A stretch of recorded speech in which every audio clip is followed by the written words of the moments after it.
All right, welcome everyone to the Pickens County Board of County Commissioners work session on Tuesday, October 28th.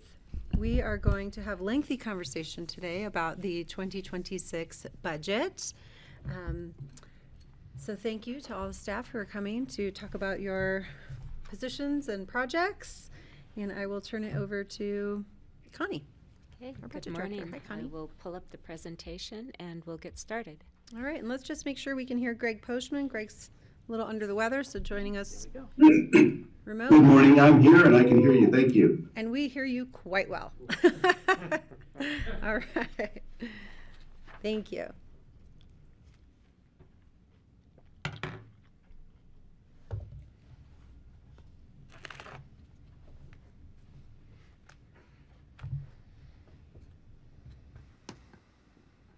Okay. So a little bit different format this year. We have all of the new position requests or FTE changes and all of the capital requests for all departments presented to the board in one day. So it'll be pretty intense today. We have about 3 to 5 minutes for each request. So we're going to try to move through the presentation fairly quickly and hopefully not get bogged down. On the different requests, I've put symbols, a green check mark or a red X, just to indicate whether staff has included the request in the budget or not. Of course, it will be up to the board what the final budget will be and what your decisions are, but this just gives you an indication. We wanted to go ahead and present all of the requests, whether they made it into our proposed budget to the board or not, just out of fairness. So they're all included in the presentation.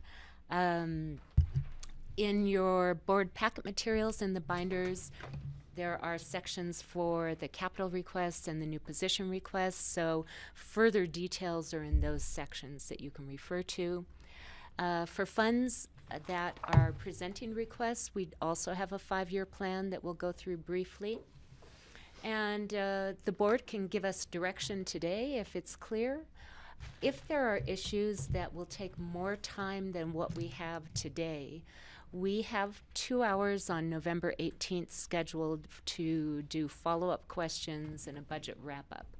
So we could bring back items on November 18th or potentially even schedule an earlier date in November if we needed a little extra time on something. That will stop us, hopefully, from getting too bogged down today. I don't want to not get through all of the different requests with staff here today. Clarifying question, please, Yeah. Connie. What is the yellow check mark? How to interpret that? That would be a pending.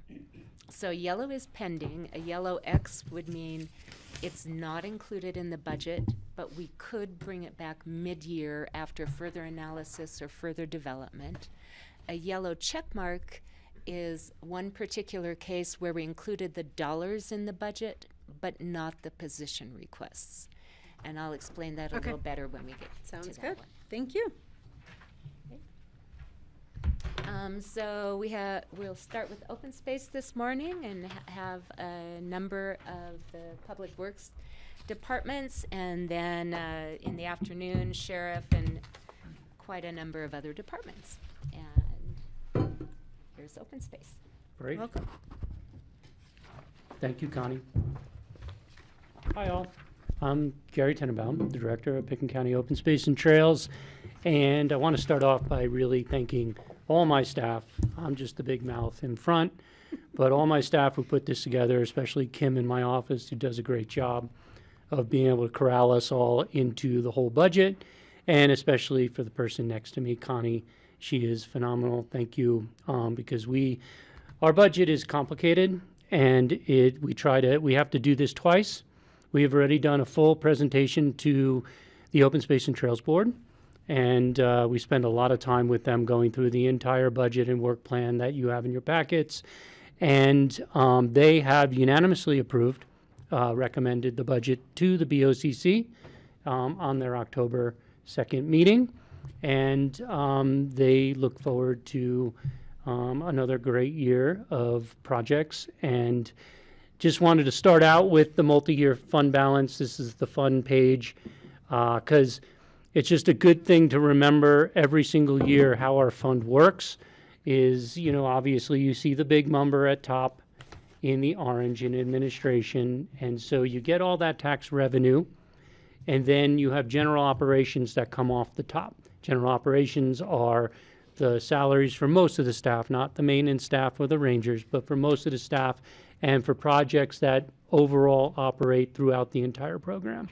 And then you get into the pots, and that's by the charter that for acquisitions and capital improvements, we need to spend 25 to 75% of the fund. We always keep it pretty high. And so you see that we have it at 65% of the fund. And so right now, all these pots, the three pots, maintenance, acquisitions, and trails, can be played with annually. But when you are done with your 20-year authorization in 2040, you have to show the voters that you spent at least 25% in acquisitions, at least 10% on trails acquisition and construction, and at least 15% on maintenance. Maintenance, I'm not too concerned about. And for acquisitions, we made it so big that we'll definitely hit that. The trails piece, we just watch over time. We kind of keep it at the lower end of the trail piece, about 15%. But we run a balance in there until we do trail projects and everything else. So you can see in the green that we have a significant balance. It's not as nice as it was in the past. We do a pretty good job lately of buying properties. Obviously, Snowmass Falls and Three Meadows Ranch have been two pretty significant ones over the past 2 years. We have a lot in the hopper that's not in this budget.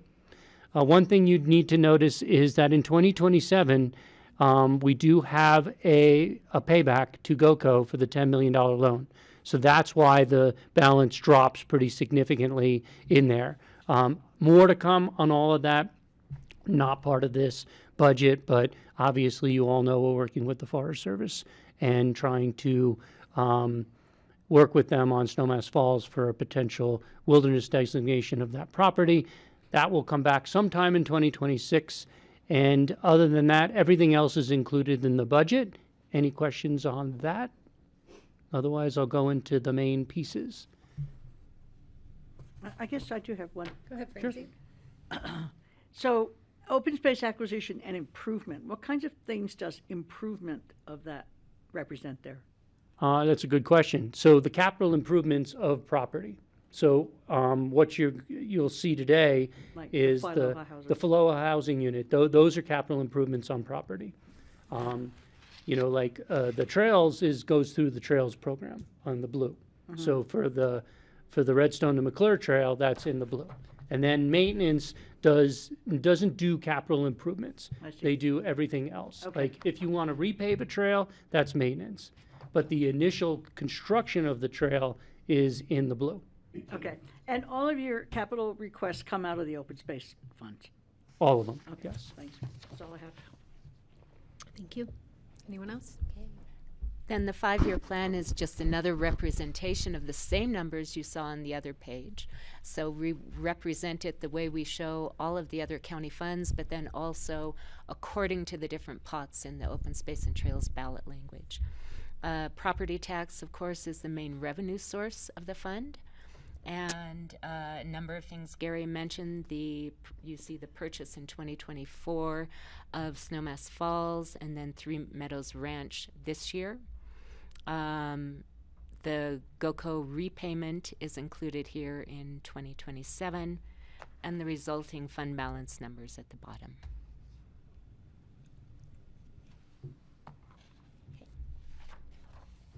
Okay, first up, capital request. We had it in the budget for part of this year, but as all of you have known, this is the McClure Pass trail, and it's really part of the Redstone to the top of McClure Pass. And this is to try to get, this was the first phase, was to get it from the bottom of McClure Pass Road all the way to the top of McClure Pass. We had a potential hiccup with a power line that was potentially going to be put in for a tower. That is off the table. They are coming from the other side to do that power line. So the Forest Service is not going to process a NEPA analysis. So we are already through NEPA. We're through all the public process. So we can now build. So what we're proposing today is for the full build from the bottom to the top of McClure Pass, and they're using the old road. The great thing about not having that tunnel is one of the pictures, both pictures you can see, the trail already exists.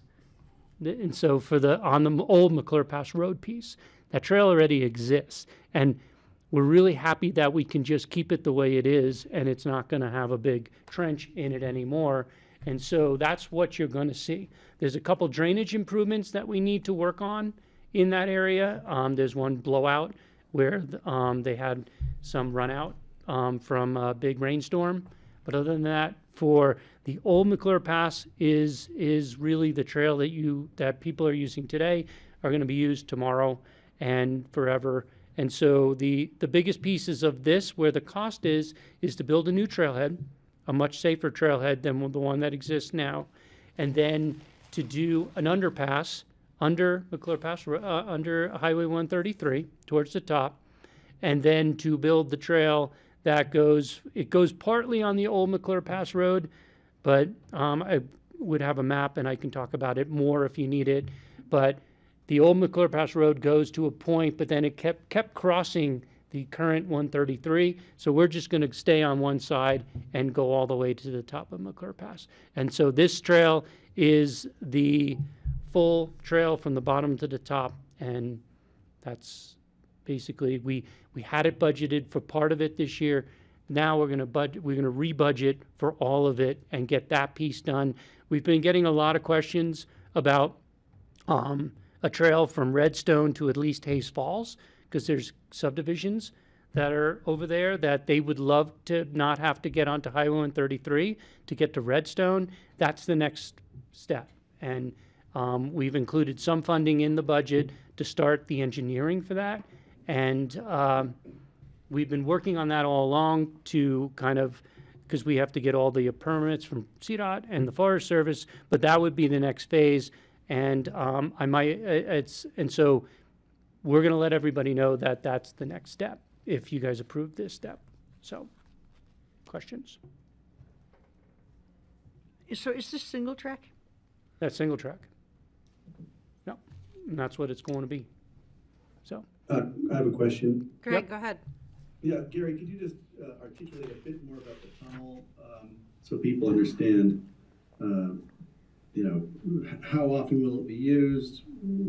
Is it, I'm still just trying to wrap my head around the tunnel, the underpass. Thanks. Sure. The underpass is at the top of the old McClure Pass Road. To get across McClure Pass Road, to get across Highway 133, right now, obviously, we would not want to be putting people getting across Highway 133 at that location. It's 45 miles an hour, and as you know, with people going downhill, they're going faster than that.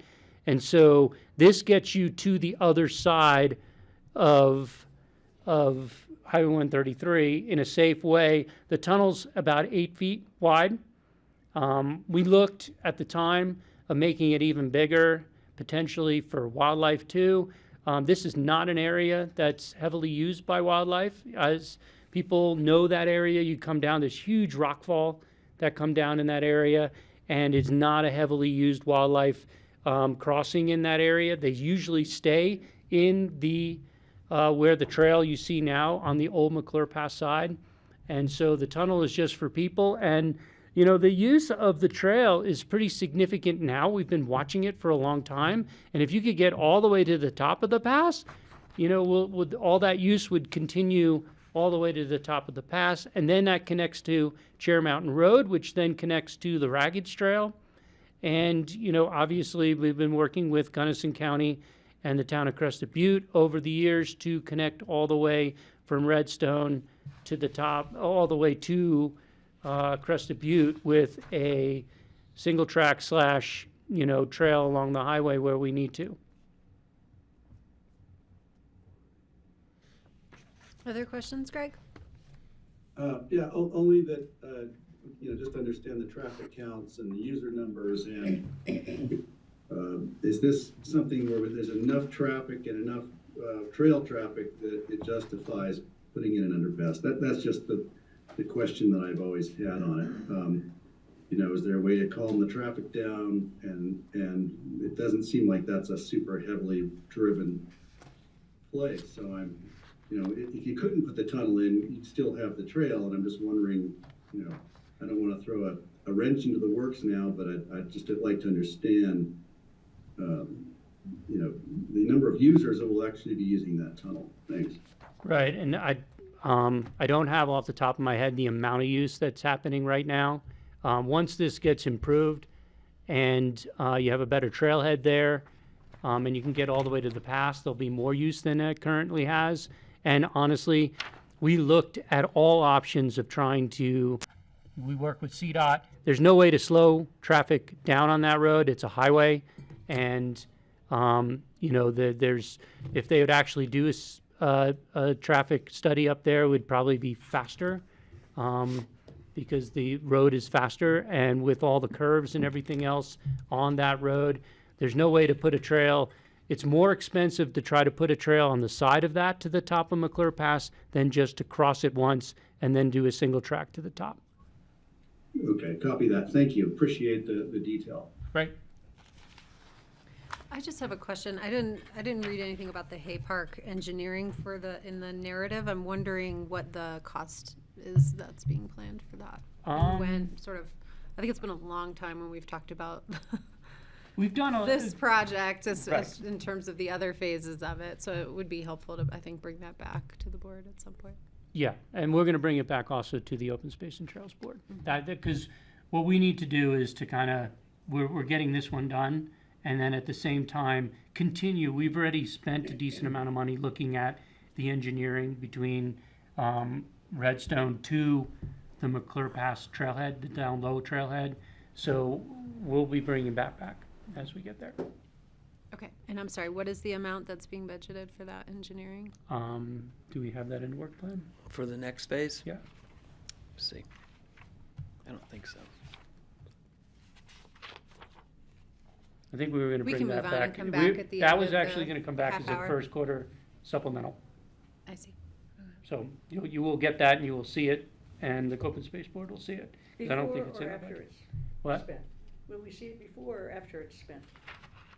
Oh, way before. Okay. We can't spend anything with it. It's not going to be in the budget.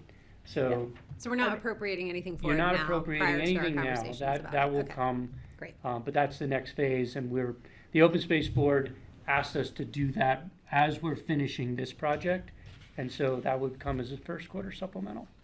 But we just didn't have time to include it in the budget for this year because we don't have a number. of what it Yeah, would that's take. fine, and we haven't talked about it in a while, so I think that's helpful to wait. Thank you. Okay.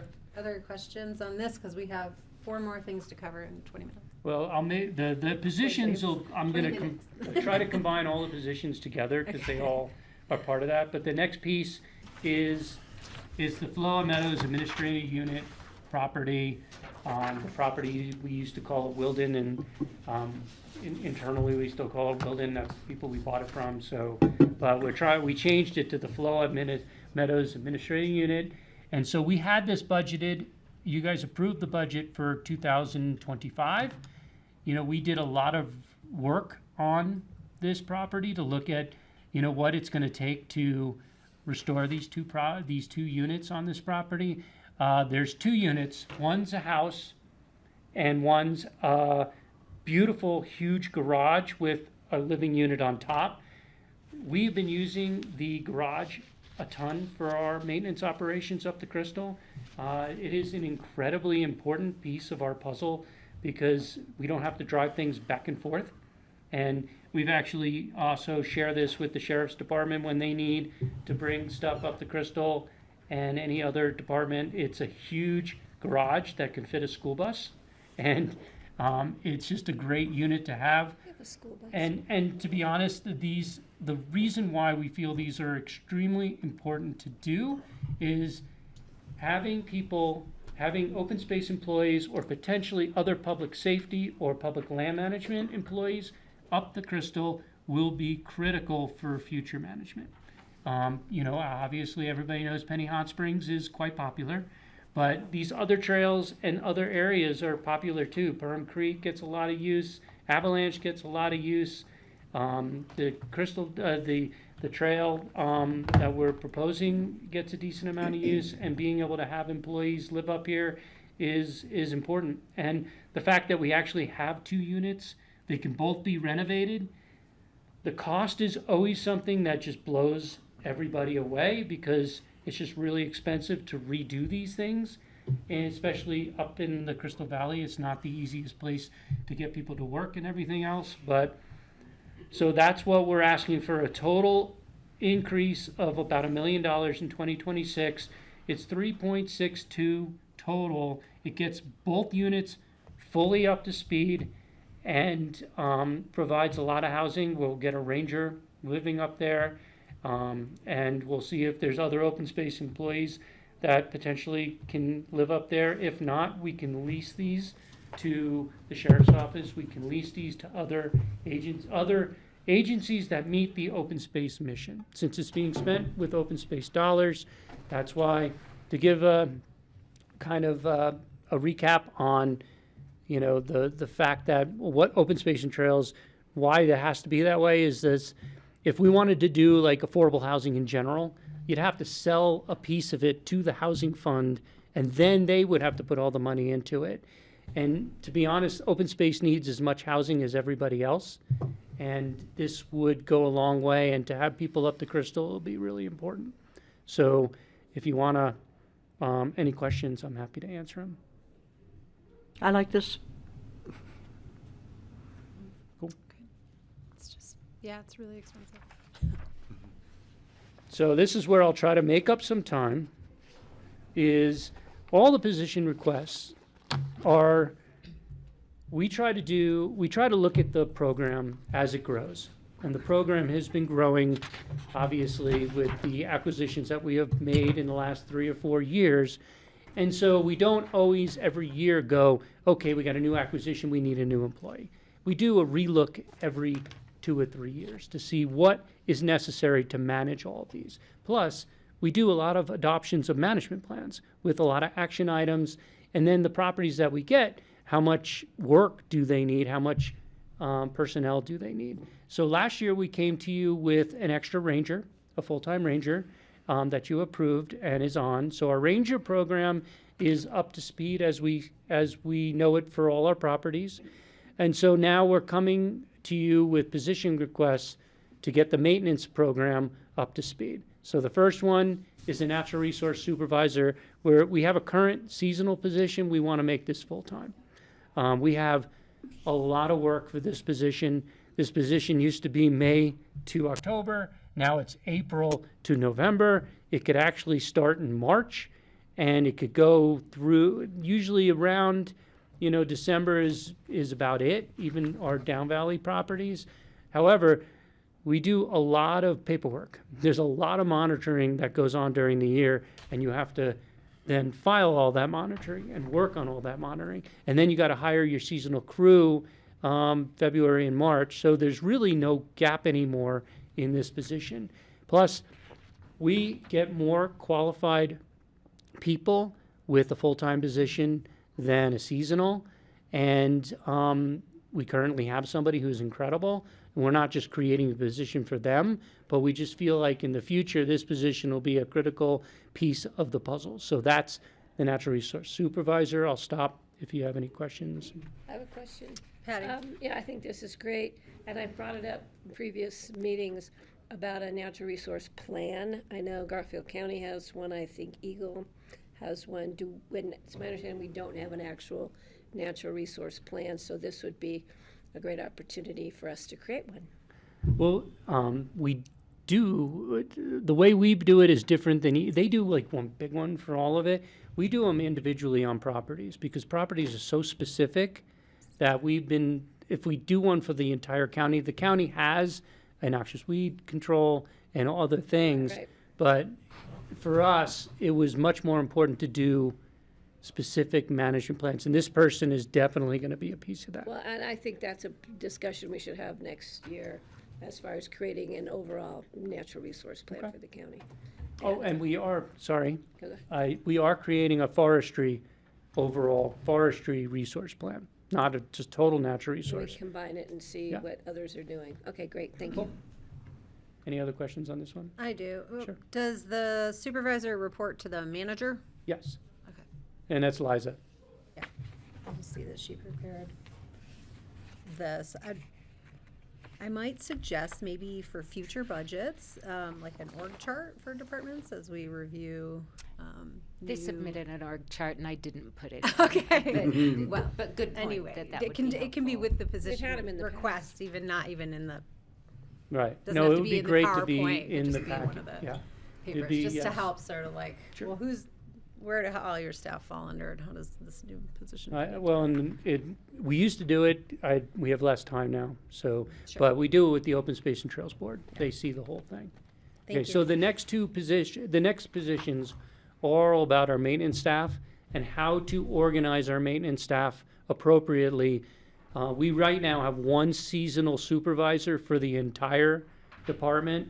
We want to break that up into two pieces, is to have a seasonal supervisor who deals with more of the maintenance stuff in the realms of fencing and other things, and then somebody who deals with our hard surface trails. And the hard surface trails take a lot of work.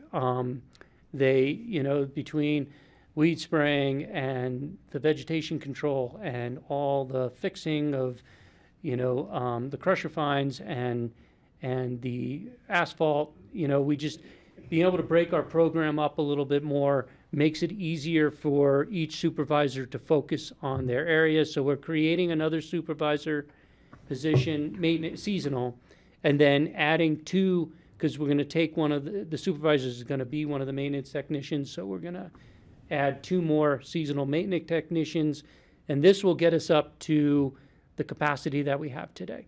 So it's 3 new positions in the maintenance seasonal world.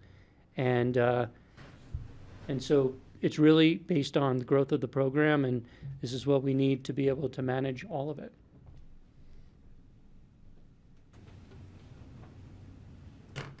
Question? Currently you have a field operations supervisor and a trails supervisor, so this is splitting the trails into a natural surface trails and special projects supervisor and a hard surface trails supervisor. Correct. Questions? I'm okay with it. Well, see, and One more. one more. I'll give this to Connie. So, with the addition of positions, and even past years, Open Space has struggled a little bit with the number of vehicles they have and the number of seasonal staff they have. And how do they get these staff to the trails if they're working in different areas with not that many vehicles? And so Gary worked with, I think it was Gary, Ted. Okay. Ted worked with Matt in Fleet to see what they could do. And this is a trial, a pilot program, to see if leasing vehicles could be a good option in this case where you have seasonal positions. And they're estimating that it would bring savings over the course of a 10-year period as compared to buying the vehicles and then having those vehicles sitting idle for a number of months of the year.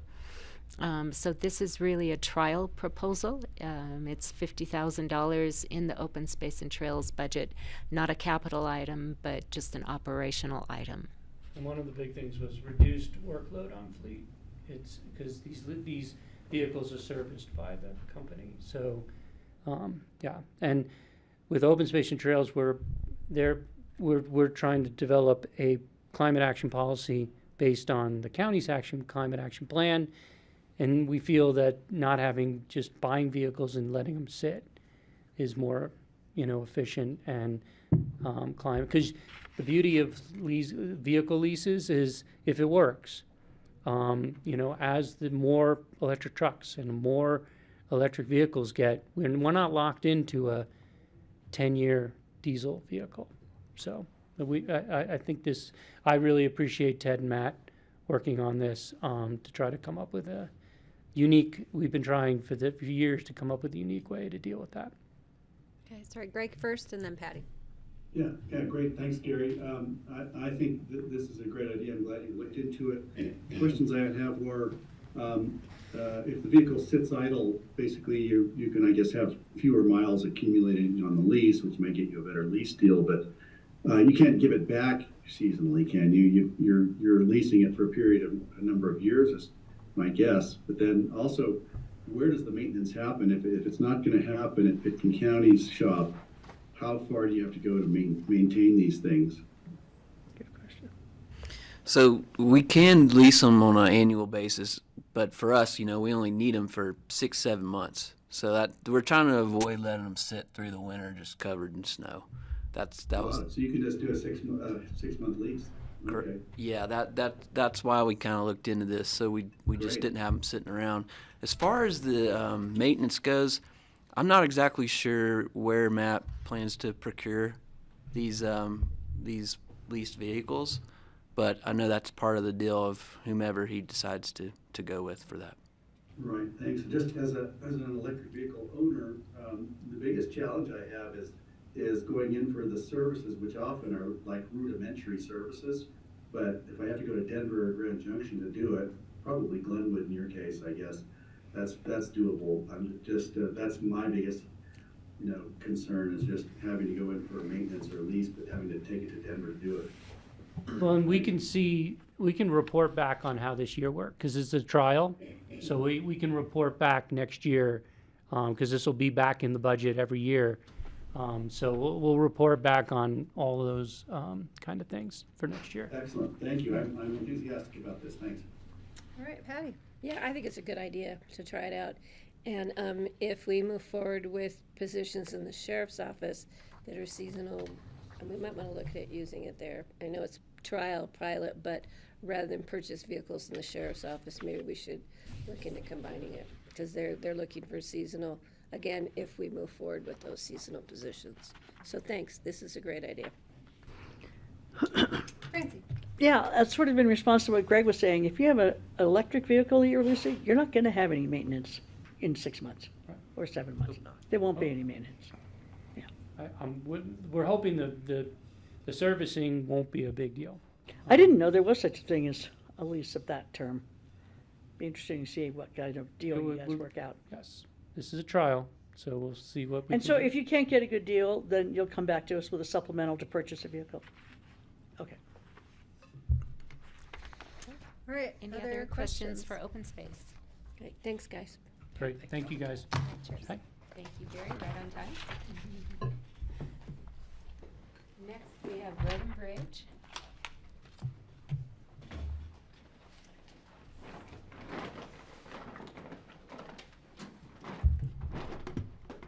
Do you have show and tell? I do have show and tell.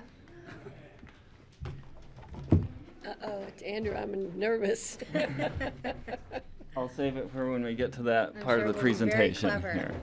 Rich colors. I know, I'm having a Oh, feeling. don't get it's too gonna- excited, Jeffrey. It's not that.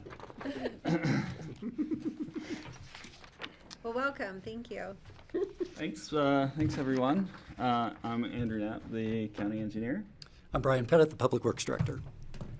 and here to present on our capital projects we have identified for 2026. First up on the list is Red Mountain Road and Castle Creek asphalt and drainage repairs. We've got some extensive full-depth asphalt repair needs on both of those roadways. And next year is going to be a really timely time to address Castle Creek in particular. We have Castle Creek Road identified for a chip seal project. And in order to maximize the benefit and value of that chip seal, we want to address some of our structural issues prior to that chip seal. So this will allow us to go in and repair those sections of the road and get it prepared for the chip seal the following year. And also on Red Mountain Road, the upper section of that asphalt is completely failing. Extensive map cracking, pavement blowouts, and issues. We've done a blade patch a few weeks ago to keep that glued together this winter during snow removal operations, but we need to go in and fix it properly, completely rip out the asphalt and start over through there. And it's a tricky section. It's a double switchback. That's kind of out of the capabilities of our in-house team, and we need to bring in a contractor to get that patched up. And these two projects, you know, they have pretty similar work, so it made sense in my mind to bundle them together to get some efficiencies of economies of scale on these projects. They're both on the Upper Valley side of the roundabout, so those share similar challenges there as well. So really want to get this addressed next year to prepare us for that 2027 chip seal on Castle Creek Road. I have a really quick question. Yeah. So are these stabilization efforts just in short spans, or are you doing a whole length to? Yeah, so they are spot sections where we have extensive deterioration. You see in this photo on the right here, that's Castle Creek Road, an area where we have persistent saturation. You see, we see water running down the ditch in this section, and then it goes away because it is infiltrating into the subgrade here. It also corresponds with an alluvial area, so I'm highly confident there's some very poor subgrades in these areas in conjunction with persistent water. So when we're looking at these full depth repairs, we're also looking at the drainage as part of that to make sure the money we're spending on pavement isn't just going to fall apart. Like at the airport? I don't know what's going on that side of the fence. I stay on my side of the fence, but probably. Yeah. Thank you. Next on the list is the Redstone South Bridge replacement. And I think you guys have heard from me a lot on this project over the past couple years. Just to kind of rehash some big picture stuff, this is the oldest bridge on the county's inventory, constructed in 1947, 78 years old. These bridges have a 60 to 75 year design life. We want to address this bridge before we have an emergency. It's pretty vulnerable. The existing bridge has a mid-river pier that is on a spread footer, which means there is no mechanical attachment of that pier to the ground. So it's highly vulnerable to a debris event, and which happens frequently in the Crystal Valley. And if there's ever a fire there, we wouldn't be able to really do any mitigation in a timely fashion to protect that structure. Also, it doesn't have any existing pedestrian facilities. It has this beautiful bridge railing in that left picture there with the exposed rebar, and I like that picture because it's really telling of the construction methodology when this bridge was built. You see what looks like river rock, probably quarried from right on the project site, that didn't get any sort of processing, like crushing. And in concrete, you want to have angular aggregate instead of these rounded river rock aggregates. So all things considered, the bridge is doing commendably to get to 78 years old, but we want to get this addressed before we have a major emergency. And we've done 7 public outreach meetings in the Redstone community between the Redstone Community Association, the Crystal River Caucus, the Historic Preservation Commission or Committee, and also public open houses. We've consulted with the school district as far as school bus operations and the fire marshal to make sure they're prepared here. And we've got everyone geared up for this, ready for next year. I can't say anyone's excited about the prospect of a full closure required to replace the bridge, but the consistent message I'm hearing from the public is we understand that it needs to happen, and we want to get it done, and we'll endure and we'll survive the closure.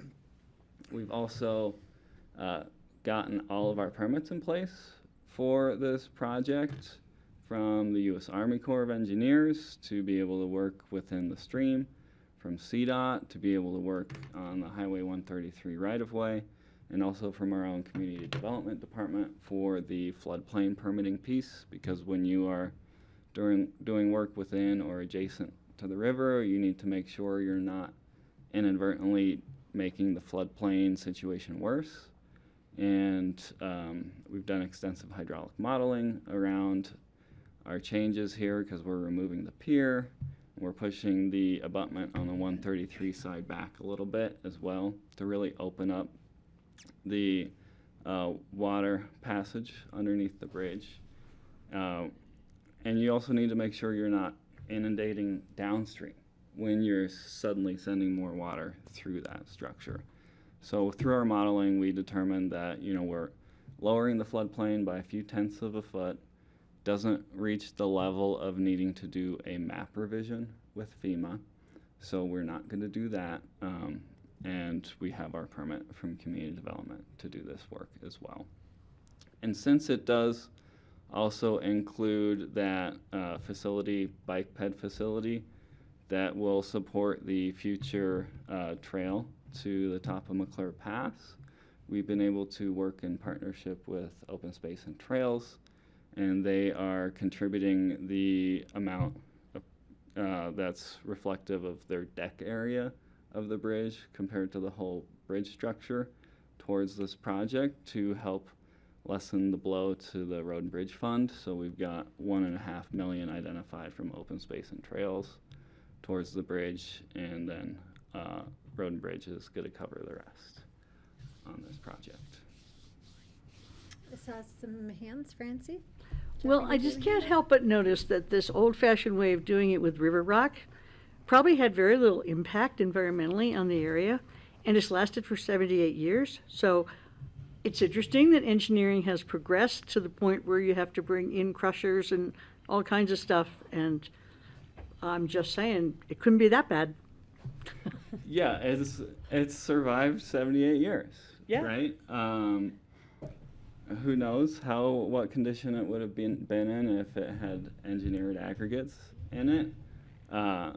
We just have to use our current best practices. I understand. for I'm just saying that it Yeah. probably had minimal impact compared to what we have to do today. Although, the impacts you don't see are those dredging operations. Yeah. So those were significant to the river, right? They were causing increased turbidity, challenges to the aquatic species. It's just Yeah, good point. wasn't recorded. It's not in the or the spoken history of the bridge construction. The impacts for industrialization in this time frame were huge, right? They weren't doing stormwater management. Right. They were just blowing and going, and people just dealt with it. Yeah.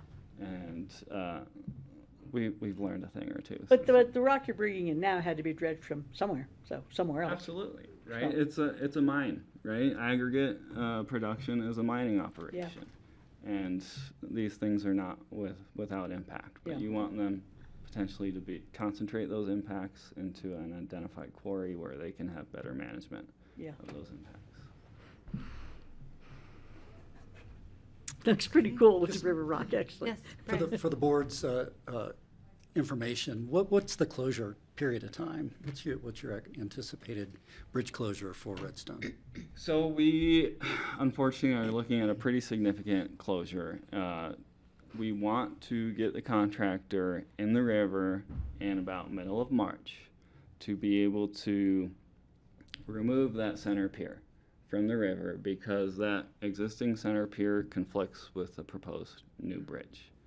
And then it's going to be full steam ahead on full removals and onto the bridge construction, and we're hoping to have that bridge reopened for traffic by the Labor Day holiday Wow. in the fall. You guys have given us direction to be able to provide a financial incentive to help meet those milestones as well. So that's our hope and goal, to be able to get this reopened by the Labor Day holiday weekend. There's still probably going to be some punch list work, landscaping, fencing kind of stuff, but we want to have traffic on the bridge by then. Greg, you have your hand up. Go ahead. Yeah, great, thanks. Andrew, thank you. Brian, thanks. I just want to say, Francie's point about the gravel is well taken, and I'm sure this isn't the place to be thinking about this other than introducing the idea of, do we ever even talk about the embedded carbon of bridge materials like this, where it does seem kind of wasteful carbon-wise to have to haul that amount of rock. Maybe it's not as much as I think, but boy, sure would be nice to find it locally and just eliminate the transport of embedded carbon.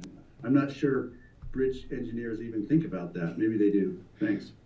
It's an interesting point, Greg, and something that I've thought about a little bit personally, talking to Michael Port on our climate action plan. Trucking has a major impact to our roadways and to the air quality. And one thing I've kicked around a little bit is, on our gravel road maintenance, forest road maintenance, there's the potential that you could source some materials closer to the site. The forest does issue permits to generate materials closer to where they're being used. They did that up on Buford Road, north of Newcastle, for that gravel road project. So I've had some preliminary discussions with the forest on that. It just hasn't been kind of within my small capacity to move that effort forward, but it is something I have thought about as well. Great, thank you. Well, I certainly encourage it, and once we quantify it, it may turn out to be something that's meaningful. Thanks. Yeah, that. Next on the list, and this is where we get to have our show and tell here, is the Slaughterhouse Bridge Rehab and Cemetery Lane paving project here. So I'm going to pass around. This is a single core that we pulled off of the bridge. Be careful, it's heavy. And I really want you guys to pass that around to We should probably roll them around. give you guys an understanding of the density of asphalt and the weight that this bridge has to carry 24/7, even without any traffic on it. So we have, as you know, we did a chip seal on McLean Flats and also the bottom of Cemetery Lane. And that's performing well, with the exception of the county portion of Cemetery Lane. That roadway is beyond what a chip seal can handle, and it needs to have some more full depth pavement repairs. And this is a classic instance of scope creep here, where I had identified the bridge rail needs, as you can clearly see in that upper middle photo, and we had also identified this pavement issue. In order to do our proper diligence to fix the pavement, we wanted to identify how much asphalt we had on our bridge to let us know how we can adjust the finished surface of that roadway. So doing our diligence, we did extensive coring on the Slaughterhouse Bridge, and we were surprised. We were surprised at just how thick the asphalt was on that bridge structure. What you saw came out of that hole right there. That is one core, and that is over 10 inches of asphalt on that bridge structure. Bridges should have maybe 3 to 5 inches of asphalt on them. You can also see It was a light bulb moment for me because there's a sidewalk on the Slaughterhouse Bridge, and if you've looked at it, the curb height on that sidewalk is 2 inches. Very, very, very shallow of a curb height through there. And then I understood where that curb height went. It's for this excess asphalt that's been added to the bridge. So, you know, sometimes our predecessors had a paving project and they just paved through the bridge. They wanted to improve the surface of the bridge, and they just added more weight to it. And then you have patching and blowouts and all these things, and we have too much asphalt on the bridge. Dang. So in order to maximize the longevity of our bridge structure, we want to remove as much dead load as possible. And dead load is that just what it sounds like. It's weight that's sitting on the bridge 24/7. It's not traffic, it's just dead, sitting there on the bridge. So in order to do a proper project, we need to go through and completely remove the asphalt off that bridge. I had hoped that we could leave an inch or two of asphalt on the existing bridge deck, because that would prevent us from having to open up that deck. Because anytime you expose a deck, you get into more scope creep. You have to check for delamination of the concrete on the bridge deck and do any deck repairs when you have it open, because that's your opportunity, that's your time. What we found with our coring effort was the bottom levels of asphalt were completely failing. The asphalt cement was stripped, and the asphalt at the bottom of the core was crumbling. So the material was there, but if we had tried to leave it in place, it would fall apart and we wouldn't have a proper surface to pave to. So what started as bridge rail, then expanded to look at the pavement, then all of a sudden we have to open up this bridge, take it down to the deck, and potentially do deck patching. I'm cautiously optimistic that when we open this deck up, we're not going to have much to repair through there. I'm not seeing a lot of evidence either underneath the deck or at the surface that would lead me to believe that there are major deck issues out here. But once we have it open, you do what's chain dragging. You drag chains on the concrete. You listen for delaminated concrete. First time I did that, I was like, how am I going to know? You know? And I'm dragging the chain, and it sounds exactly like you'd think, tinkling metal on rock. And then you hit delamination, and all of a sudden that sound changes, and it sounds like you're dragging metal on like a corrugated plastic.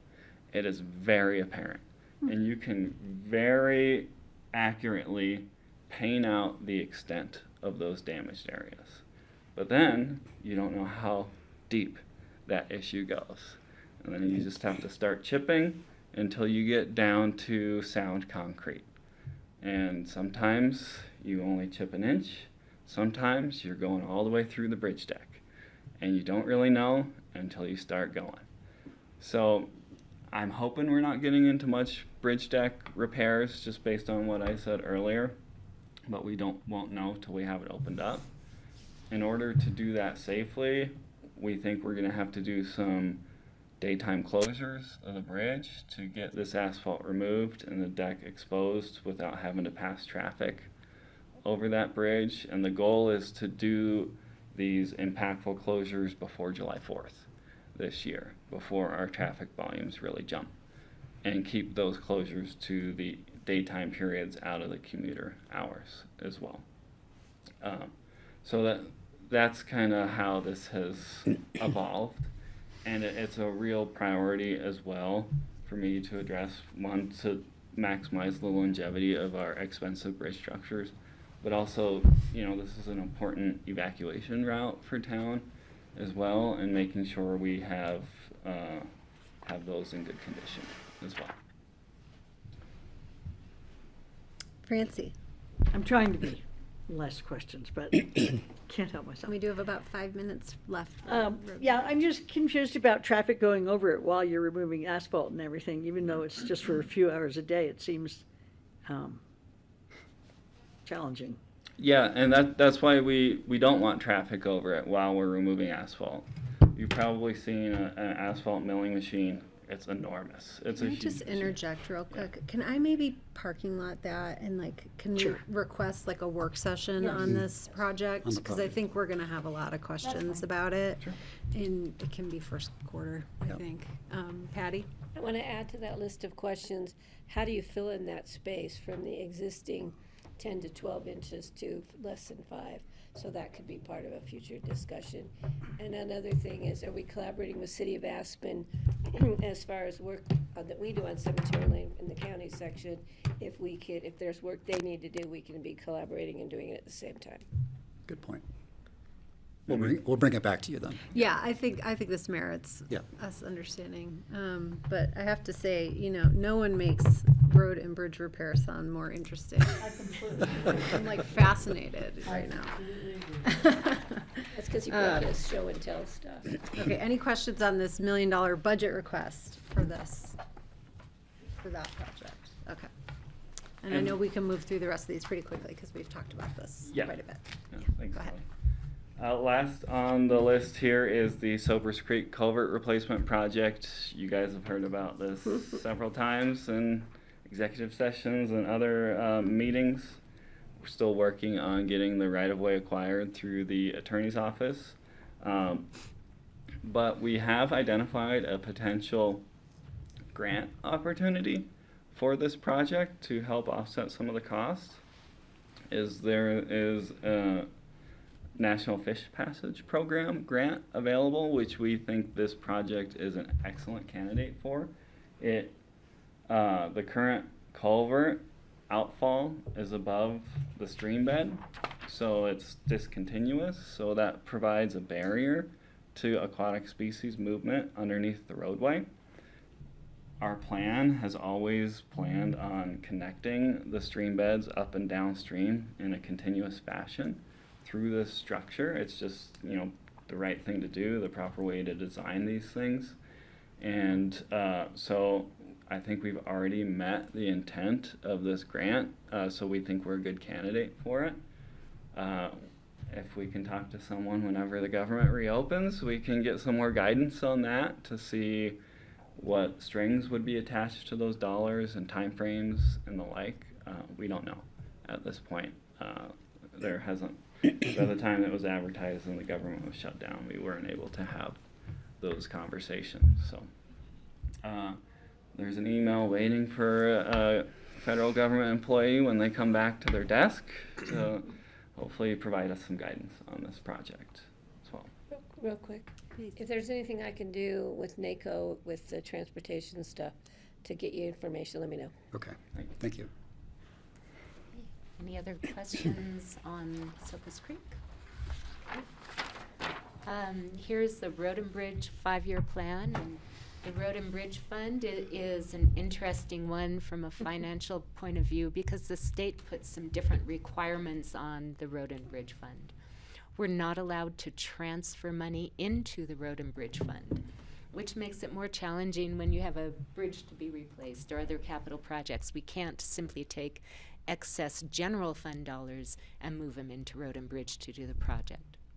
So we've been gradually working on how much sales tax is allocated each year to the fund. We have had 33% of our county's 2% sales tax allocated to the Road and Bridge Fund. That tax is split between general fund, capital fund, and Road and Bridge.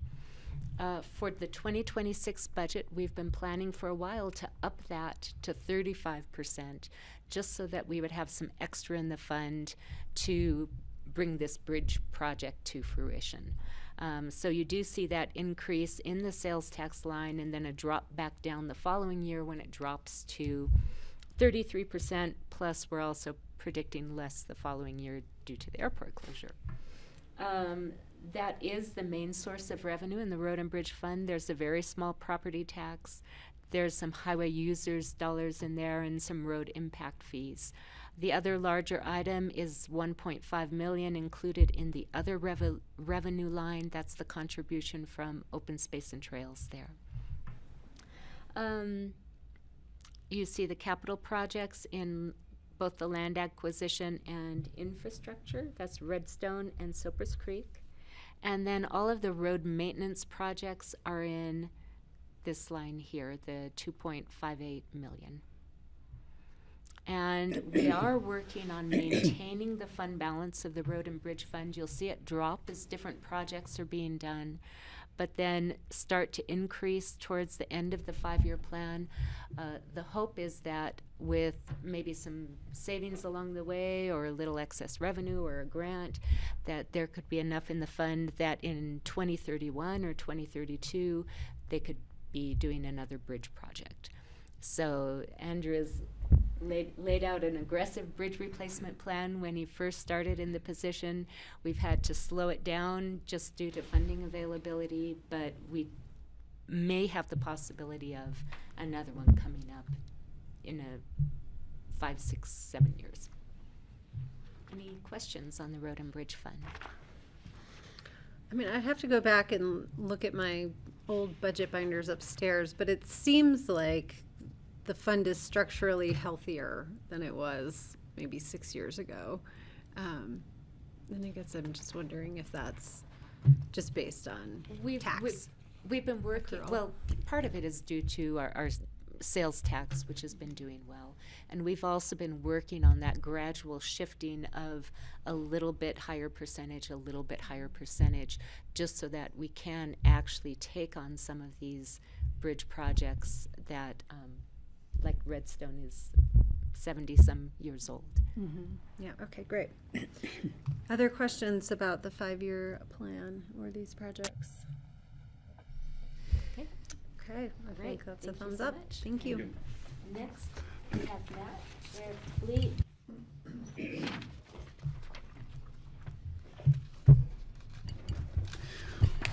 While Matt's walking up, I just want to take a minute because Matt was honored last week by the American Public Works Association for his leadership in the fleet profession down in Denver, and received an award for his work he's done in the county, primarily in the area of electric vehicle conversion and infrastructure development in EVs. So Congratulations. Good job. My name's Matt Bergstresser. I'm fleet manager for Picken County. I got my name tag on for you guys today because I'm at Our Community Listens. So first item of business is the electric charging infrastructure. We'd like to expand that. So at Public Works, we currently have a facility that puts out 200 kilowatts. We'd like to upgrade that. It's already been placed in the ground. We just need the hardware at this point. So we'd upgrade that charging, the public charging, to 400 kilowatts. So provide some of the fastest charging in the valley. We've been utilizing that for ourselves as well, so it's proven to be a pretty good asset for both us and the public. Started off, in May of this year, about $500 of revenue, and our last current month was about $2,200. So it's picking up steam. I think with people coming in the area needing some high-speed chargers, that's the place to go right now. So that's the first $200,000. The next is expanding our infrastructure down valley. We're looking at the River Park Center, where we currently lease space. There's about 50 parking spaces you'll see highlighted there in yellow that are allocated to us. So we'd like to drop another DC fast charger in the mid-valley to expand our fleet. I think that's one of the hiccups we have right now is down valley. We have a lot of cars. We have emergency vehicles that are looking to transfer into the EV world, so this would kind of bridge that gap of what we need to do. Great. I just have some questions. This is our River Park Center. Is it all the yellow, the spots that are So the yellow is the spots that that we're go to that allocated. building? Yeah. Okay. The red is where we'd potentially place the chargers, the red rectangle there, and we'd want to take 5 of those parking spaces and dedicate those to the EV chargers. So working with the River Park Center to get a letter of intent that they'd support this. Holy Cross is on board. They've potentially come up with about $25,000 for this project, as well as a grant application we put in for about $160,000. So. So trying are to all do our the, due sorry, are all the diligence. spots like towards the right for the apartment building? So it's like when you come out of the car wash, they'd be on your right hand side. Yeah, but the ones further down are for the apartments. Yeah. Yeah. So the reason we chose that is there's a transformer right off the corner of the car wash. So, trenching would be minimal. It'd be the easiest installation for us. I see. Okay. I'm sure it's needed there. Yeah, we'd like to do the same things, partially public facing with like a stall that would be dedicated for county vehicles, especially like our first responders. So Okay. I don't know if you guys saw, but we have an EV sheriff vehicle on the road now. So we had some good comments and feedback from that. So you'll see it on Highway 82 on a regular basis now. Greg, I see your hand. Yeah, thanks, Matt. Thank you. This is exciting. I just want to make sure that the cables on the chargers are long enough to reach around all these different vehicles that use them. Online, I monitored a lot of stuff. A lot of the frustration that comes from is just being able to gain access to a charger. Say you're towing a trailer, can you get access to the charger? Or, if somebody else is parked in a strange way there, and I don't know how long the cords could be, and I know they're expensive, especially if they're cooled for the big powerful ones. But that just seems to be something that comes up, and you probably already know this, but thought I'd bring it up. Thanks. Yeah, I think we can spec them with long cables. People with chargers and trucks and stuff like that. With trailers is always going to be a hiccup. We don't really have an option for a drive-through kind of scenario, but we can try to make them as easy as possible. We'll have a ADA compliant, so we'll have a 5-foot swath in between two of the parking spaces, so that'll give people a little bit of lee room to park how they please. But I think we can only do so much. Okay. And it's like 4 chargers? There would be 2 chargers with 4 plugs, so very similar to what you see in the picture there, just higher capacity. It's a picture on the left-hand side. So what is each- the kilowatts of the River Park Center proposal? This would be 400 kilowatts, Same. so each plug would put out that max amount, and then as additional cars plug in, it'd divide that in half, or you'd have a max of 100 with 4 plugs or 4 cars plugged in. So it's all dictated on what the car wants, obviously, but in a perfect scenario, each car would be getting 100 kilowatts. Okay, thank you. If I could, just as a quick update too, because the board made the one of the chargers at Public Works public facing, and we've been surprised at how much use that charger's getting. And so all that revenue is coming to the county, and people are using it because it's one of the fastest chargers in the valley right now. And that's what I was mentioning, that charger generated about $2,200 last month. So it's helping cover warranties, repairs of that sort. So I think it's great for us, it's great for the public, and it's it's not just sitting there idle anymore. So Good. I've used it. yeah, it's fast, isn't it? All right, let's keep going. The next one is the increase of fleet technicians. So we did a staffing analysis this year, and we determined that we're short about 1.5 mechanics on the floor right now, based off of our current fleet.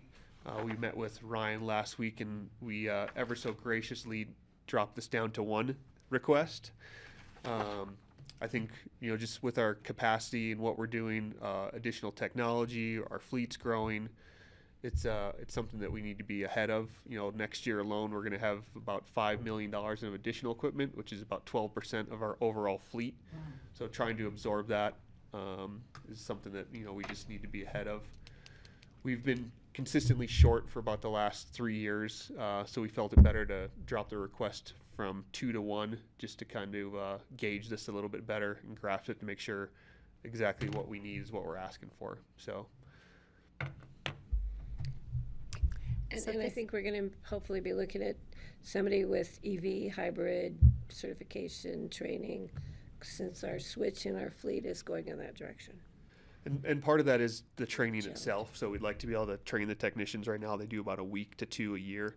We'd really like to expand that to about 3 to 4 weeks, so we Maybe can we'll get. find somebody who's pre-trained and we Yeah. can just welcome them on board. When you find them, I will hire them. I'll start looking. Yeah, we have a pretty unique fleet. There's no one that really fits the mold of what we do. Most of the time, people are specialized in vehicles or heavy equipment. The plethora of our equipment and the complexity, it's not the everyday technician. So Maybe there's one just waiting out yeah, we'll find them. there. Okay, thank you. So this request does have that yellow check mark. A little bit different situation where we included the money for 2 positions in the fleet fund, but just not as positions. So we could transition that to be positions or a position if they find a mechanic to hire. And this was on the recommendation of HR. HR has had a challenging time filling the fleet positions where they would put an application out and no one would apply.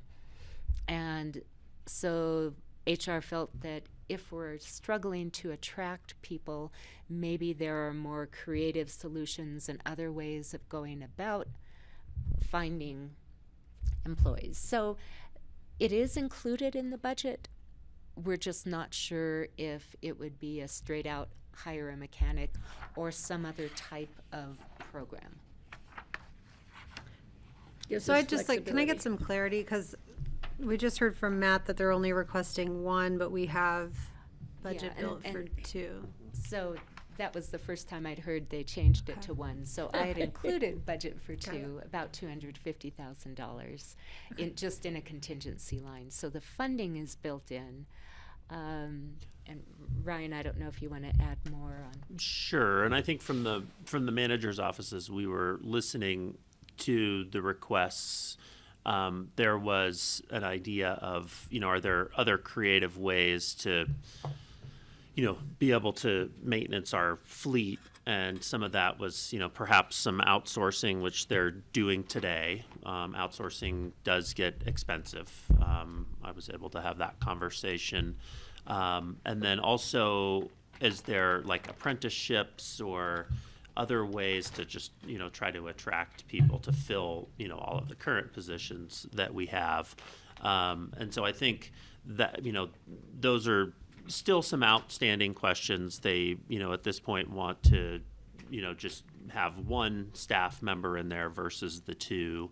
And I think, it might make sense to round out the conversation for the manager's office, just to connect and make sure that some of these ideas are not going to bear fruit, or maybe they will at the end of the day. And so we can certainly make that adjustment in the budget, but I know that they're gung-ho to try to get another person in there just because of the demand, and I think the increase in fleet that we're seeing too. So. Greg? Yeah, great. Thanks for that, Ryan and Matt. I just want to say that I've been in contact recently with CMC, who has established an EV vehicle maintenance repair program. They've received a $400,000 grant to establish it. It'll be in, I believe, in Glenwood Springs, and I can put you in touch with Jimmy Jones. I think Jim Jones is the guy who is running it for CMC, and it's the sort of thing. This is like right up their alley, I believe. And if they haven't reached out to you already, I'll make sure they do. Thanks. That'd be great. Thanks, Greg. Francie? I think also it might not be a bad idea to reach out to Michael Lowe at Epic, who does the high school training for kids. And maybe you could get a situation where you have a kid coming in and starting to train before he or she graduates from high school, and then you can onboard that person. So just a thought, and I have that contact and stuff if you're interested. It's a pretty cool program, and seems like we would be, an organization that could help the program at Epic and also set up the future for you guys. Perfect. Yeah, I think that's why we place this in the contingency fund, to have some of this creative thinking and, try to draw some new talent. And so just to confirm, the process if we wanted to formally create an FTE, that would have to come back because we need to change our whatever the approval for the organization I'll take is. direction from the board on that, whether you would like to go ahead and approve an FTE now, should they find one, or not, have them bring it back to you. Okay. Can we, Greg, your hand is, okay, your hand's down. Can we circle back in just a minute? Can we walk through the 5-year plan and then, because it would help me to understand, I don't fully understand this budget when I look at it. Yes. And then we're gonna run over into solid waste center, sorry, but, let's tackle this now if that's okay So with the everyone. fleet fund is an internal service fund, and internal service funds allocate out their cost to the organization. We do have revenue that comes from the fire department and a few other outside sources, but most of the cost of running the department comes from our own county departments. Fleet charges out on a monthly basis, both for the motor pool vehicles and just the regular maintenance and cost. So we set the revenue that's going to come in based on the budget. So in that sense, it's not difficult to balance the fleet fund. One of their main costs is their staff. You see the supplies line item, that includes fuel, both gasoline and diesel, and parts. So that's the single most greatest line item that they have. And let's see, so yeah, we set the revenues basically just to maintain fund balance for the fund. In the other expenditures, you see the increase in 2026. That's where I placed the 250,000 as a placeholder. Not sure whether the board would want to go ahead and put it as an FTE or not, or try some other outsourcing or other different options. And where do the electric vehicle charging station projects show up? Those are in the capital fund rather than Oh, the fleet okay. fund. Okay, got it. So those come out of general fund, capital fund? Yes. Dollars, okay. For the charging stations. Yeah, okay. Okay, that was helpful. And then the biggest departments that share the cost of fleet are, of course, the landfill, airport, road and bridge, sheriff's office. And the purchases for the vehicles live in those departments?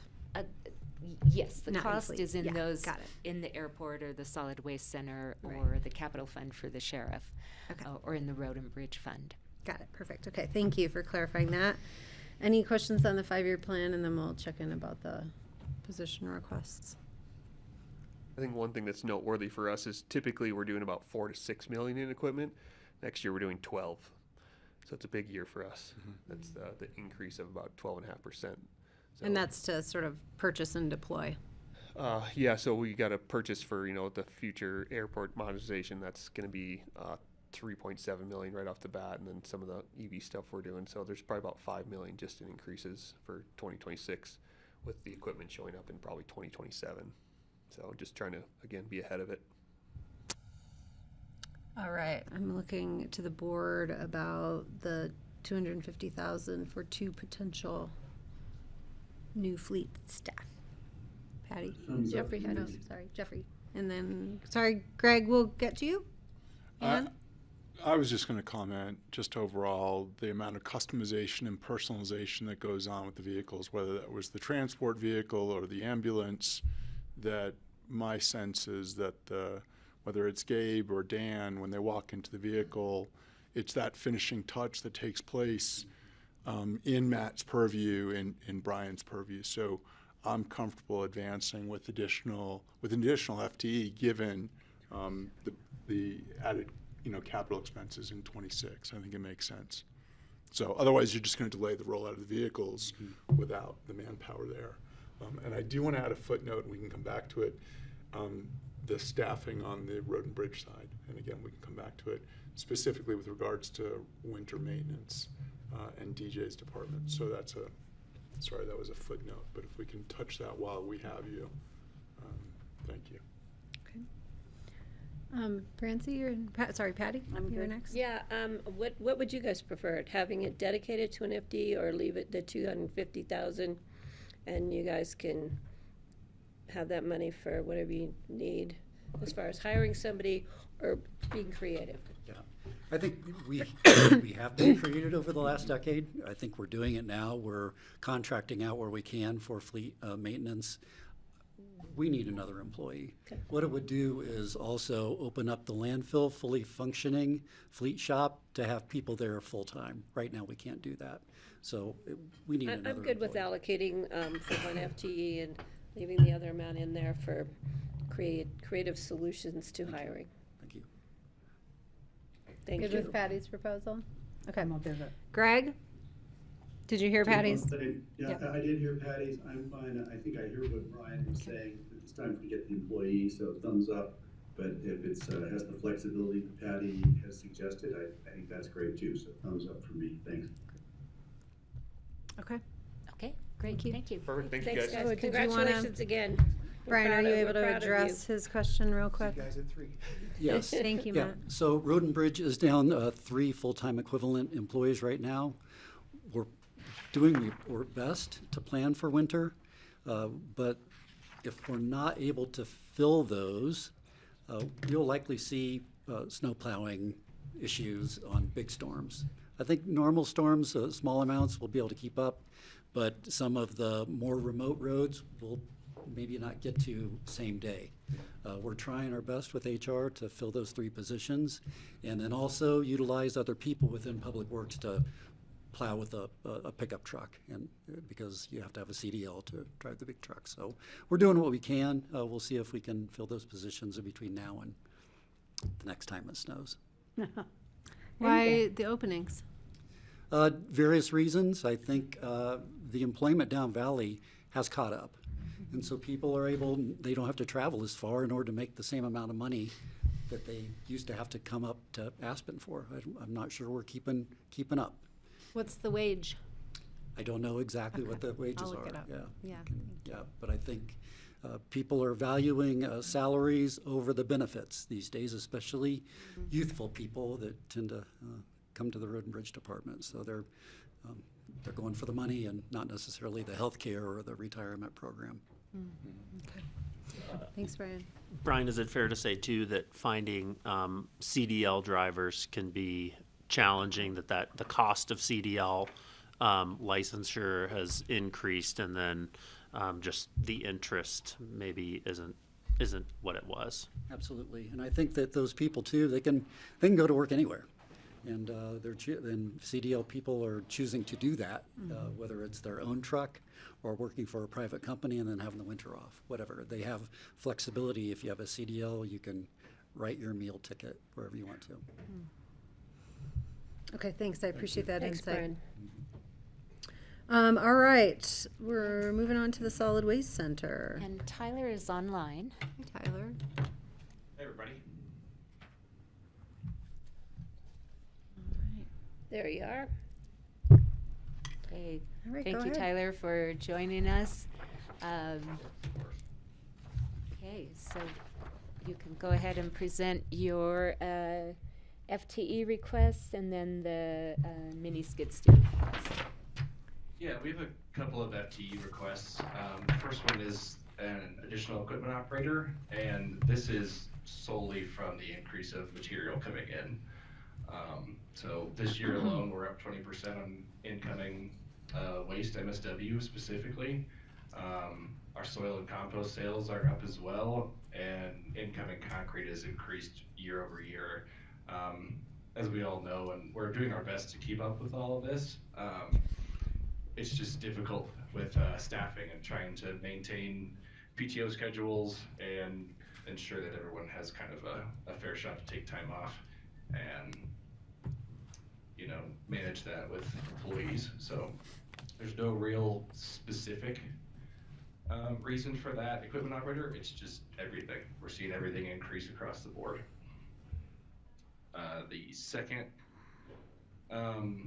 FT request is similar.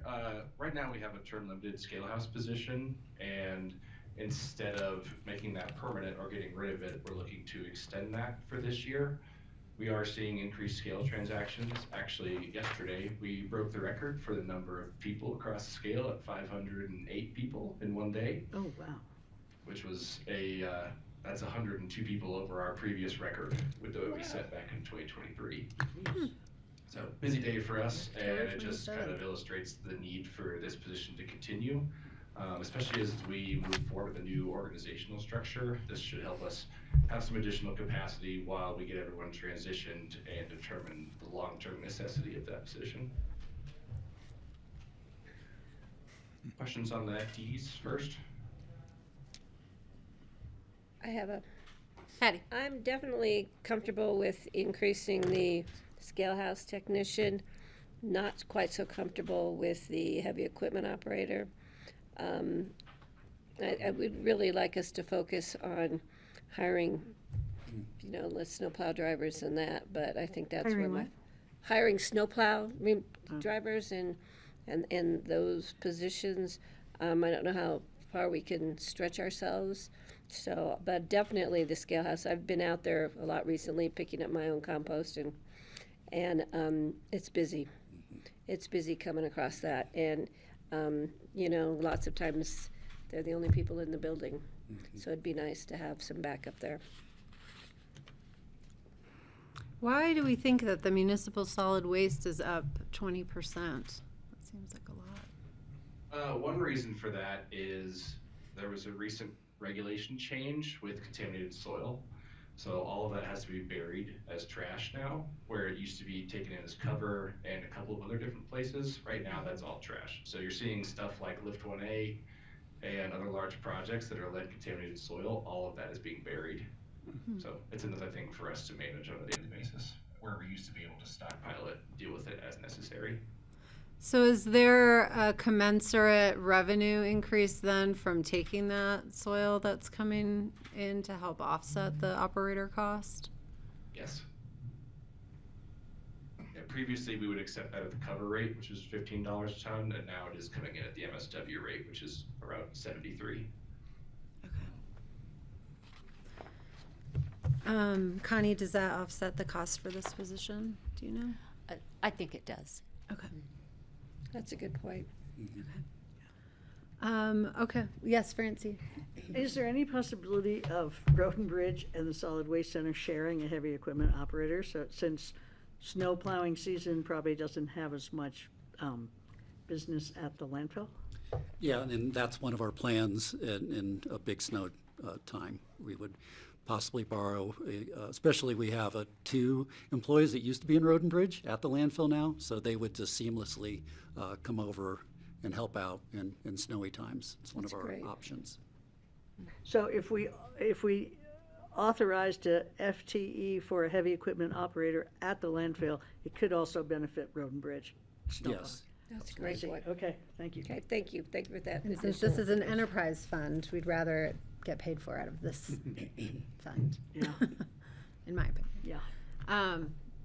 Okay, I'm okay with the 2 positions. I'm looking around here. Greg, do you have any thoughts? I'm good with it. I don't have anything to add to that. Thanks. Okay. Can I make mention of just Yes, one quick yes. thing?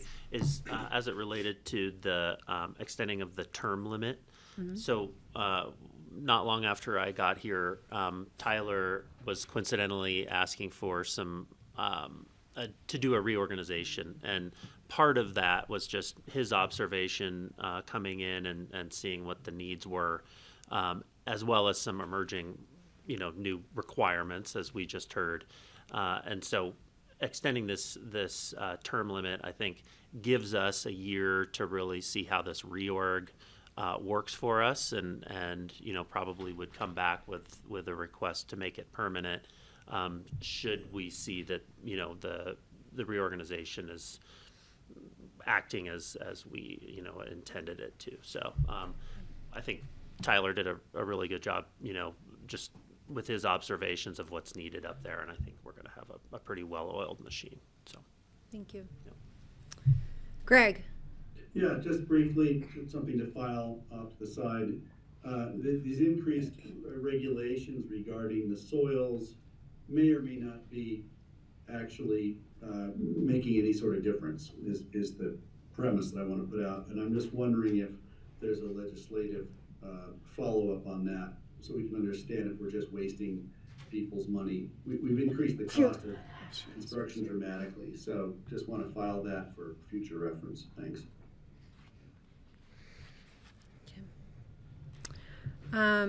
Okay, let's talk about the skid steer. Yeah, so the skid steer is a machine that we've been renting for about a year now, and at this point we decided to put the request together just to purchase it.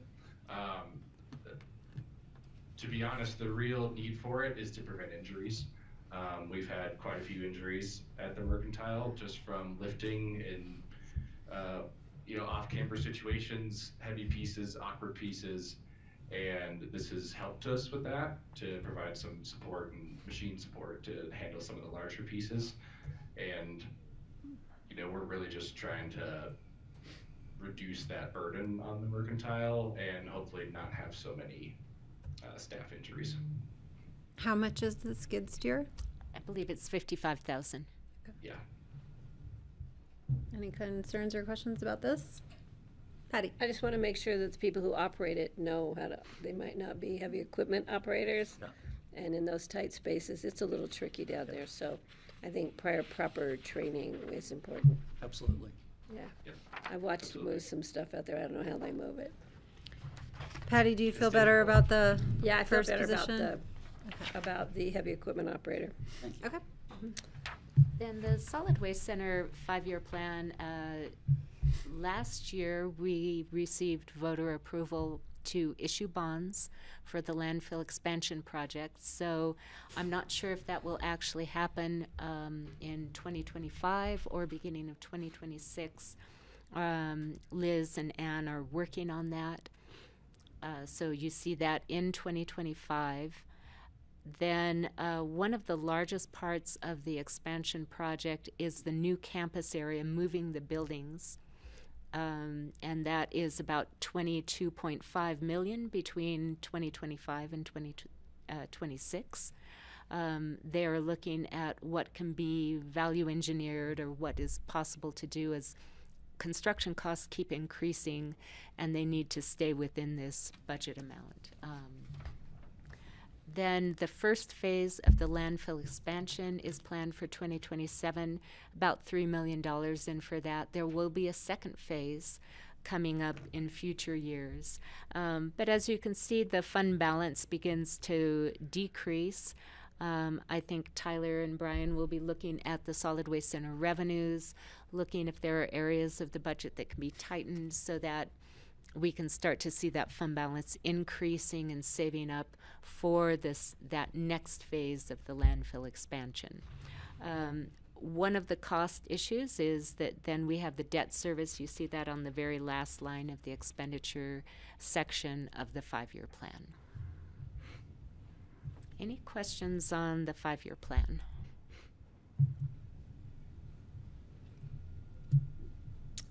No. Greg has a question. Oh, sorry, Greg. Go ahead. Yeah, I just want to ask, I understand the city has really been pushing hard for their composting program. You mentioned the solid waste and the contaminated soils. Are we anticipating and planning on an uptick in compostable, what do you call it, bio-waste? And is that an income stream or is it a liability for us? The easy answer is an income stream. We saw that with the first kickoff with restaurants. I know they're moving into hospitality and future will be residences. So I'm sure we'll see an uptick in both of those events whenever they officially roll those out. It does have a bit of a liability in the beginning. We saw this with the restaurants where at the beginning it was really rough and then they kind of got an understanding of what they need to put in and what they don't put in, and it's cleaned up in the months following that implementation. So. Can I follow up real quickly, Kelly? Please, go ahead. Just regarding that, if we're getting a lot of high nutrient energy density, nutrient, waste coming in, Is there an opportunity to actually try to biodigest it or something like that? Is that anywhere in your future plan? I wouldn't say it's in the immediate future. I think we would try to address that following the future landfill expansion, just from a capital projects perspective. But it's something that we can look at, especially because as we get more of that nutrient dense material in, we need to move more compost through the same pad size quicker. So anything we can do to speed that process up or adjust that process is something we're looking at. Great, yeah, nothing to look forward to. Thanks for that. Okay, any Yeah, other- should we be concerned at all about the fund balance 5 years out? It seems a little thin. It is low. Okay. And it's something that we're looking at and working on, and there will be more work done on this so that I would expect that when we bring this back next year, it will look different than what it is now. Okay. Jeffrey? So, similar to Kelly's question, how are we in terms of competition vis-a-vis South? I've been in lines on some days where South Canyon's closed. Are we priced accordingly to South? That they're all of a sudden driving to Pitkin seems really strange to me.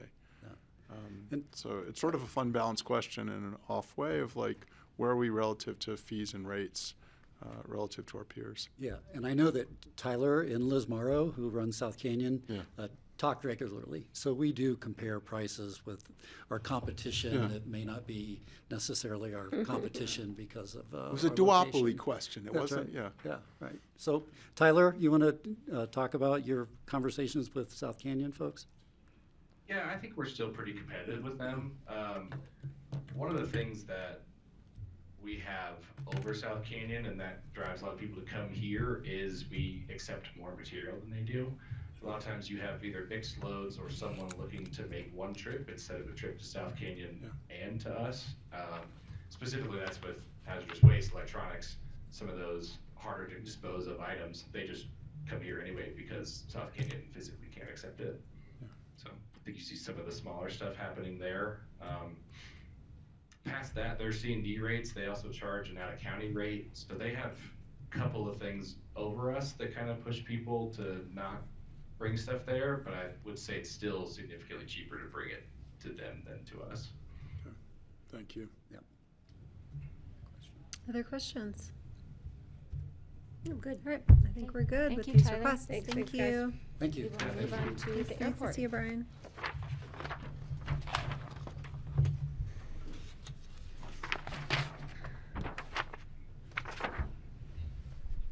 All right. I'm a little chilly.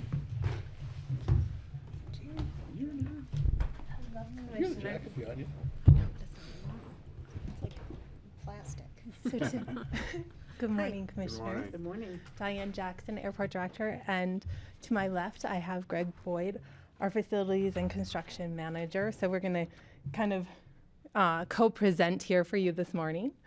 We'll start with our capital request for 2026 for the airport. The first item before you is our pavement maintenance. As I'm sure most of you are familiar with, we've come the last few years with a capital request for this. This hopefully will be the last year for the pavement request that we will be handling locally funded without FAA funding to go with that. Again, that goes back to the 10 years of pavement maintenance. It's not going to make it the 10 years. We're estimating 6.8 million this year. We will be focusing primarily on the de-ice pad and a few areas of the runway that we'll be watching through the winter. So our estimated amount for that this year is 6.8 million. Obviously, looking at the runway, we won't have to be doing this in future years without FAA funding. The next one, and I'm going to let Greg kind of speak to this, 2027 snow equipment for 3.7 million, which is an exciting ask this year. These pieces of equipment aren't replacing pieces that we have right now. These are new pieces to address the modernization and expanded footprint of the runway, maximizing on efficiencies as far as these trucks can do 2 to 3 things at once, where our existing trucks, you're only doing one thing at once. So it's less time of jumping from one piece to another to get all the same job done at once. The ARF truck is just the existing ARF truck that's being not bumped out, but we're just replacing something that has passed its useful life, although we're not getting rid of it. We're looking at options for storing it somewhere so we have a backup and another truck to use. So the 3 pieces that total that 3.7 million are 2 combo pieces, so you have a plow blade and a sweeper at once on the runway, and then the new ARF truck just to get us a little closer to when we up our index and we're ready for a new facility. And you all may recall that was the PFC application that we came forward with for approval for the ARF unit, so the Aircraft Rescue and Firefighting Unit. So that's still working through with the FAA approval to get our up index on that. So that's backing about 1.6 million out of that 3.7? Mm-hmm. Roughly 2 million. Yeah, sorry, that was with the ARF unit. Okay, thank you. And then one question on that. Do we hand them down to AFPD? Because they're then the backup for the ARF? So our ARF unit, although will not be listed as an active unit, we'd still like to hold that as a backup unit. In which case So it's something still should go in-house. down. So we're still maintaining index because we are required to maintain a level of index for firefighting services for commercial service. Thank you. So if that were to go down, it would still be on premises, but off service. Thank you. Patty? So while we have the opportunity, I know the public is watching our meeting with bated breath about budget. The closure dates for the spring of 2026. It's always a great opportunity to get it out to the public. Patty, because that is in my notes for 2026 maintenance. We're hanging out too much together. As we went over this morning in Accra as well, getting that out there. Spring closure dates are 9 a.m. April 23rd, which will allow all those flights from the night before to be able to get out that first morning, to 7 p.m. on May 21st, which will allow our overnight flights to arrive that night and have a full schedule on the 22nd. So we're extremely excited to be able to not only come in after ski season and before Memorial Day. Great, thank you. So thank you for asking, Patty. And that snow equipment for 2027 and the ARF truck, it's the extended time period it takes for ordering them, why we put it in the 2026 budget for delivery in 2027. And we are Board looking is familiar with that. Yeah, probably 2 years out with delivery dates, especially for the ARF unit. We went through that with ambulances. Any questions on those items? Greg? Yeah, just quickly, I do want to highlight that, you know, with the federal, the grant funding not being available to us for the maintenance at $6.8 million this year or next year, can you give us an idea of how many years we've had to foot the bill entirely on our own for the pavement maintenance because of that regulation? I just think it would be really good for the public to understand the cost of doing it this way. Thanks. Sure, Greg. Last year it was a little over 7 million. This next year it will be 6.8, and that will be coming back to you through rates and charges because of the enterprise fund. We will have to build that in to the rates and charges for next year. So this will be the first you're seeing this, but we will be coming back to rates and charges, and we'll explain how that's going to get paid. Unfortunately, because it can't be amortized out over the 10 years for that, we're going to see some rates and charges increases. So it's just been the last 2 years, or? For the last 2 years for full locally funded. Got it. So we're throwing $14 million away at this point, unfortunately. I like to think of it that way, only because I'm trying to make a point. Thanks. I will be careful, but yes, we have had to locally fund that due to our inability to apply for federal grants. And now on to probably the most exciting talked about project for the airport, which is the airport modernization year 1. We're at an estimated $75 million for that multi-year project.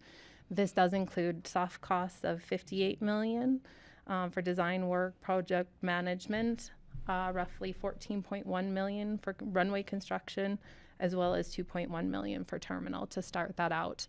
And that will be the enabling projects in 26. for the runway. Nothing that will close the runway down beyond our current closure period of that month. We'll be working on things outside of that to prep for that 2027 closure. And I do want to highlight, and I'm so glad that the presentation does this, everything we're doing right now, the common ground recommendations are our guiding post. Any design work that's being done, both runway as well as the terminal, have really highlighted that. And if I may, kind of go on with the terminal, we're continuing our community outreach. Thursday night will be our second open house. It will be Mid-Valley at the Hoffman. And really looking for community involvement and input on that. I know how important that is to all of us to have that. And we've highly encouraged that. It's been on our website as well as putting out ads. Allison's done a great job with communications and getting that out on the website, and a virtual open house as well for those that can attend. What time is that on Thursday? 5 to 7 p.m. at the Hoffman. As well as the task force. I would be remiss if I did not say the task force meetings are today. They will meet together as a task force from 2 to 4:30 p.m. And then do breakout sessions from the multimodal as well as the terminal to discuss some of the things that will be coming up in the open house. Okay, I have questions about the budget on this. Can you help me understand which of these budget revenues are reliant on the passage of 1A when we look at the line items across? That would be on page 2. So what we did with the airport 5-year plan this year is we broke it into 2 pages or 2 sections. The first page is just operations, normal airport operations. And then the second page, you see the airport modernization project. So what is reliant on the passage of the ballot measure would be under this terminal financing. That's the second revenue line on the second page of the airport 5-year plan. Okay. So between now and when we adopt the budget, we'll have more information that we can revisit. Right. If we need to. We have built it in, which I hope we won't have anticipating approval of the ballot measure, but of course, if that were to go differently, we would bring back a different 5-year plan for the board. And then this is broken up over multiple years because we would only bond for the amount that we need in each year? Yes, Okay. exactly. It would be issued in tranches so that you only issue the amount needed year by year so that you're not paying arbitrage or on taking too much all at once. Yep, got it. That makes sense. Francie. Sorry, I just want to jump in there. This is Liz, finance director, treasurer, public trustee. The one piece that I will say is that we do not have that financing plan finalized yet because we're obviously waiting on the passage of or what happens with the election in 2 weeks, next week rather. And also that it also depends on like what our financial advisors recommend. So I just wanted to put that out there. It is possible that we could issue all of the bonds at one time. It's just unlikely. I just wanted to put it out there. Thank you, Liz. Francie? This is at a much smaller scale, but in the budget, is there any room for lighting to get people from the Elk parking to the terminal? I am so happy that I was able to experience the lots with both you and Jeffrey that evening. But yes, that is a focus on the redesign, is making sure we have safe passages for people. But we will be looking at that even next year and how we can temporarily light and make it better. Great, thanks. And I might take to that too, to let the commissioners know we are working on the parking situation as well. So. Always working on the parking situation. Yes. We are, and I apologize if there may be some comments that come to you because we are working really hard on making sure that people have a safe maneuvering ability in the parking lots. Yeah, we're getting letters. Are our numbers up? For parking? For flights? Yeah, for passengers. A modest enplanement. a modest increase, and I'm looking forward to seeing what the year end will be for us, because we did see the increase of the E-175 and additional flights from the carriers last year, but I think it'll be more modest this year. Okay. Other questions? So a couple other items I wanted to point out for the board on the 5-year plan. The operating revenue is around 44.7 million, but you do see that we have built into the 5-year plan a significant drop in 2027 with the extended airport closure, and then bouncing back up to 44.7 million thereafter. So just wanted to make sure that you saw that. The vehicles, as mentioned on the previous slide, are included here in the vehicles and heavy equipment line item. And then you see the operating either surplus or deficit on the bottom line. And of course, a large deficit in 2027, but then building back up, and then some back and forth just depending on mainly the fact of the debt service coming into play in future years. Then on the modernization project, the timing on these amounts will most likely shift. As Liz mentioned, this is just a plan at the moment, and I'm sure the board will be hearing plenty of updates as we're moving forward. So the overall surplus or deficit for the total fund is shown about in the middle of page 2. We have a lot of reserves built up that we'll be starting to spend down once we fully get into the modernization project. But then you see bottom line, towards the end of this 5-year plan, a fund balance of about 6.6 million. Is the other vehicles and heavy equipment that make up the 6 million presented in the replacement budget? Okay, thank you. All right, other questions? All right, thank you. Have a great afternoon. Thank you, you too. You as well. We have one more department presenting before lunch, and that's for the Dispatch Center Capital Project. And Brett Loeb is here. Hi, welcome. I'm so happy to go on after the airport. This seems like nothing. Makes it look tiny, right? This one's already above ground. I've been watching it. We don't spend any money. Go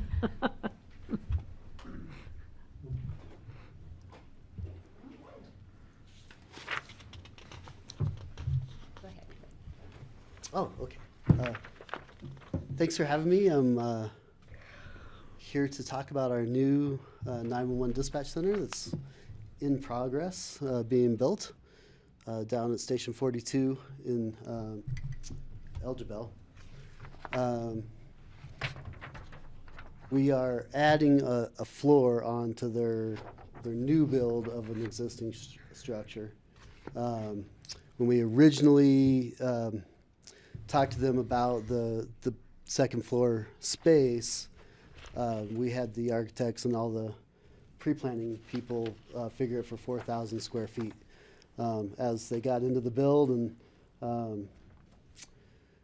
adjusted some of their work, it's moved up to 5,500 square feet. And so the new number has come in a good amount higher than the 5 million that we had originally projected, just on estimates. But we've already gone through and recalculated for an 8.5 million that still hasn't been valued engineered, so I'm hoping that's going to come down a little bit. But we did place money, 2 million in 25, and then the rest 6.5 million in 26 to cover those costs.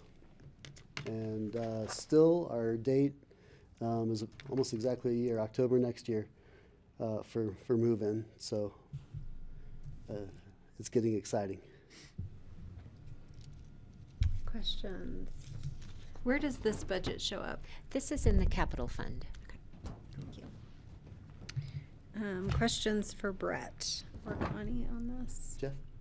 Yeah, can you remind us what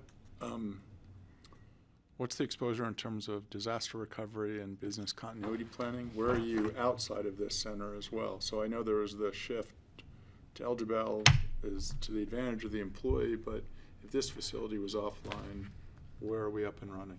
Yeah, so we have, we currently have what we're calling satellite centers.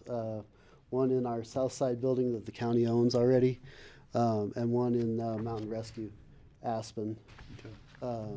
And those would remain until our kind of phase 2 goal of putting a satellite center outside the Roaring Fork Loop and Glenwood Springs. To really redundancy and resiliency, then we would have 2 statewide fiber optic loops, and we really could operate, if any of those centers went down, we could operate out of the others with no notice to the agencies or public. Do you have 2 loops in this building then? Single. It was a fiber question, sorry. So we have, oh, that's good. You might be testing me here. We have the Aspen network, as well as a Comcast network, and I think they both run through here. They both do run through North 40 where we are now. And then basically they cover the upper valley, and then there's another loop that covers kind of mid-valley to Glenwood. Have you seen the Meet Me Center diagrams? That might help. Yeah, that plays out with Thor and everything. Yeah. Spider webs. Yeah, I have a question. Additional square footage of 5,550 square feet is 39% more than the pre-construction estimate. Why is my question. Stacked. I mean, that seems like a lot of increase from pre-construction estimate. Well, yeah, like I said, with the pre-construction, and I don't know where this number came from, they were calculating 4,000 square feet. And I think that was just Seems like a lot of square footage to maintain, to operate, to clean, I mean, I think that, these dispatch employees, I mean, it's a tough job. But we've got a break room and a lounge. I mean, it's a lot of square footage because we have to look at the long-term cost, not just the construction cost, of maintaining and operating a facility of this size. Sure. But I guess you've increased it by 39% more than what pre-construction estimates were. Well, yeah, so we didn't increase it. We had this design from the start. And really, I think that it was at this 5,500 square feet to begin with, but just the initial talks with the architect, everybody gave us a 4,000 foot footprint, but none of the dimensions changed. And everything in there, with the offices, break area, the lounge and bunk rooms are kind of a result of the last 5 to 10 years of comm centers and our location of, sometimes we have to have people that travel a long ways and need a place to sleep or have a break. And building it within the center gives us a lot of advantages. We can have people stay overnight if it's bad weather. If we have employees that come in, and are transitioning to permanent housing, we'd be able to house them here, at least, for a little bit. It's kind of based on a firehouse, bunkhouse design that we found we needed with a 24/7 operation. It seems like a lot of space, as I said, in long-term maintenance and, operations. And that's going to be a big budget hit for years to come. And I don't know how that's going to be funded in years to come to vacuum, to do the bunk rooms, to clean all the bathrooms. And there's a lot of space between dispatch centers. So I don't think there's anything we can do about it now. I mean, it's already up, if you see the construction going on, but I'm just concerned about the long-term cost of maintaining a facility of this size. Thanks, Patty. I have some questions too. Francie, go ahead. Does the fire department have use of those spaces as well, or do they have their own lounge and areas? Oh yeah, they've got their own. We learned lessons from our situation now, and we're going through the condominialization process which I've practiced over and over saying that word. So everything on the second floor will be owned by Picken County. And maintained and operated. Yes. Well, and that brings up my questions. I guess I'm wondering who's our project manager on this, because I know Anne has come before us to present and Brett has come before us to present, but it's sort of unclear who's like stamping sort of these expansions. So Jeff we have Kruger. so Jeff Kruger is staying on to help as sort of our staff liaison, and then we have Joe Farstead, who's the project manager, the hired person that's outside of the organization. I mean, I share Patty's concerns. This seems like a big change in scope. How does this affect our cost sharing? Didn't we just enter into an IGA with Roaring Fork to deal with cost sharing for the building? So are we shifting? Do we need to amend that? Like, I don't know if I have information on that top of head. Are you aware of sort of that progression? Or You mean like just with the build and the land the building yeah, itself? like the future. Yeah. Have so, we now shifted through? Has our cost share gone up? By No, all 39%? those numbers No. are the same, but then also, well, we went into that IGA with these numbers, so it didn't go up since the IGA. But all of these will be charged back to our user agencies. So the county is, as I understand it, for lack of a better term, floating the construction and the first year of the building, and then there'll be certificates issued. Certificates of participation. Okay, so the additional $3 million in the budget for this project will be recouped through those Yes. COPs over Yeah, time. Yes, it that's will. correct. Okay, that's helpful. Thank you. Yeah, well, it And are will we be floating that recouped. out of the It will be general fund? recouped out of the capital fund, yes. And it will be recouped right away when the certificates of participation are issued, and then the agencies will all share in that debt service cost, and the E911 fees will probably go to cover some of that. Okay, and I see Anne has her hand raised. Hi, Anne. Hi, good morning or afternoon, I'm not sure. I'm in Florida, so Andrick is the CFAO. Just a little word on the IGA. So the cost sharing with Roaring Fork Fire Rescue were done as percentages. I would add that it doesn't change, the costs, the size of the building is not changed by, the amount of utilities coming in, staircases, those kinds of things. They stay the same, so I just wanted to point that out. Other questions? Patty, no? Greg? I'm good. I'm just concerned, but Well, I personally don't have a problem with making our dispatchers more comfortable. So and since the space is on top of an existing building, it seems reasonable to use the space. I don't know if it's necessary on top of the existing one. They're building a whole new wing onto the fire station in El Jabal. It's a major construction project if you drive by. It's the second floor of the fire station. Yeah, but it's Yeah. major construction. Okay. Could I just flag one thing too? Yes. I think as part of my previous role with Town of Basalt, I got to sit in on a lot of discussions about what are we going to do to get ourselves a new dispatch center, and knowing that we had limited time in the current dispatch center, being able to find a new space, which we have done, and I think it was a pretty creative solution to not having to find land, and then also figure out how to build it on top of that. So I think there certainly were a lot of discussions, and I think it does help having assistance to defray costs from all of the contributing agencies over time.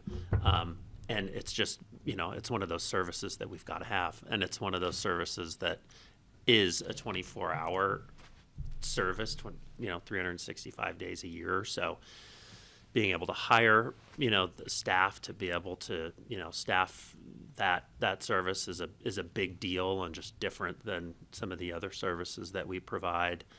So I do think some of those comfort elements certainly, while they may seem extra, I think having those folks be well rested and be able to do their job is pretty important. So I think my concern is just how does the 3 million put pressure on the capital fund and the general fund to float that? Like what are we trading off, in order to accommodate this increase?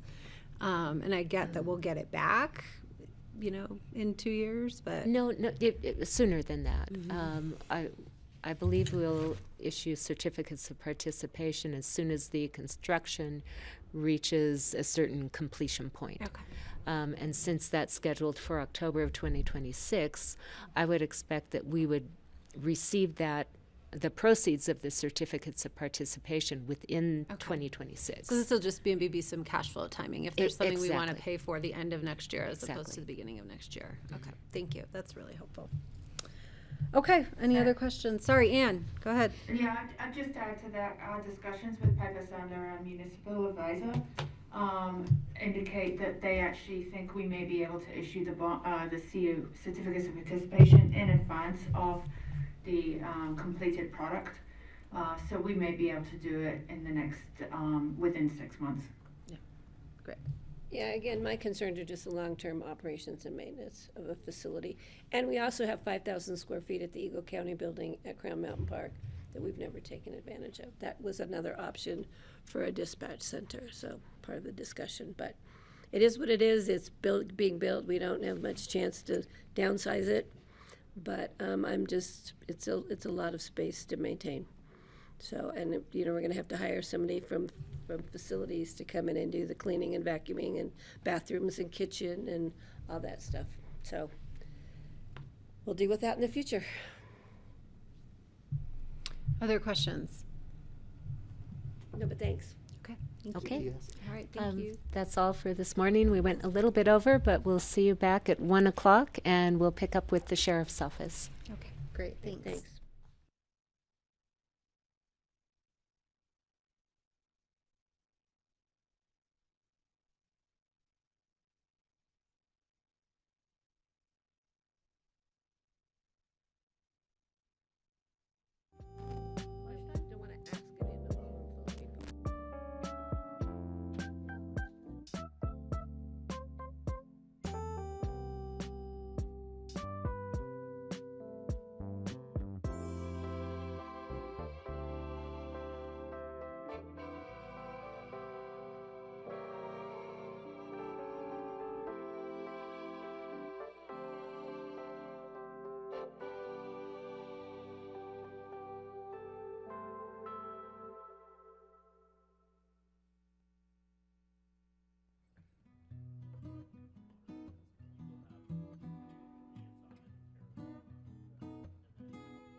Welcome back, everyone, to the Pickens County Board of County Commissioners work session on Tuesday, October 28th.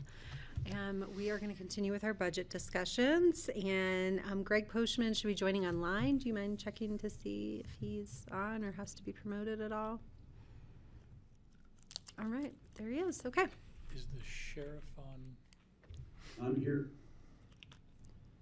Let's see. There he is. If you could elevate him to right behind the music tent. And please give me All right, we'll just a turn it over minute to Budget Director Connie to introduce the next sections. Give me just a minute to get my PowerPoint back up and No running. worries. I gotta do it in the right order.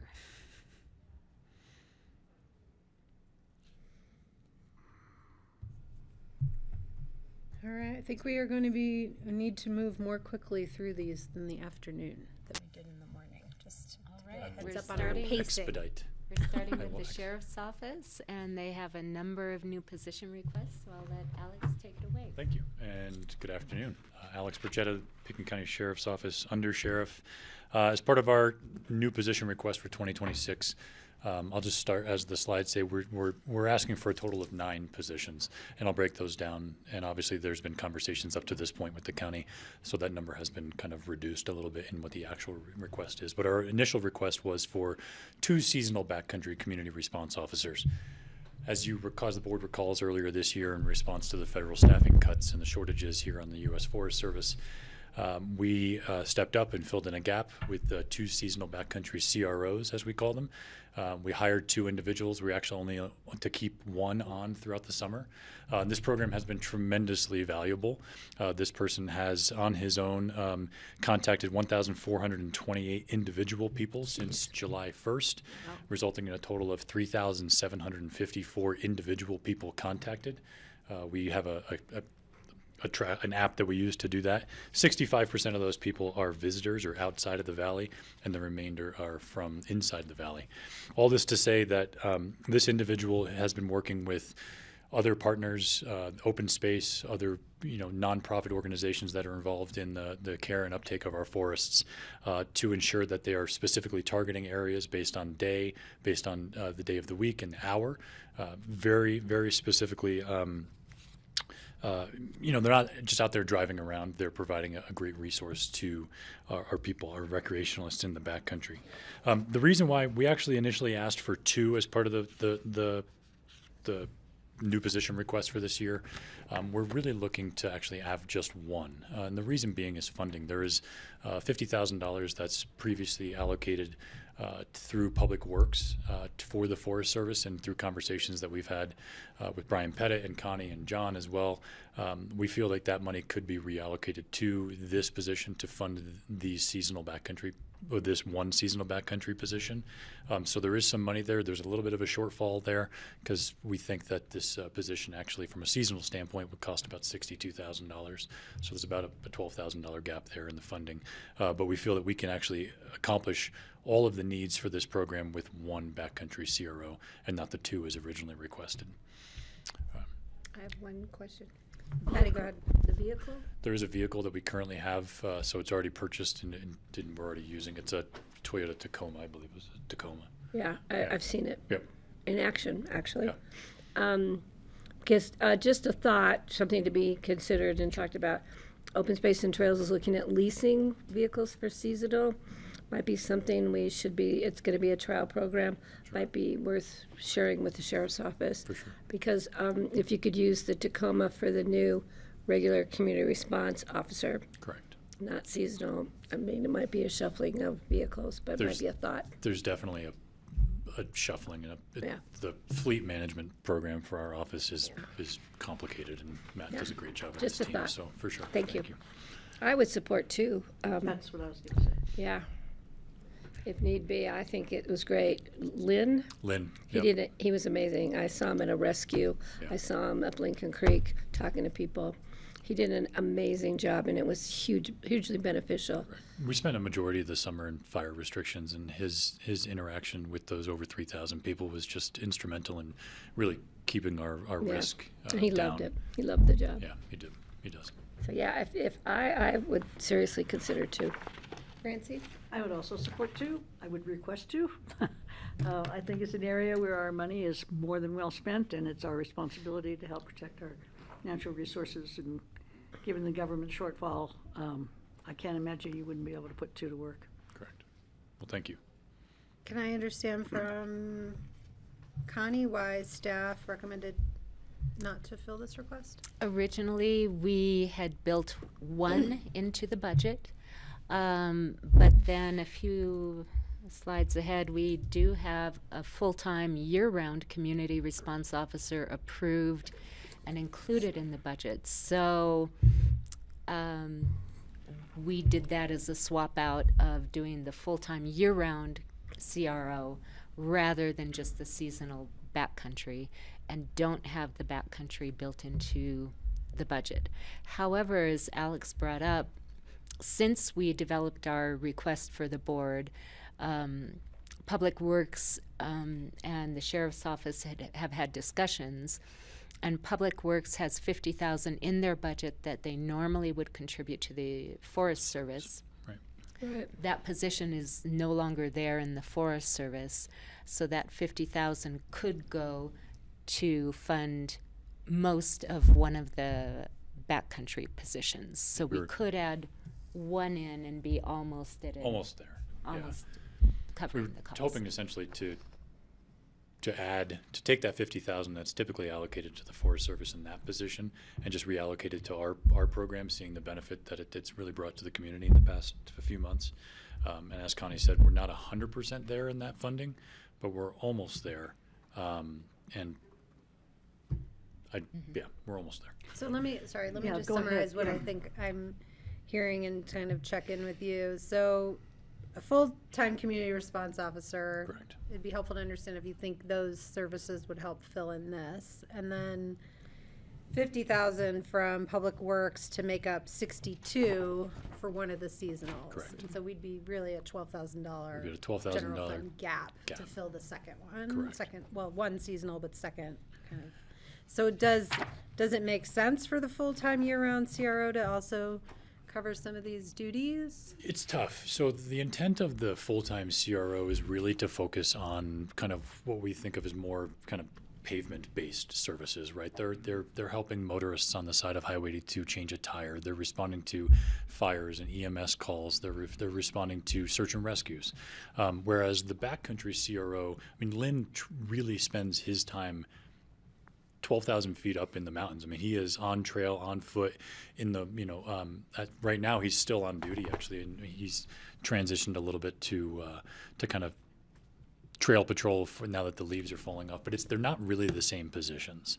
The full-time community response officer, as on the screen, is really to support our patrol staff and to divert some of those traditional non-law enforcement calls for service away from our patrol staff to the non-peace officer position, and allow the peace officers, the cops, quite frankly, to really focus on their law enforcement duties, investigations, et cetera, et cetera.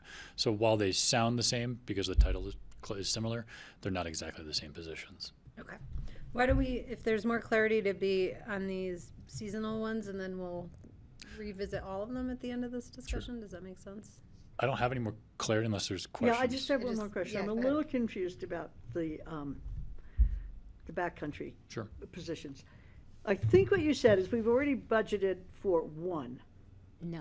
We have not. We haven't budgeted for We have not budgeted for Okay. any of So the you're saying that seasonals. this money from Public Works then would be for the 1? Right. Correct. Right. And if we were to add a second, then that would be an That would effect be the cost to us, on the general fund's bottom line. Uh-huh. So we'd have another $62,000 for the second, plus the 12,000 to That's complete correct. the first, the gap in the first. And so 62,000 is for a seasonal worker? Correct. How many months? It's typically June 1st through, the end is flexible based on the needs. If hunting season or it starts snowing. So it's Till usually November. mid-November. And I will say, I mean, I understand and I appreciate the support for two. We've done a tremendous amount of work with one, and obviously two would be better. But Lynn, as Patty said, Lynn has done a fantastic job of building these partnerships with Independence Pass Foundation, Roaring Fork Outdoor Volunteers, et cetera, and the Forest Service, and partnering with them to ensure that we're really spreading the wealth around and the resources around the forest. I think if given an opportunity, one would be great. Two would be fantastic, but given the budget constraints, I think I like one fantastic. would be fantastic. I like fantastic. Okay. We can come back to this. Okay. Sure. All right, let's I work think through our the next next thing one. is the Deputy Emergency Manager. Chris Breitbach is our emergency manager currently. He came to us in April of 2004 with over 20 years of emergency management experience.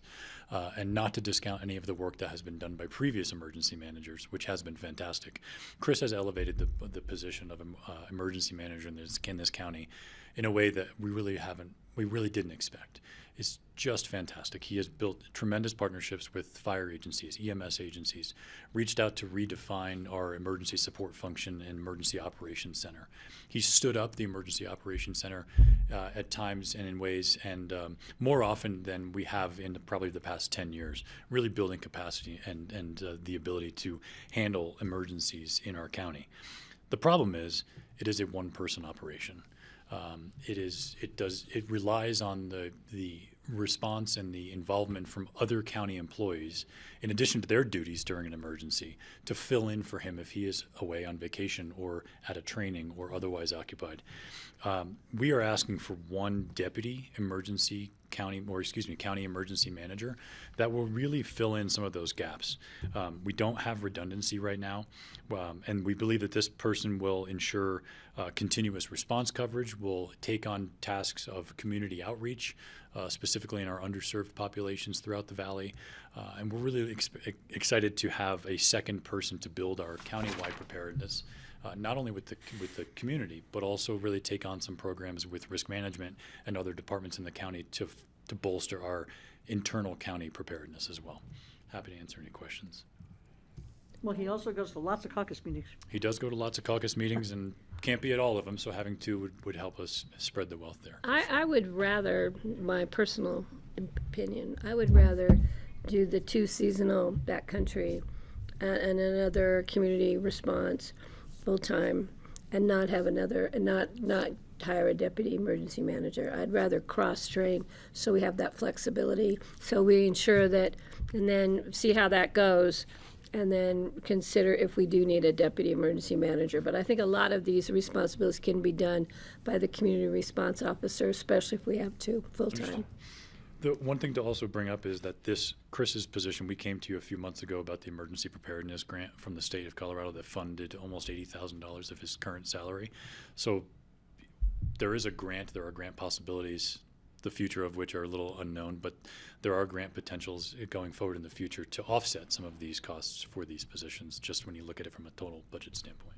Well, but the grant we have now is funding his position, so we can't split it and fund another one and not have to fund, so one of them's gonna have to be funded through general fund money. Understood. So I'd rather do the community response responders. Thoughts or questions on this one? No, I'm happy to hear the whole thing before I make up my mind about anything. All right, and Greg, just raise your hand. I'll look for your hand if you have questions. Go ahead. So we contracted with an organization called Healy Plus last year, which provided a staffing and organizational assessment. And the 5 patrol deputies are the continuation of those requests. We had outlined a 7 to 10 year plan as part of our budget process last year for 2025. And so this is a simply continuation of that to increase our abilities to enhance our public safety with better coverage. And also it really comes down to 2 things, our employee wellness and retention, but also our service delivery model to the community. When we have a shift, I'll paint a picture. When we have a shift of 3 people, one of which being the sergeant working on duty, and we get a search and rescue, or we get an in-depth call for service, or we get some other type of call that removes a deputy or 2 from the mix, we now leave policing of Pickens County of 973 square miles to 1, maybe 2 deputies. By adding additional deputies, it will allow us to absorb those calls, which over the past few years have increased in complexity, from complex frauds to other types of person crimes. We really feel like we need additional patrol deputies to address the needs of our calls for service. In addition, as I mentioned, employee wellness. We have an over-reliance on our sergeants right now, which are in leadership positions in the organization, and our investigators to backfill some of these patrol shifts or come out onto the road when we have needs during times of high call volume. And just as an example of employee wellness, we have a tremendous amount of PTO banked up in the patrol division. Over 15,100 hours of PTO across our entire patrol division, not including the jail or our front office staff or any other department, and 900 hours of holiday hours. That to me represents an inability for our current staff to take vacation, to go and have that work-life balance. Maybe because they simply can't, because we can't afford to approve their vacation because we need staff coverage, or they just feel this unbelievable tie to not even ask for the vacation because it would leave a shift short. So I think it is an interesting example. I'm happy to answer any questions now or later about the patrol deputies, but I think we went into great detail about the need for additional patrol staff last year. That need has not changed, and the 5 patrol deputies, as requested in our budget, it shows that. Question, what is the? Yeah, I do have a question about this. So those overtime hours have to be more expensive than a patrol officer? I mean, yes. 15,000. I mean, obviously, you're still going to have some. Those are PTO hours, Yeah. so the Correct. But that's going to be expensive at the end of their time, right? when they're cashed out, if Yeah. an employee leaves, then those hours are cashed out upon termination. Right. So So yes, it is could a be cost and a expensive. liability at that point in time. There's also a cap on PTO. There is a cap, There so is. so an employee stops accruing once they've reached a certain level. It's depending on tenure, so it's a tiered cap system. What is the cost of a deputy with salary and benefits? It would be over 100,000 with benefits. And I think what's important to recognize there is that the steps we take to increase our retention has a financial benefit because if we don't have to spend the time, I do all the recruiting for the sheriff's office.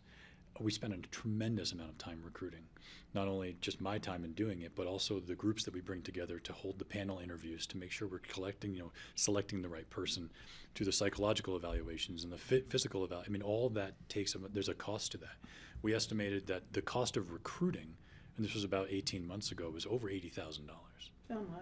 It's a tremendous, so if we can implement steps to increase our retention, keep people on longer, we're just doing a tremendous service organizationally, because we're not having to retrain, re-educate, re-onboard people every 2 or 3 years. We're tremendously fortunate right now that we actually just went through a recruiting process, and going into the year, they won't go to the academy until January, but we will be fully staffed going into 2026, and we've maintained a very high level of retention in the organization in the last 3 to 5 years. But there's always that need where, again, as I explained earlier, we have people that are not able to go to trainings, not able to take vacations because we don't have enough people to work the shifts, to absorb those major calls for service that continue to grow. I mean, with COVID came an influx of people from larger cities that have a greater expectation of what their public safety agencies look like, and that expectation has sort of rubbed off. It has translated to us where we have to, our service delivery model has to adjust to that. Well, you're not so short on staff that you missed me speeding down the road. No, ma'am. And by not including these requests in the budget, it's not a question about the validity of the request at all. It's simply a matter of what can we fit in the general fund with our projected revenues and with the other costs. And if we add one thing, well, is there something else we can then not do? And so that's the difficulty in trying to add what we can within the revenues that we have. Yeah, thank you for that, Connie. That was good. Patty. I have a really quick, just general overall request. Sure. I would like to, at some point, when officers are here and somebody can bring them in and introduce them to the board, because I come and go from this building at weird hours because I'm so close, and they're probably wondering who in the hell I am, and I would rather not be arrested. And I just like to know who they are. Yeah, you bet. So, Absolutely. and I think that would be great for that, so that we have faces to names and they have faces to names. Definitely. I agree. If we can work that out over a period of time. Sounds good. Thank you. Happy to. Sheriff, did you want to jump in and add anything to that? I realized that I didn't give you an opportunity. No, but I've said it before, and, you know, we've been patrolling the same model for probably 40 years, I think. I used to rely on Bruce Benjamin for that, but I know that's a fact.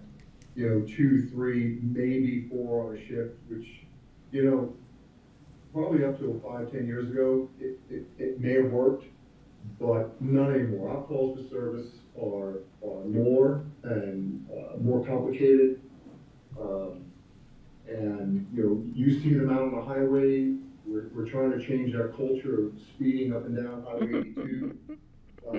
So it's, again, I know Connie clearly stated that it's not that we don't want to do it. It's just, you know, the budget, the general fund just can't absorb it.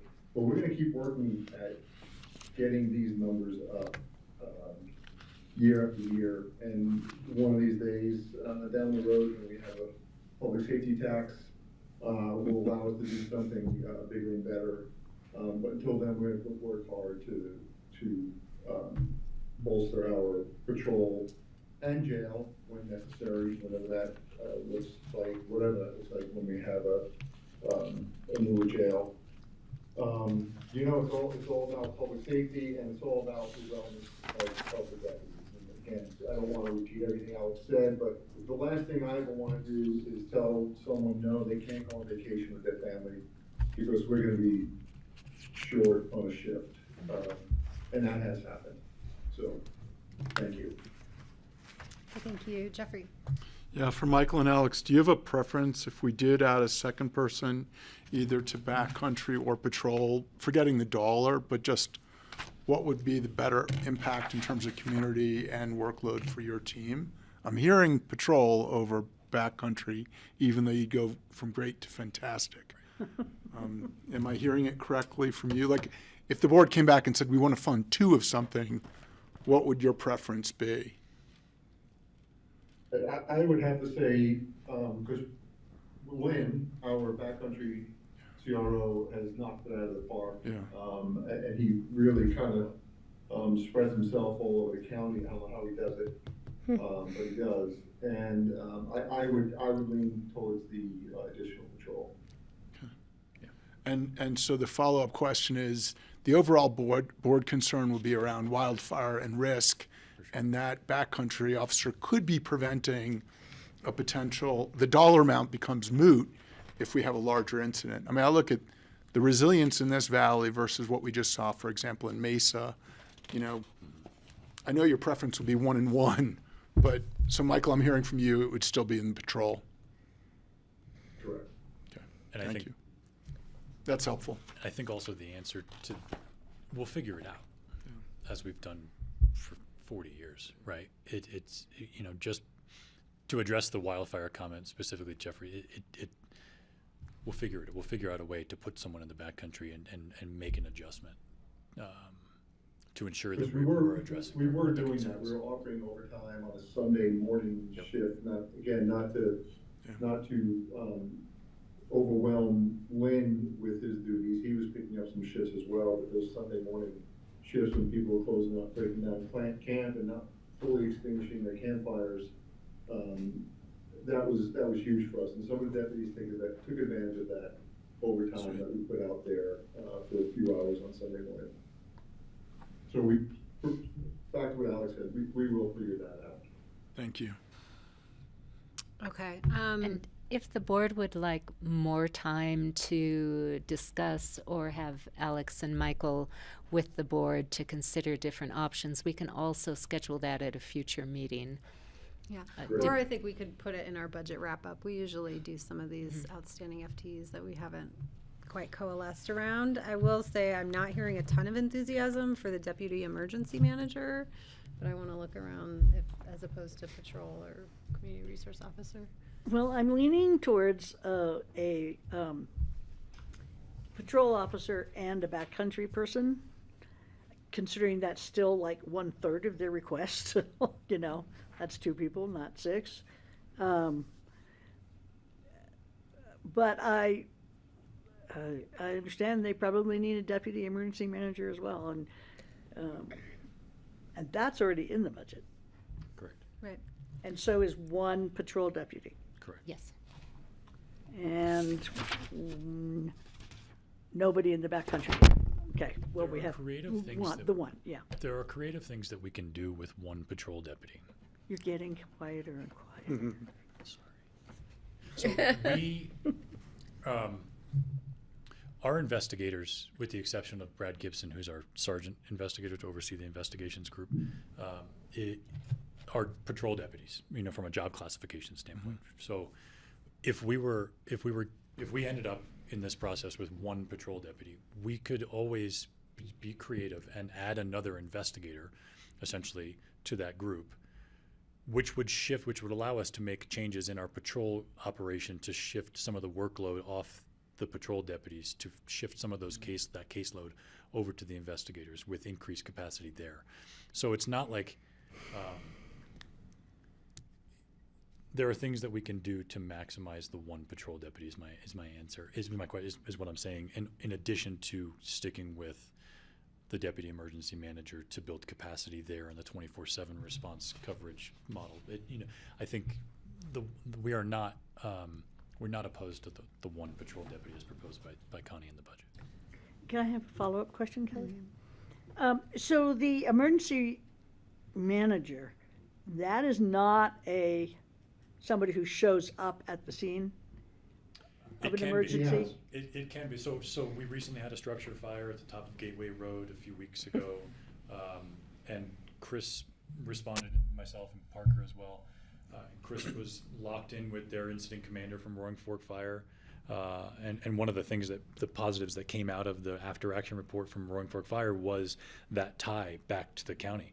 They haven't had that in the past. We haven't had that link operationally in the field.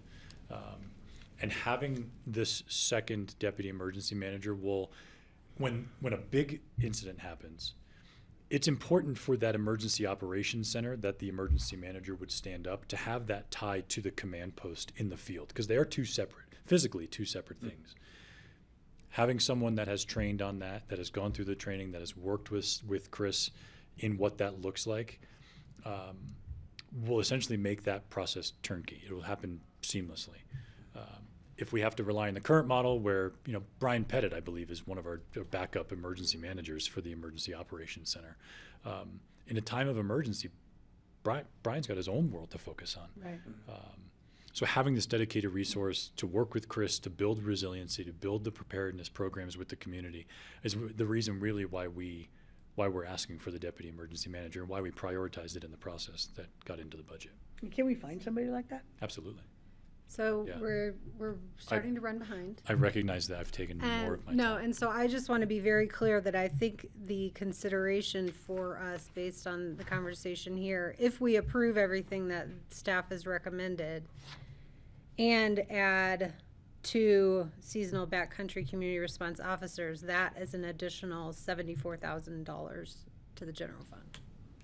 So that's that's the delta that I'm That's on hearing top of us. 100 and some thousand for a deputy, that's on No, top. but that's already 'Cause it's the approved in the 62,000. budget. Oh, yeah, but this is, So that's just, I'm just Yeah. clarifying what That's if if we we accept have everything that's been proposed and then talk about what we want to add, that so that's above and beyond. is 74 grand. if we accept what the budget is. I do think we may need to parking lot this. Yeah, and move I'd- on. I would love to parking lot it and be able, Yeah. give the board plenty of time to discuss it. And if the board would like on November 18th, we can bring it back and give the sheriff's office maybe a half hour to really work through it and see the effects of on the general fund also. Thank you. I just want to make sure that I'm here for that discussion because I have a more creative approach to cross-training and utilizing people in a better manner than always just hiring new staff. Sometimes we can utilize staff by cross-training, and that saves everybody money and it allows us more flexibility, so. Okay. Thank And you. I'll just say we'll let the vehicle requests align with With the position FTE requests. requests, exactly. Okay. Yeah, that's what we do. Okay, thank you. All right, let's. Do the CRO, or are we good on that? I think we're good Okay, on that. sounds Yeah. good. Let's move on to the jail, please. So I'll let Dan Fellon, our division chief for the jail, kind of speak to the granular aspects of the jail vehicle People make request. jokes about your last name and your job all the time. Oh, isn't it funny? I haven't heard a single one today. In the last hour. But I only have 30 seconds after Alex took all my time. This is important stuff. So this year we finally Dan Fallon, division chief of the jail for the sheriff's office.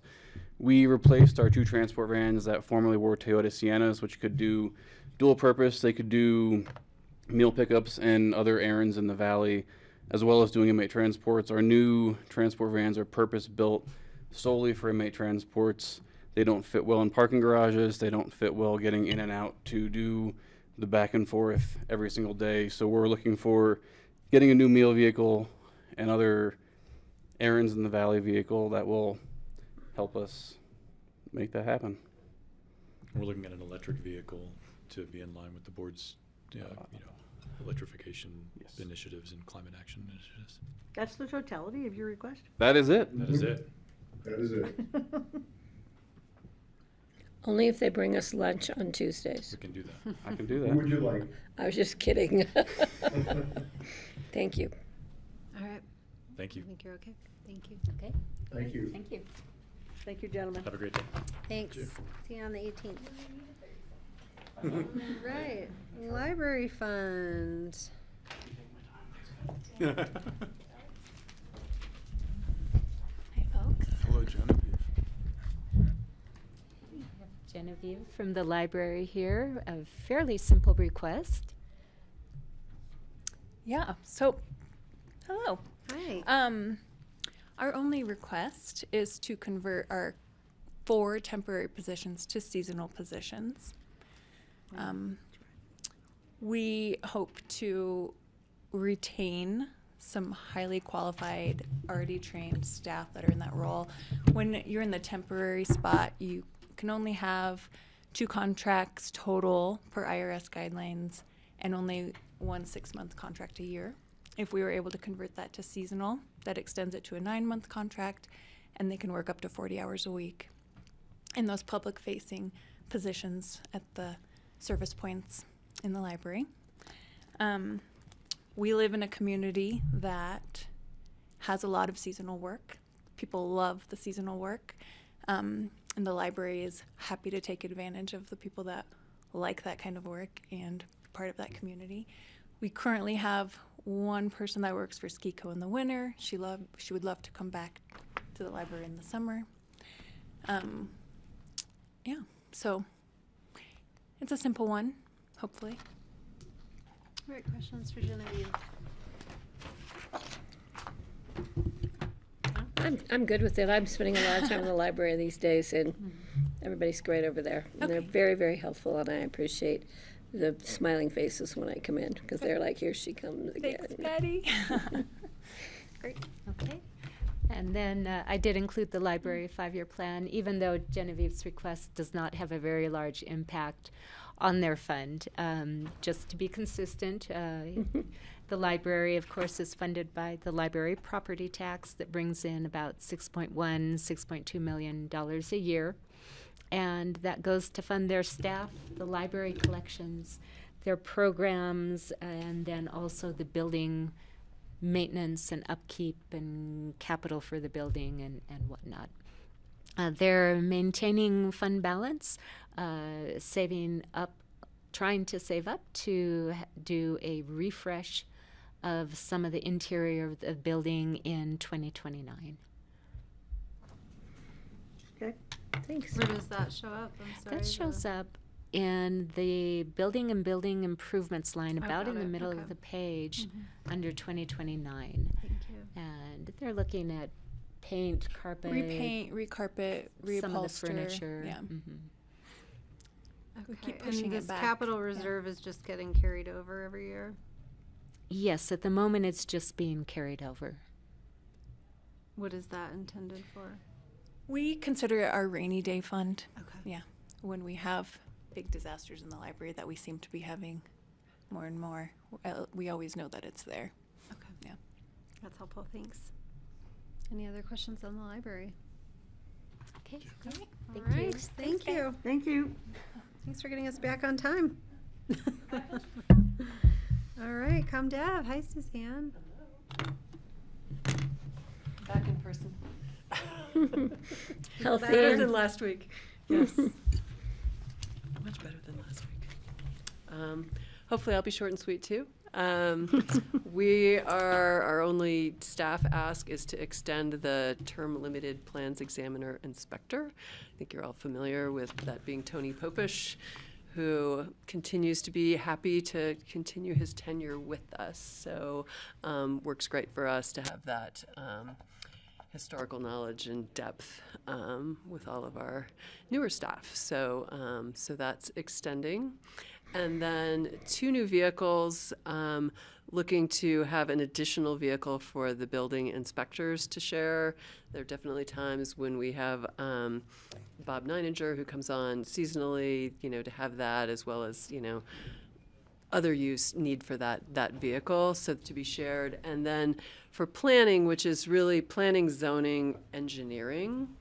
Right now, we use pool vehicle for all of their site visits, and often that involves them having to come to Aspen to get a vehicle, to then bring it to all of the places down Valley where they're doing site visits. And we just see there being a benefit to staff if we can sort of have that internal to the department to share, and then we can work out, where we can keep that, how we can manage that, and have that available, and maybe be able to figure out a place where we can stage that down Valley. I know some other departments do that now, and that would be really beneficial for most of our staff who are doing all those inspections, who are coming from a lot farther down the valley, and trying to figure out how to juggle doing their inspections in a county vehicle, and be efficient about it. So those are our 2 vehicle asks. Okay, questions for Suzanne? No, let's do more site visits. It's the best part, right? Can be. I have a question. Oh, sorry, Greg. Go ahead. Yeah, thanks. Hi, Suzanne. Voice from Sorry above. I'm not there. Just wondering, had you contemplated electric vehicles? Do they make sense with the ubiquity of charging now and better range on them and the incredibly low cost of maintenance these days? It just might save some money and be a good option for ComDev. I'm pretty Thanks. confident both of those are budgeted for electric vehicles. Connie's nodding her head, not shaking her head.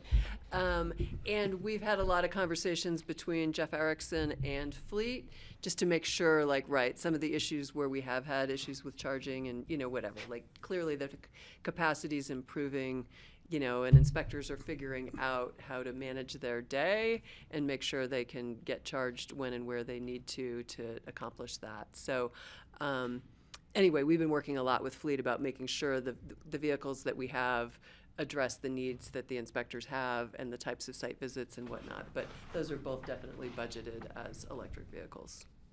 Wow, that's great. Thank you. I have a really quick question. So how did we go to 2? I mean, how about if we did 1 this year and 1 next year? Is it something that you really need 2 of this year?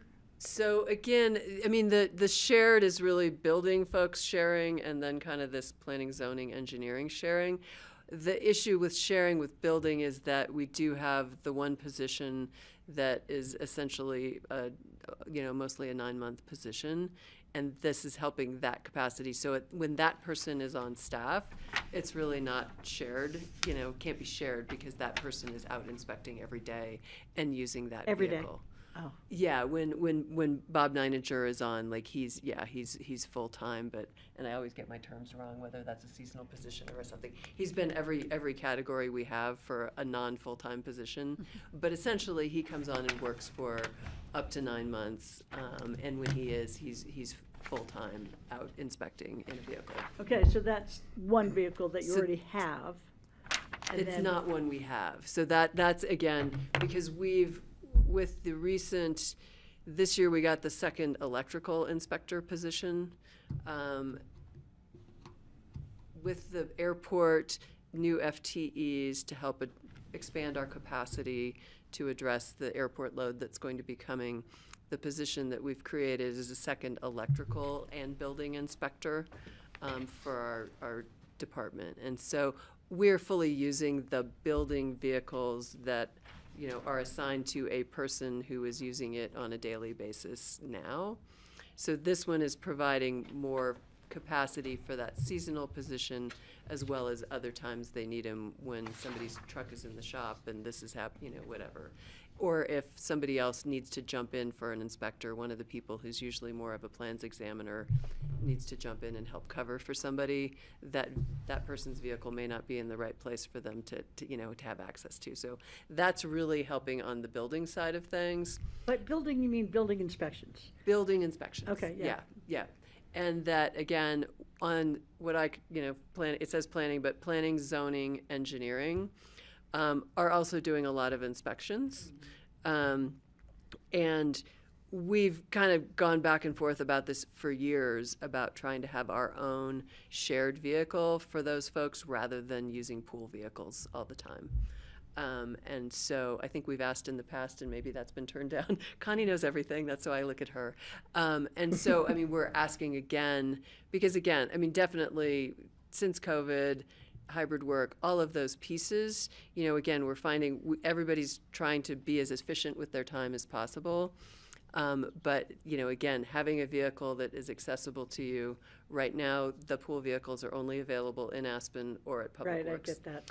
And so, they're doing a great job of trying to go, okay, well, if I'm in on Monday and Tuesday, I'll get the vehicle, I'll do inspections on my way down the valley and on my way back up the valley and whatnot. But again, having our own pool vehicle that we can work with each other on managing just makes it that much more easy for somebody to be like, oh, that inspection came up, I can jump on that because, again, I don't know where we're going to be able to figure out staging down valley, but that is our hope, is to have a pool vehicle for ComDev that we can stage somewhere that's more accessible to the staff that need it on a regular basis. Maybe the bus barn or something. It'll have to be Or the somewhere fire where they have a station. charger, which is going to be Fire station. it's City Debbie's. Market parking lot. Yeah, okay, well,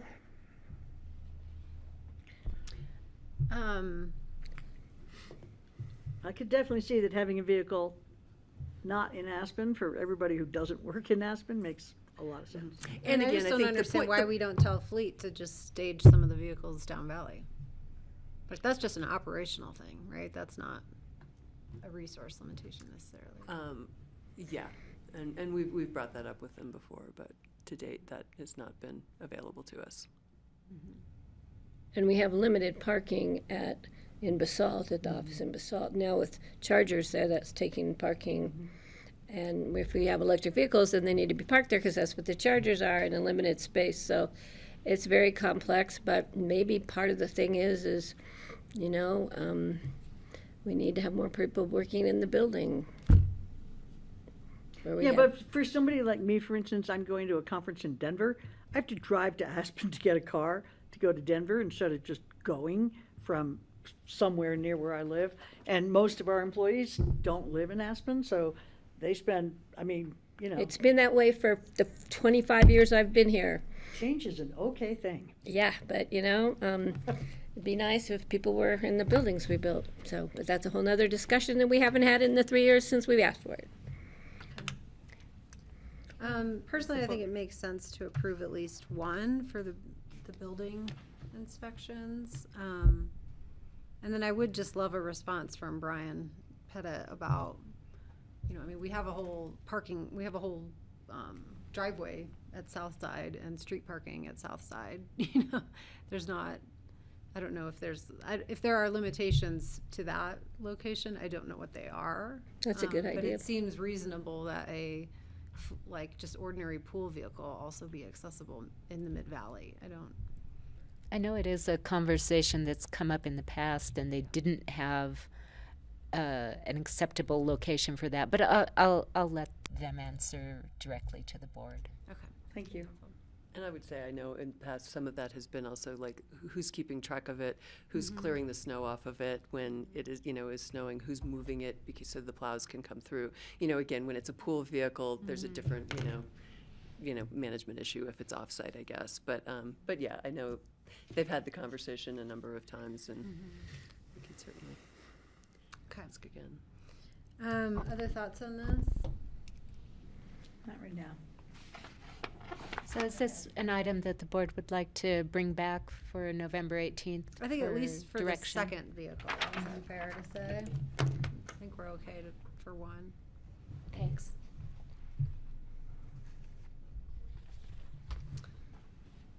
Thanks, Suzanne. Thank you. Thank you. Nice to see you. Nice to see you. Briefly. Do we have Carrie online? I see Andrew and Mary here. But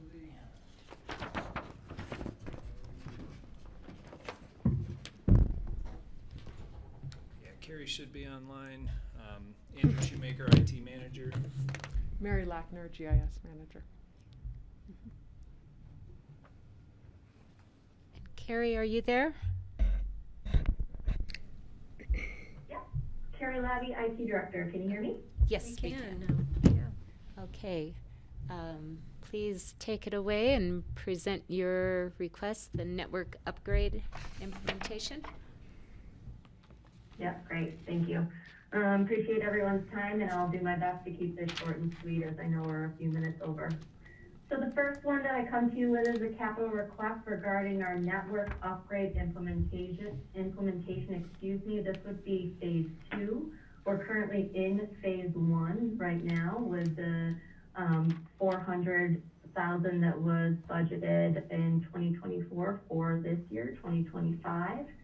So in phase 1, as noted, we are replacing wireless access points, upgrading the core and distribution layers of the network, and enhancing segmentation to better support future growth and simplify operations. If you recall, back in December of last year, we had a network outage that lasted over 24 hours. It really gave us some eyesight into what we need to do to improve our network and more or less make it more safe, secure, and efficient for the future. This request is in regards to, again, phase 2, so part 2 of this upgrade. That's the $380,000 requested for 2026. That would allow us to replace 30 access switches and integrate the telecom network to provide a secondary path between the data center, airport, and the North 40. Also inclusive in this request is an additional $115,000 for 3 backup servers, 2 of which would be located at our data center and 1 at the airport. I have a question. All right, we'll take questions on this. Yeah, Patty. what do you mean by in phase 2 North 40? Because we're moving out of the North 40, right? Are you talking the fire station? Although the dispatch team will be moving out of the North 40, the networking equipment that we have in that closet will remain. So that will still more or less remain as a distribution place as part of our network. And that is part of all the plans and consideration, even with the new dispatch center down as part of the fire station. So are we continuing to lease space at the North 40 fire station? I thought we were getting thrown out of there. Nobody. So no, I don't believe that that that's part of the lease. We're just able to maintain that particular data closet. Anne's got her hand up. I'll need more clarification on that because I can't imagine that we're not gonna have to be paying for space in the fire station Anne has her building. hand up. We can call on her to Yeah. answer. Anne, go ahead. Yeah, that's relates to the kind of lease we have with the fire district, and that's not been negotiated yet, but it is a key location for data for the entire county, and it's a very small space relative to the dispatch center. It's a closet basically. So yeah, that will need to be maintained if we are to maintain our network. That's news to Has to the me. fire district agreed to that? Yeah, absolutely. That's news to me. So, I mean, because we're building a 5,500 square foot new dispatch. And I'm not sure if I'm using the right terminology, but I know we have meet me centers. There's I'm one very at familiar River with Park that because Center I'm and- really up on right. broadband and Thor and all that because of COG. And I do believe that the North 40 is part of those different loops, and maybe we need to have telecom come back and talk about the loops and the connectivity, and unless you all have an answer on that. No, I would agree. Telecom is definitely the experts to speak to the details of that. But you guys are spot on. Some of the infrastructure that we need to keep there is related to the radio equipment. And it is very similar, even at the City of Aspen in the streets building right now, we do have a switch or two out there to pass fiber through. So it's not a big footprint, as was just mentioned, and it's in the basement of the North 40 where there's a network closet and a bunch of racks. So I can't speak to the lease side of things, but Yeah, it just kind of caught me off guard. I'm like, I thought we were getting thrown out of there, and now we're paying to put stuff in there. So, okay. We're only getting mostly thrown out. Yeah, a partial throw out. So just clarification in the future would be great. Yeah, we'll bring back information. Francie? I just have to trust what you said because I don't know what any of that stuff is. I don't get that language at all. So I believe you. Appreciate that. I'm ready to go to the next slide. Okay. Straightforward, we have to Okay, replace so equipment. this- Thank you. Oh, go ahead. No, I just said straightforward, we have to replace equipment. Go ahead. Yeah, thanks. Okay, so this one was not approved by staff to move forward, and as noted here, it may be brought back for consideration as we move along with the new recommendations. However, what I had requested going into 2026 was some funding for modern workplace technology and collaboration. So more or less, all of the conference rooms across our organization are currently using outdated technology. Even in our admin building, which we re-entered back in 2018, that equipment will be coming up on 8 years of age, which for this type of technology is aging. So the goal here obviously was to standardize, modernize, make things more efficient for our employees. However, again, hopefully we can reconsider this request as we move along with our recommendations from the new team. Questions? What is Newt? That would be the new workplace task force that Anne and Melissa headed up. Oh, yeah. The one that we've been Okay, working thanks. on for 3 years. Yep. And still haven't had a report out yet. Okay, we're moving on to the new position request. Thank you. Again, this one is not one that was brought forward. It's pending or in a pending state, but long story short, what I want to get to in terms of this particular FTE request is this. Over the past decade, the IT department itself has not grown, although the organization itself, as we all know, has continued to expand, not just in end account, but the way that we operate, the services that we provide, and the infrastructure to go along with all of that. You know, what happens when we experience growth of this sort with such a small team is we become stretched thin.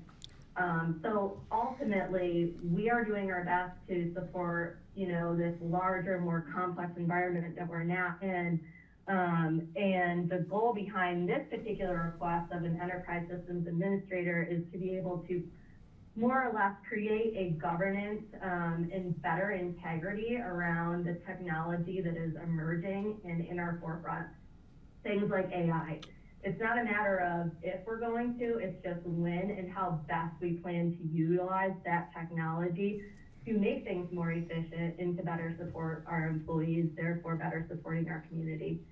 So although this position request is earmarked as pending, the goal that I wanted to express here is that we as a technology team are looking for growth, whether that be in 2026 or the years ahead, just so that we can, as an internal service, continue to best support our organization as one of those main core functions.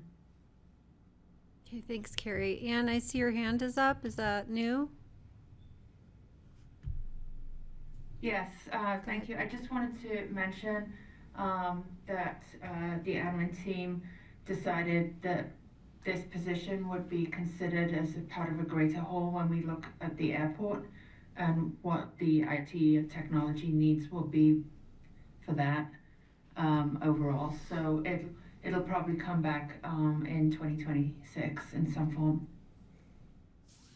Okay.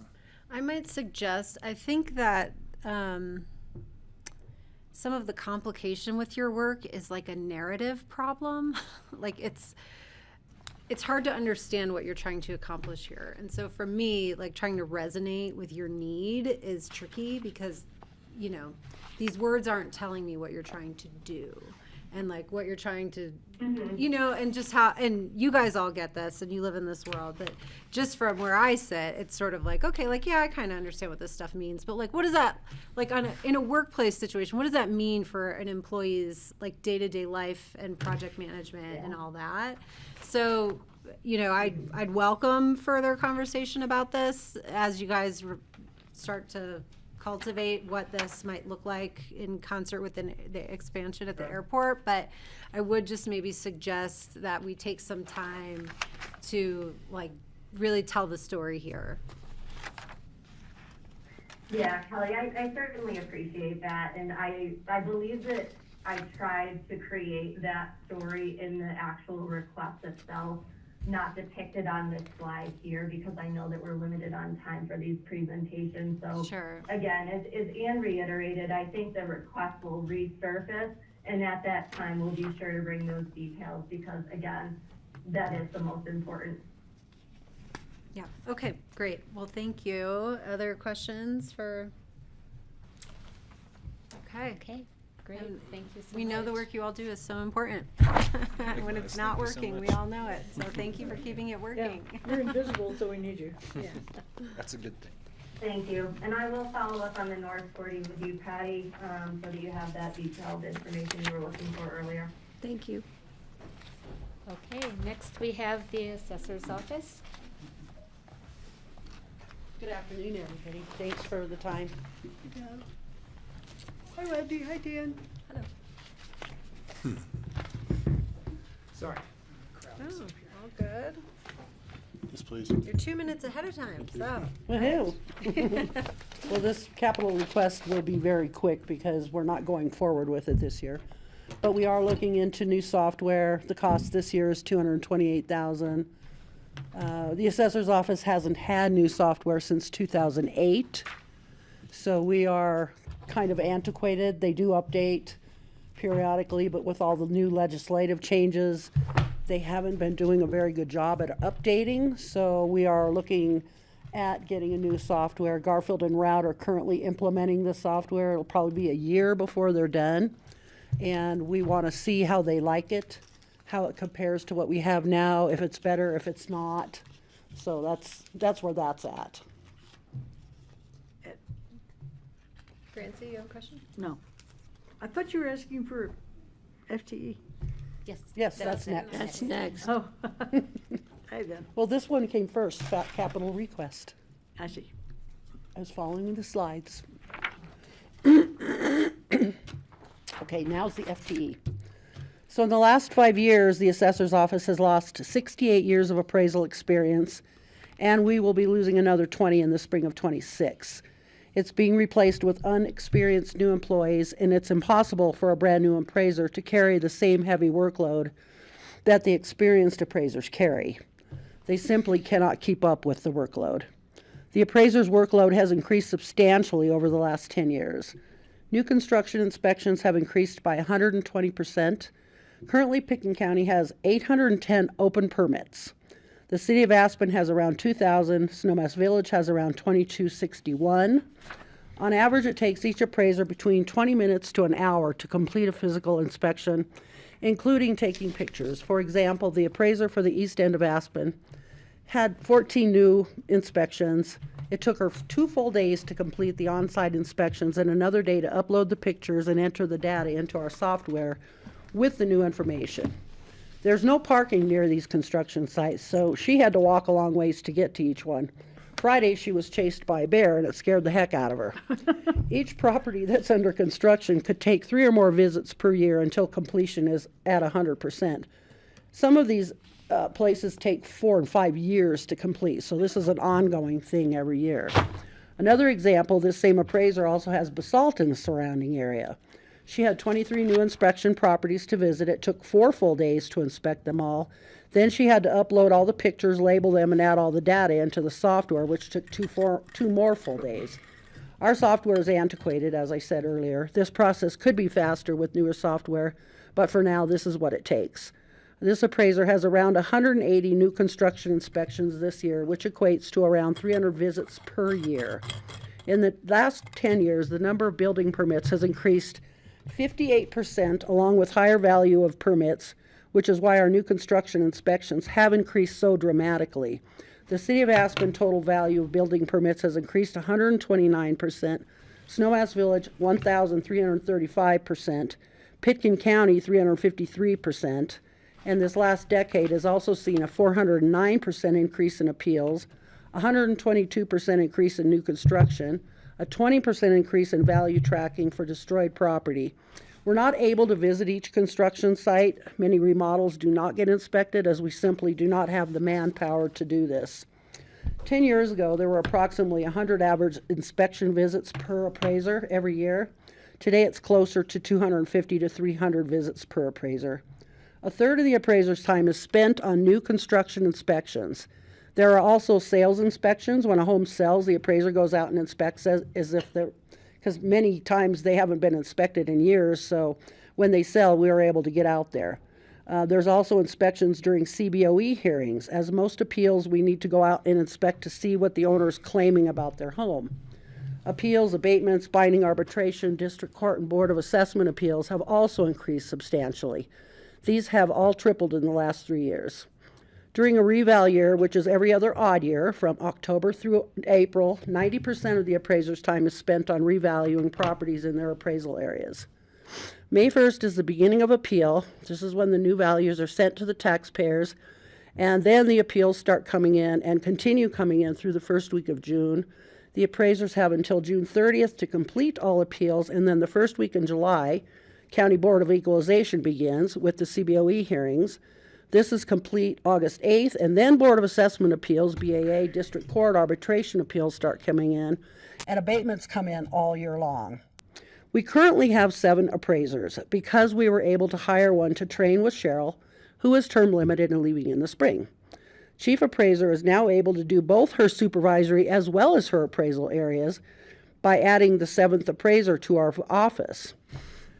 If we're able to add a full-time 7th appraiser to our office, it will allow us to serve the taxpayers in a more consistent manner, and the appraisers will see a slightly lessened workload, including building permits, inspections, discovery, appeals, abatements, CBOE hearings, and everything they do.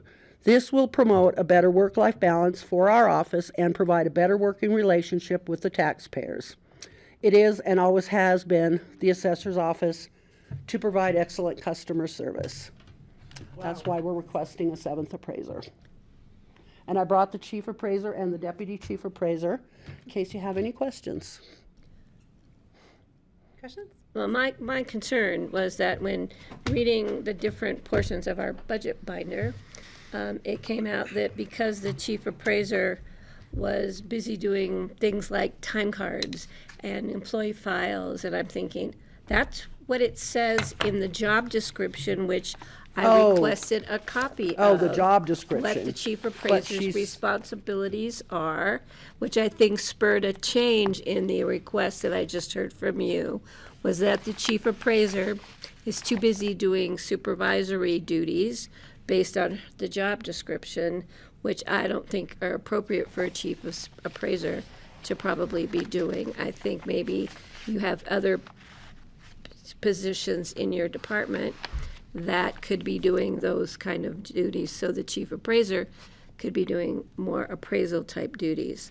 So I'm concerned about maybe we need to reevaluate the job descriptions and more appropriately assign duties to the chief appraiser, so she can be, or he can be doing appraisals or contributing to the appraisal side of the office, rather than hiring another appraiser that you don't even have a desk space for, apparently. We do. Well, not what it says in the information I received, that there's no desk available. I read my binder. There will be when Cheryl retires. Well, it says in here there's no desk available. So I'm just concerned. I don't want to argue with you. I just think that maybe we should reevaluate the job descriptions so that the chief appraiser is doing more appraiser-type duties and responsibilities than managing an office. So I think you misread, and I would like the chief appraiser to actually tell you what she does do. I've misread the She does job not follow description. the job description. Then the job description is what I It needs to be requested. corrected. That's what I'm saying Yes, is the I job think you need to description needs to be corrected. You're arguing with me. I don't want to. I requested this information based on the information I was presented. Thank you, Connie, for getting it to me.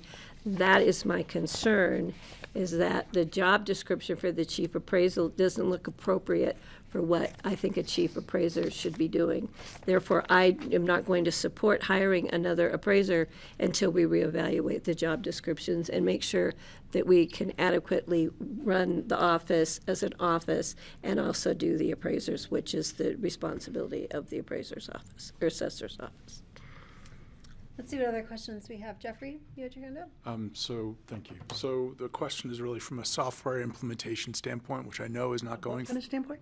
Software implementation. Oh, thank you. Sorry, that was my Snowmass accent. Is there a best year to do it? In other words, if we go up a slide, we said we're not doing it this year. Is there given you have appraisal years, obviously the non-appraisal, the non-big, everyone's fighting with the adjustment. Is it okay to say no this year and it's better off next year? So it's an operating rhythm standpoint in terms of your own 2-year look at. 26 or 28 would be And you're best. fine with that? Even years would be great. Thank you. That's what I was looking for. Cool. So we'll see you again in 26, Yeah. most likely. Thank you. Other questions? Is Not really. there, does the assessor generate any revenue? No. Still charge for the. No, but the treasurer's fees collected for property tax are intended to cover the function of the treasurer's office and the assessor's office. Okay. I guess I'm wondering in some of what I heard, I don't know how, I guess I'm confused about with some of the going out related to building permit stuff. Is that the assessor's office taking advantage of the opportunity, or is that something that is required by ComDev that we should be generating revenue for you? Say that again. Like, if you're being asked by ComDev as part of their requirements to go out No. and do an assessment. No. Okay, so that's what I'm confused about. I don't know what's, I'm Dan, trying to can- just identify, Well- are there revenue generating opportunities here based on how the requirements flow to you? Or are you just going out when you see new development permits, because that's your opportunity to get the best information for the most accurate appraisal? I don't know about revenue generating, but as of January 1, per state statute, we need the status of each and every property. So that's what dictates to us that we need to go see all those properties. Revenue generation's separate. We don't do any of that. No, We're not no, part I of know. ComDev. I'm trying to create Yeah. that. Well, can I clarify? Yeah. But where I think you're going maybe, or part of it, is that when we do through community development, not through your office, we do valuations of construction projects, which I think that might be the tie-in that you're thinking about. So why That's a are you good guys going, question. when a property's up for sale, why are you going there? Well, we need to look at the status. So if a property sells and then they got remodeled, well, then it's no longer like the sale. So we have to take an inventory date or look at the property before they remodeled it. Because now it's newly remodeled and then they list it for sale again. Well, we need to see the before. So if they purchased it for 10 million, got remodeled, now it's listed for 20, you know, we need to know the difference of those sales, the status of the home. Okay, Dan? And permit value is what we use on its percent complete. So if a house is 50% complete, it's got a $2 million permit, we just go with the land plus the $1 million if it's 50% as of January 1. So we need to see the permits. And That's where the obvious. permitting comes in. Yeah, Right. that's helpful. Okay. Thoughts on? It's a good conversation to have. Yeah, on the new position request. Francie? If you have another employee, would there be fewer abatements? We could only hope. I mean, would you have more time at each place and maybe it would more closely align with what the owner That's thinks? what we're hoping. It seemed overwhelming this last time. It is Well, overwhelming. and remember, the tail end of these abatements are coming off of that giant 2020 Increase in value. That's why we have more abatements. But the biggest argument that we see in the hearings, obviously, is folks actually want us to come out. Have you seen my place? Have you seen my deck falling apart and my quality effective age is less than what we believe you have? It would allow us to do more inspections, and obviously we need to make what's right and see what the property is all about. So in theory, if you have more inspections, then values hopefully would be more in line with what the homeowner agrees with. Therefore, he wouldn't have to protest Yeah, exactly. and file an abatement. Yeah, okay, thank you. Yeah, but there's a lot of homes you don't get access to that do remodels because you can only, and some of these places may remodel before they sell. Yeah. And so you're missing that. So, because you can't just go into their homes. So it's a lot of times you visit them when they're having open houses and things like that. It's very interesting, but back to the full-time appraiser, a new position, the board should have received, because I think you sent it out to all of us, the job description, and Deb's even saying we're not following it. We have job descriptions for a reason, so we know what employees are doing, and if it's not right, it needs to be made right, I think, before we look at, not to say that we wouldn't need an appraiser, but obviously now we're not doing what the job description says.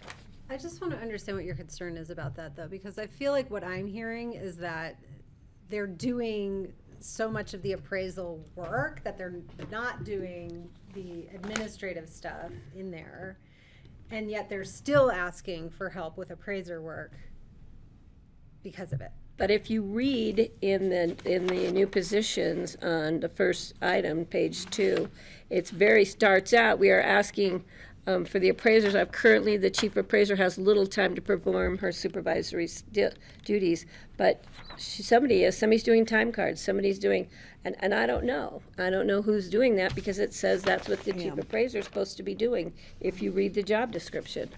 I'm doing So it, Patty. we need to clarify that, I think, before we just hire up, because maybe we can better utilize the employees that are in that department now, rather than just automatically hiring up a new appraiser.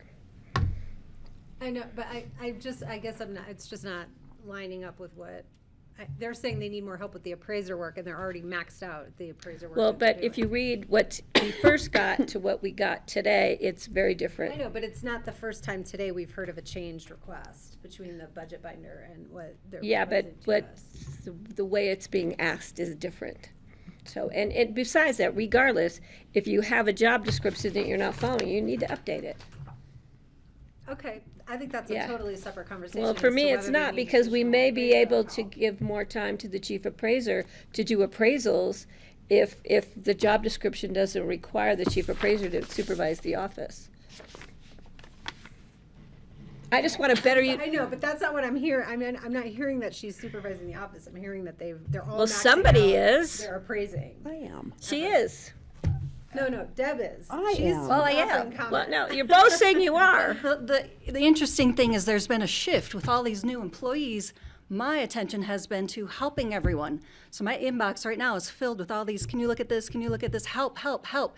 And that's the supervisory part. So I'm absolutely doing that. It's just being overwhelmed or I can't do my own work when I'm trying to help everybody else. That's what's going on. Well, as a new, I'm very confused, but I'm not comfortable hurrying up until we have clear job descriptions.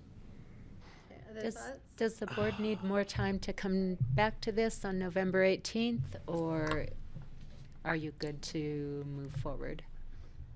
I think I'm good to move forward, but we'll let With the hiring a rest new of the appraiser? board. I'm good to Yeah, move forward. I think, the fundamental nature of the work that they do and what it does foundationally for the rest of the budget of the county is like critical.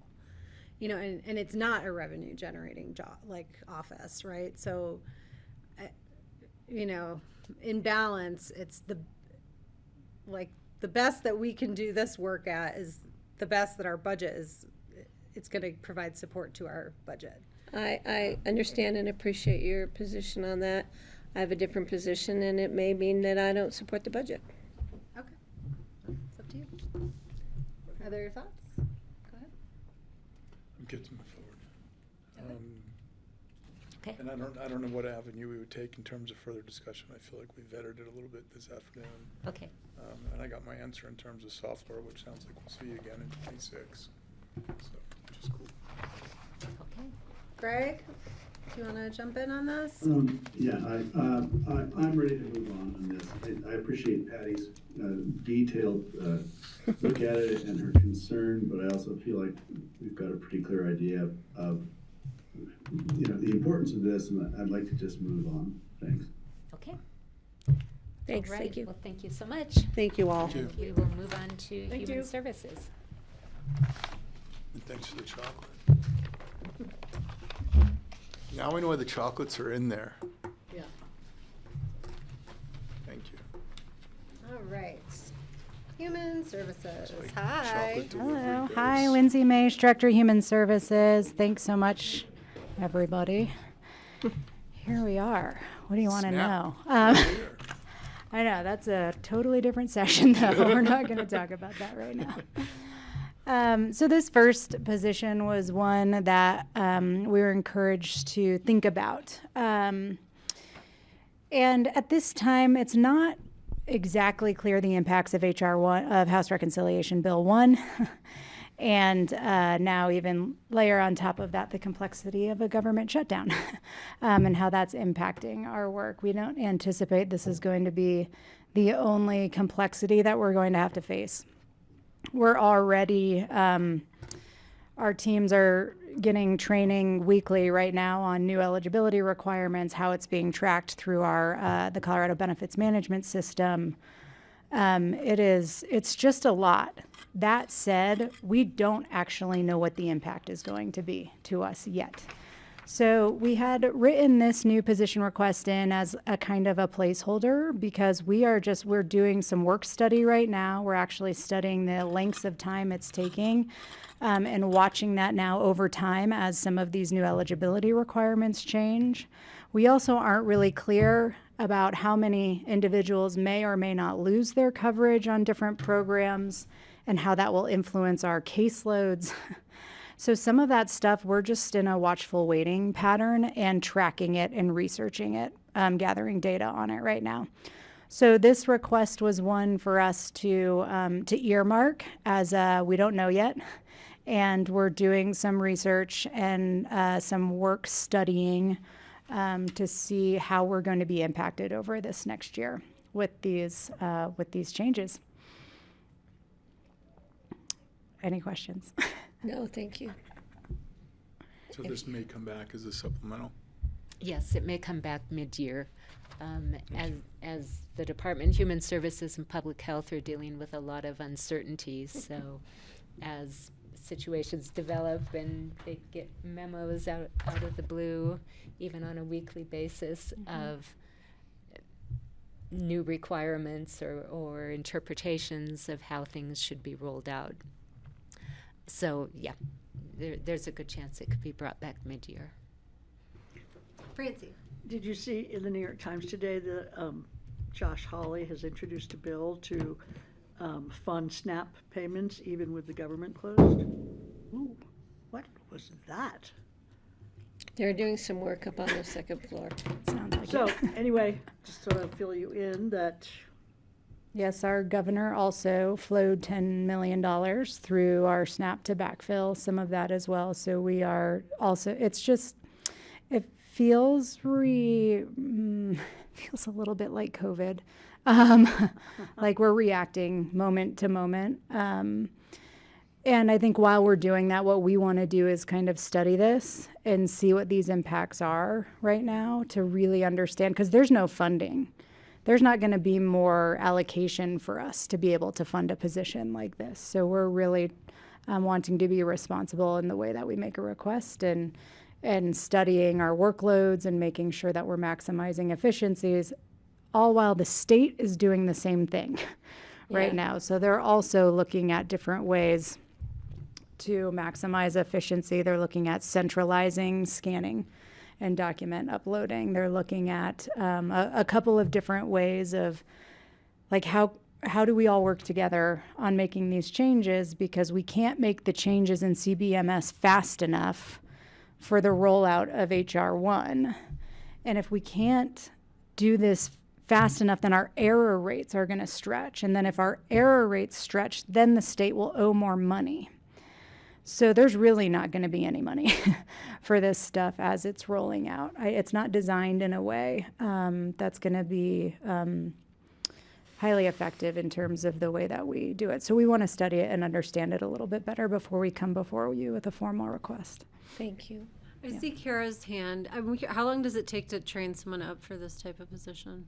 I know the qualifications are going to change, but for right now. Funnily, I've now been with the county for almost 8 years and watched a lot of new eligibility staff come through. And on average, to get trained in all of our eligibility programs, it takes almost 3 years. Wow. Yep, the first, just to get certified in Medicaid alone, is 6 months. So that's just one program. And it's of the changing 10. daily. And or and hourly. right now it's about to change even more. So even the state can't stay on top of it right now with how quickly, because they're having to modify CBMS so that there's new buttons and new ways of tracking. Work requirements just began. So that's a whole nother program that we're now taking under the wing as an eligibility requirement. It's chaos. It's designed that way. Mm-hmm. You're so good at chaos. It's like where I shine, Patty. Kara, I see your hand. Go ahead. Yeah, I just wanted to add in, I know there was discussion from the board about this being a permanent or a term limited position. I think that was a perfect tee up of what Lindsay just shared. But in any future recommendation, we would be looking at, we'll bring back if it would be term limited or permanent as we start to see what the environment looks like and have a better grounding underneath us, if that's even possible right now. You mean in 3 years? Yeah. Oh, I don't think it will be that easy to put it back together. The other thing is that we earmarked it as a benefits program manager. I don't know if that's what it is either. We really have to study the data to see, is it another eligibility staff person? Is it more of a management, of how we roll out all of these new rules and the implementation science around how we do that? Is it tracking legislation and helping we just don't know yet. So we'll study it. We'll keep studying it and come back with a more formulated request if that's what we need. Thank you. Mm-hmm. All right, let's move on to the next one then. Thank you. Okay, so along with what's happening in the current landscape, we've also seen an increase in the number of older adults who are accessing food services with our senior services. This graph is just a really nice graphic to show you that we're seeing a pretty steady increase year to year. With the additional SNAP changes, we are expecting there's some age changes in there. We are expecting to see some older adults lose some of their SNAP benefits as well and be asked to go back into the workforce or volunteer or something like that to be able to be eligible. So right now what we have is we have a full-time chef. And if we were to increase our food delivery to 5 days a week, right now we currently function on 4 days a week. This assistant is off on 1 day a week, but if we were to increase food delivery to 5 days a week, then we would need to increase the position to a 40-hour, 5-day per week position. So that is this request. It's really asking to increase one of our already approved FTEs from 32 hours a week to 40 hours per week. It's already a fully benefited position and is paid that way as well. I'm okay with that. Any questions? No? All right. Thank you. We have the Human Services 5-year plan, and a large part of Human Services is the grants that they receive, the different allocations that flow through both the federal and the state government. That's almost $2.9 million in the 2026 budget and represents about 46% of their overall revenue. Another 36% comes from support from the general fund. So the general fund subsidizes human services, both for going above and beyond the state or federal requirements in some of the programs, but also for all of those county-only program areas like ESF 6 and homelessness and other areas that the Human Services Fund provides. They receive funding from the Healthy Community Fund for Seniors Center also. And so we're maintaining their fund balance fairly steady with those contributions from the general fund. And I guess the only other area to note would be in the other services line. A lot of what's included in that other services line, about 1.4 million of it is for direct client benefits, and that would be items like the SNAP program. So any questions on the Human Services Fund? Jeffrey? The elephant in the room.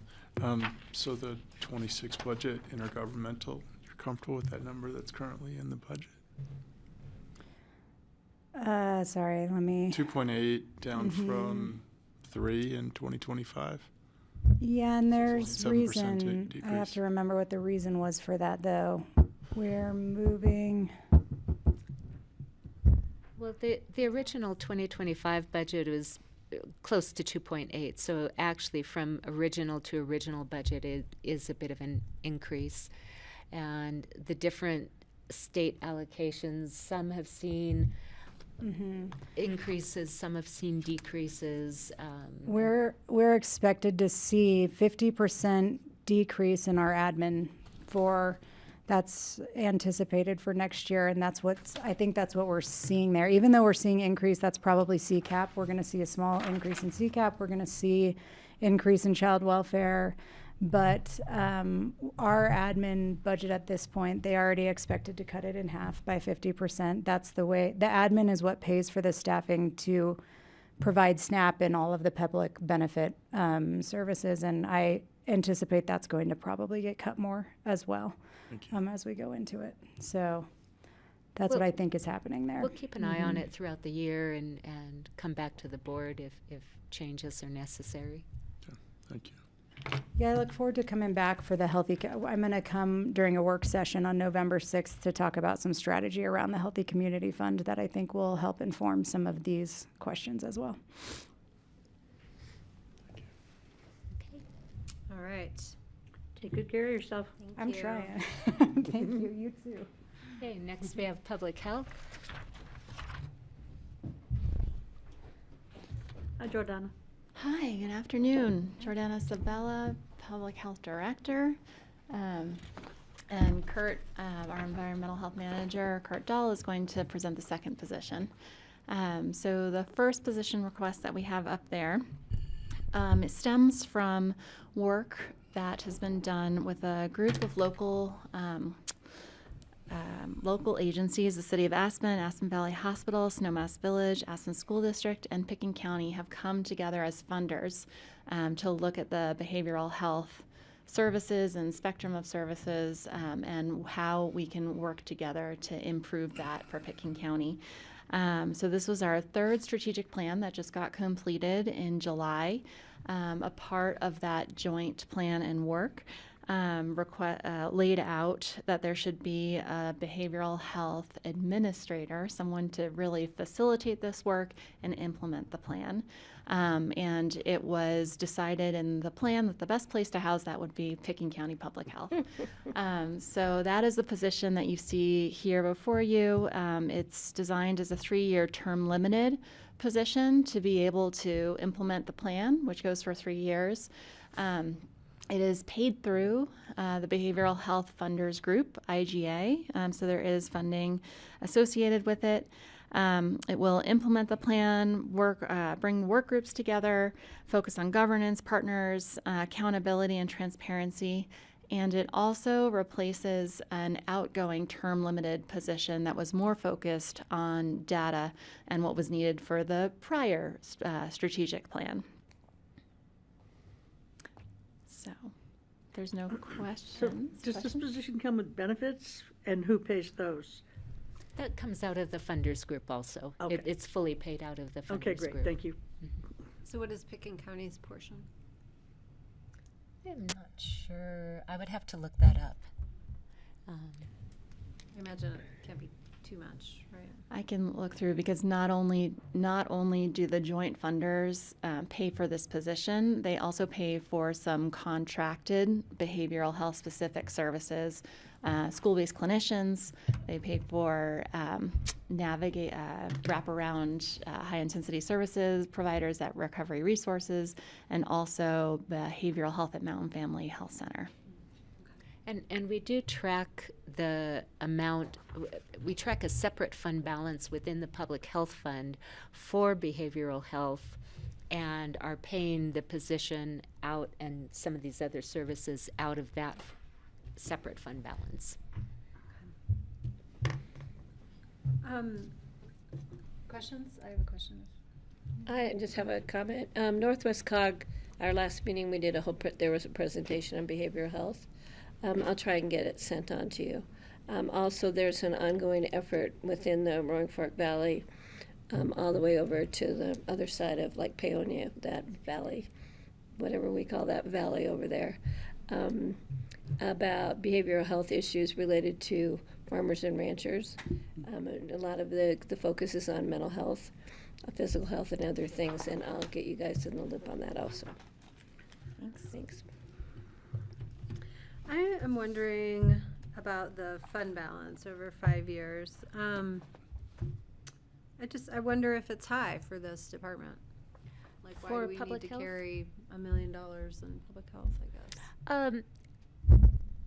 guess?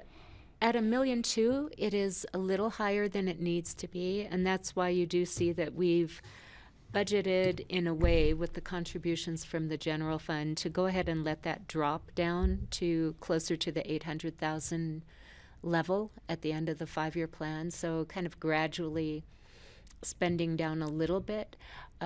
Public health and human services, we try to keep around 10 to 15% of operational expenditures in their fund balance, knowing that the general fund serves as their backup. And so The way I that read it is the transfer from the general fund is going up. it is, over 5 yes. years. So it is going up over time while the fund balance goes down, yes. Part of the increase, especially in the last 2 years of the plan, is because there are 2 vehicle replacements in 2029 and 2030, and the general fund covers those vehicle replacements. So that's part of the increase that you see from the general fund.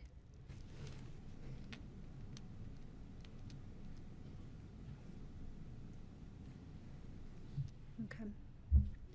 Other questions? I guess it still just seems high. I don't know what the minimum would be for us to keep there, but maybe that's, I just wonder if this is a place to look, like if we get requests for additional coverage for vaccine services or something like that. We've talked a lot about human services contributions to backfill, but maybe there is some padding here. There's a little room in the fund balance, but I see the 800,000 level towards the end of the 5-year plan as being a good level for the fund. Okay. Other questions on these? Did you want to talk about the environmental health specialist? Sure. Afternoon.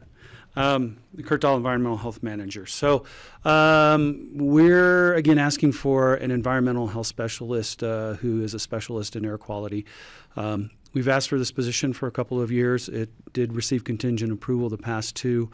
And we are, again, asking for it this year based on what we're seeing as needs, not only to address some workload, but to expand some programs that we think are necessary based on community demands. Really looking at things like messaging around wildfire smoke and being more proactive around addressing things like climate change with other department work, technical expertise for things like the airport program, looking at emissions out at the ABC and at the airport, and then working again with ComDev on oil and gas emissions. We have some existing programs that we do minimum work on, but we really see a need to do some expanded work on those. And so that's really driving the need. And again, the technical expertise for not only our department, but working with some of the other departments that are looking for us with that technical expertise. I'm wondering, have we thought about maybe like a broader partnership for this type of position? Like, I wonder if like the fire departments would be willing to contribute some, or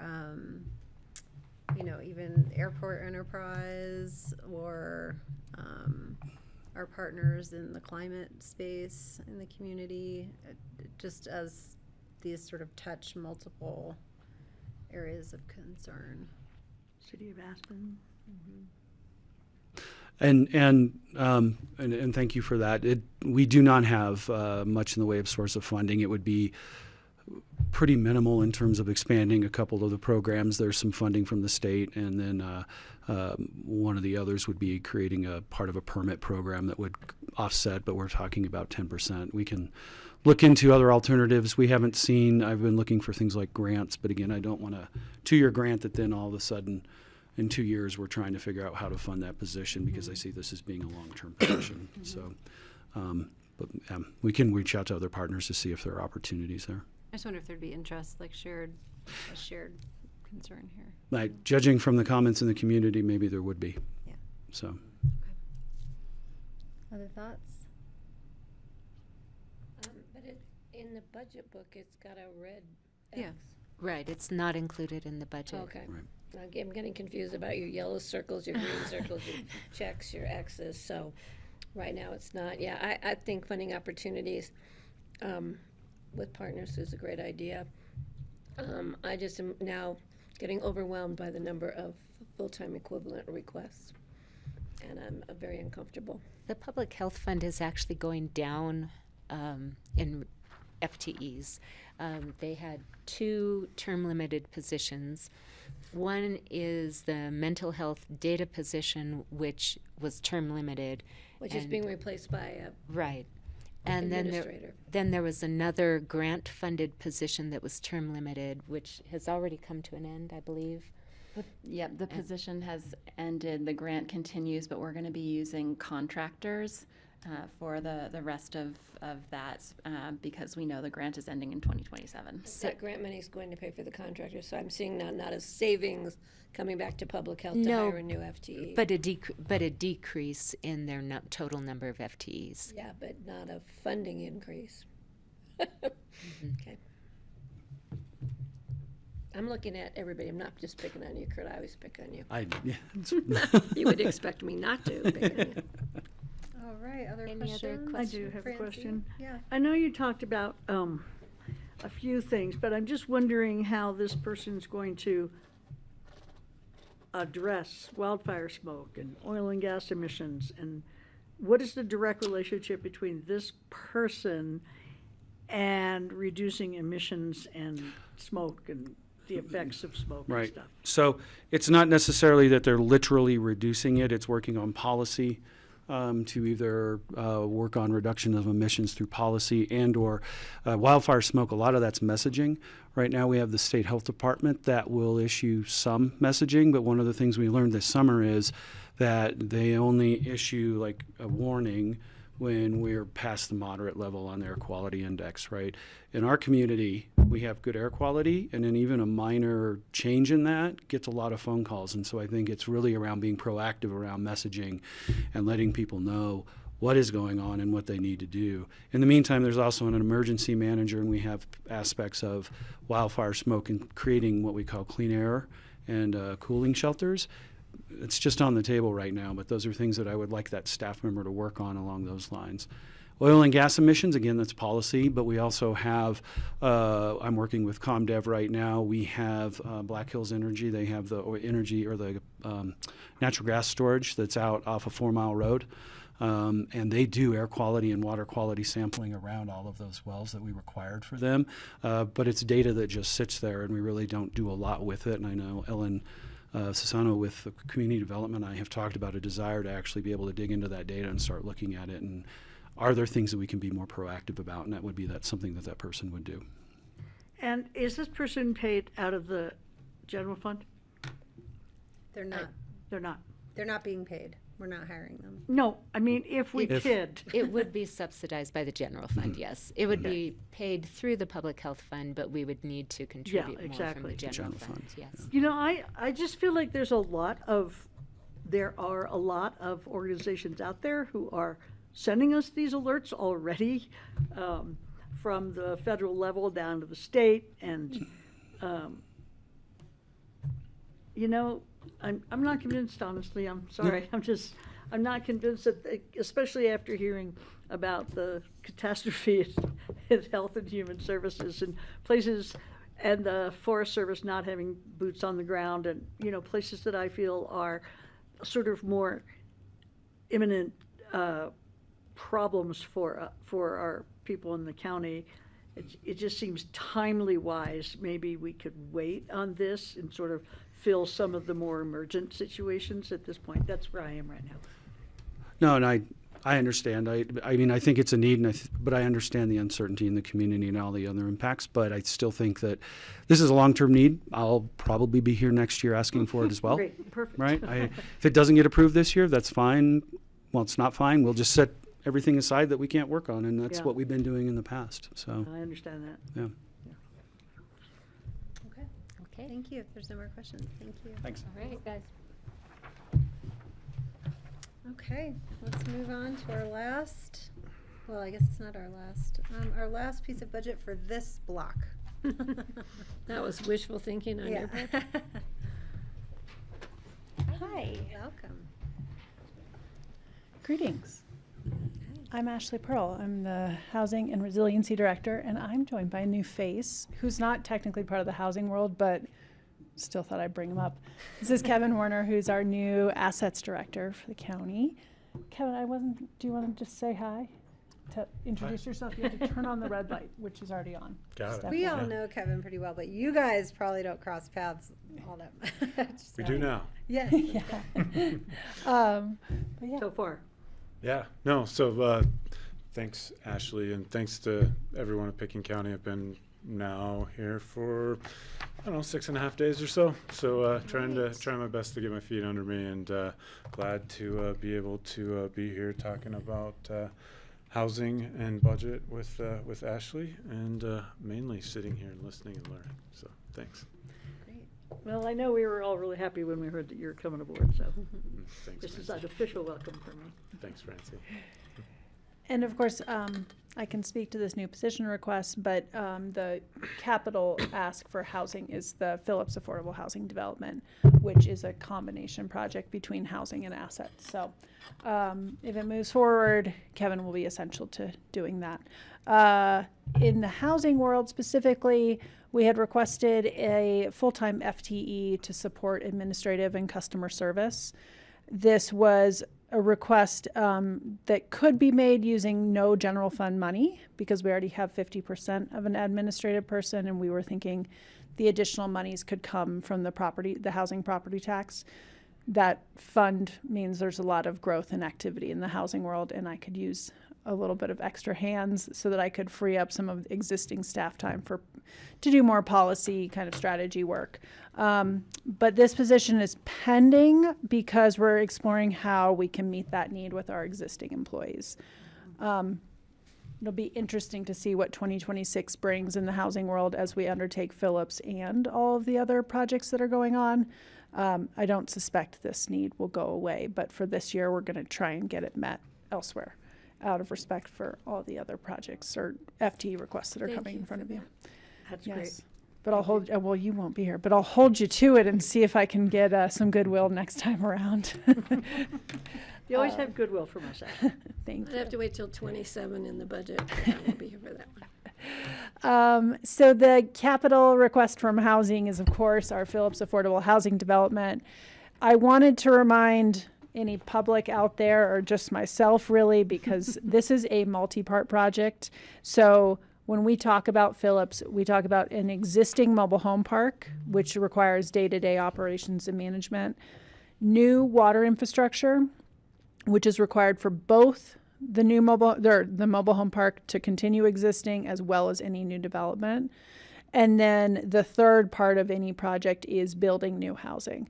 The only part of the only request that's in front of you as part of this budget is the new water infrastructure.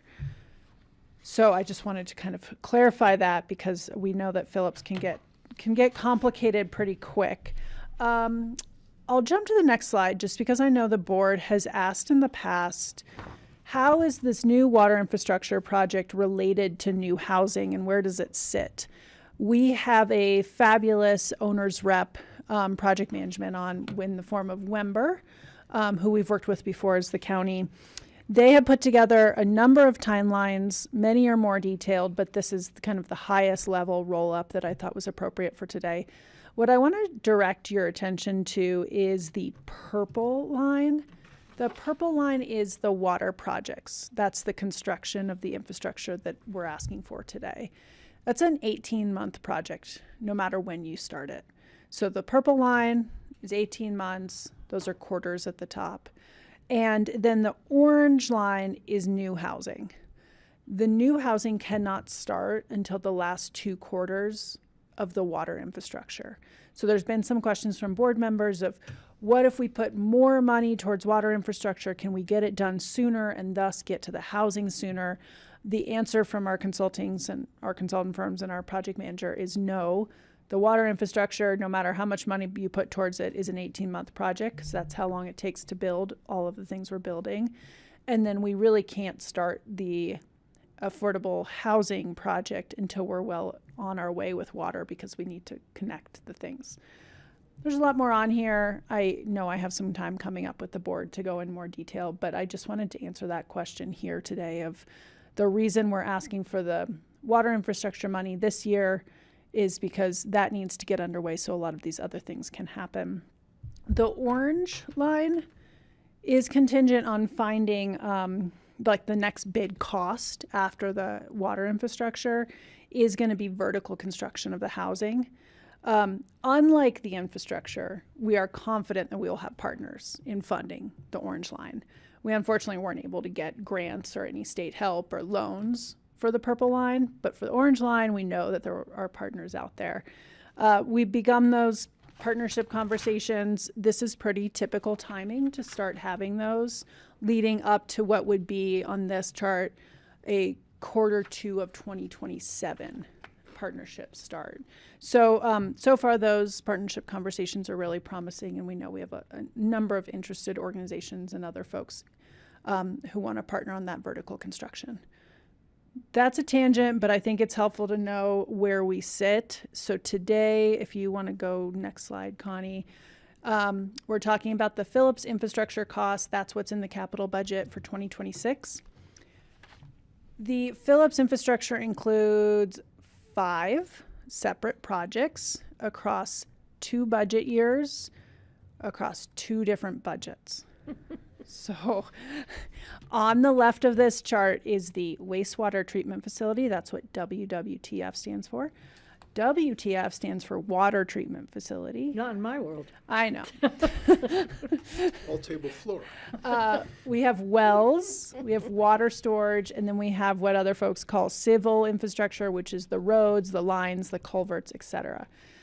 What you can see in the next column is the estimated total cost. These estimates are in $2025, and until we actually have bids come in on this, we won't know final costs. These are our estimates, but this is kind of our best estimates right now.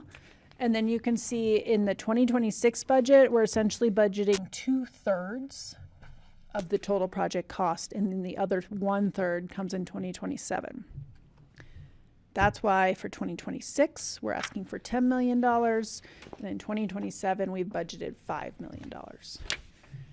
This is split up between the housing impact fee and the affordable housing property tax budget. I didn't show you those details because then all of our brains would hurt too much. But I just want you to know that's why we're dealing with 2 budgets today, and we're dealing across 2 budget years. This is kind of how it looks. Do you have questions on this before I move on? I know. This is the albatross that's going to take me right underwater. I know it's been 5 years since I came on the board. We've been doing this. I want to know about the partnerships because I don't want to put $15 million into water infrastructure until I understand, yes, we really are going to have partnerships. This really is going to be a housing development. Something really is going to happen because we've been talking about these partnerships now for like 4 of those 5 years. And I haven't seen anything, any progress, anything.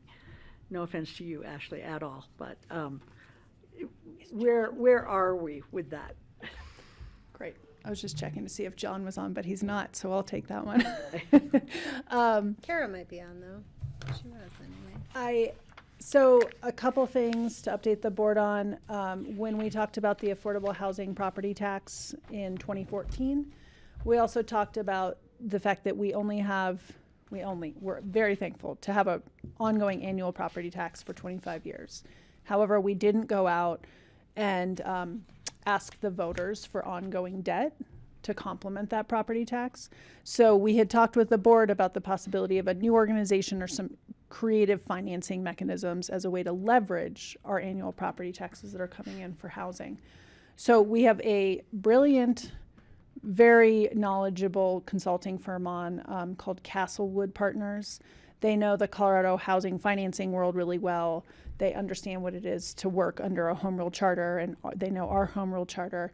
They are coming out in just a couple weeks with a toolkit that will show us some really creative financing tools, which then will give us more information about what types of creative partnership structures we need to set up in order to support the use of these creative tools. We are meeting right now with partners in the community and sharing some of these creative partnership structures with them. I don't really want to name them here just because it's kind of been more quiet. There's a lot of interest. You know, most organizations have a little bit of cash to bring to the table, but a lot of them are in the situation where we are, where there's got to be some sort of debt or some sort of leveraging of funds to make a $40 million project happen. So we're talking about not just Phillips, but other projects and how we kind of all combine together to leverage our cash dollars for some debt or cheaper money type options. It's really, really interesting to see the options that are coming out for Phillips. There's a couple different partnership structures, a number of different financing mechanisms, and 5 to 6 partners we've been talking with on a regular basis who are interested to learn more. Kara has raised her hand. Maybe I should have seen that before I talked. It's okay. Kara, do you have something more, Kara? No, great description. I would just add, I think Ashley teed it up really well. I would add the other piece that before we could really start truly soliciting some of the partnership conversation is that we needed this level of detail on the infrastructure costs. And so it was also working with our owner's rep to get some hard numbers on these horizontal costs so we start to understand exactly where you are at, Francie, of that we feel comfortable of the horizontal costs are the right cost, so we can start shopping on those vertical costs. So it has been a chicken and egg all along, but now that we have, in addition to Castlewood, the owner's rep on board, we're able to go, as Ashley said, have preliminary discussions with partners that might be interested on the vertical piece. And we are planning to come back to all of you with more detail in the next couple of months on both elements of those. Thanks, Carol. When will you go out to bid? We are out to bid. When does the bid close? Yesterday. It closes December 9th. December 9th. Yeah. For the contractors? For the things that are on the screen right now. For the what? For the things that are on the screen right now. Great. Yeah, but for the contractors for that. Yes, yes. The actual utility infrastructure, People construction who contracts. actually dig holes. Yeah. Put stuff in, bury it back in, Yeah. make it work. So we'll know right when we're adopting the budget whether the budget's right. The good news is that we have 2 years, so. And then you'll be able to tell us why it's going to take 18 months to put in this? Yes, thing? Kevin's going to learn that very soon, and then he can tell you that. I mean, these are lots of projects. So, wastewater treatment facility, along with water treatment facility, along with a large water storage tank, the wells, and then all the roads and connections to that. A pretty massive upgrade of all the infrastructure over there, which will be great because we bought a mobile home park with some failing utilities, and I think it'll be really great to deliver some, more modern services over there. Should we move on to the next slide? Okay. So in the Housing Impact Fee Fund, Ashley mentioned we're dealing with 2 different funds. So we're going to take a look at each one. Housing Impact Fee, there are some planning and design dollars in there for Phillips. And also property services, $300,000, which could be for a number of things, whether trailer acquisitions that are in floodplain or demolition of a trailer and shed. And then the Phillips infrastructure. So when we look at this 5-year plan, you'll see there's not much more than that. The $900,000 in planning and design, the $300,000 in property services, the $5 million for the infrastructure project, and that's about it. That's really all that the Housing Impact Fee Fund can support at the moment. This fund, the revenue source is the impact fees, and that is not a very stable revenue source. It can have huge fluctuations. We've had a few years where it brought in way more than you see 2024, and then all of a sudden it drops off to we're expecting 500,000 the following year. So large fluctuations. We're showing a steady 1.5 million for the 5-year plan, which we feel is reasonable, but it is difficult to predict what that revenue source will do year to year. It's a minimum. Okay. I think so. But that does not allow, we have used this fund in the past for buying employee housing units as some good opportunities have become available.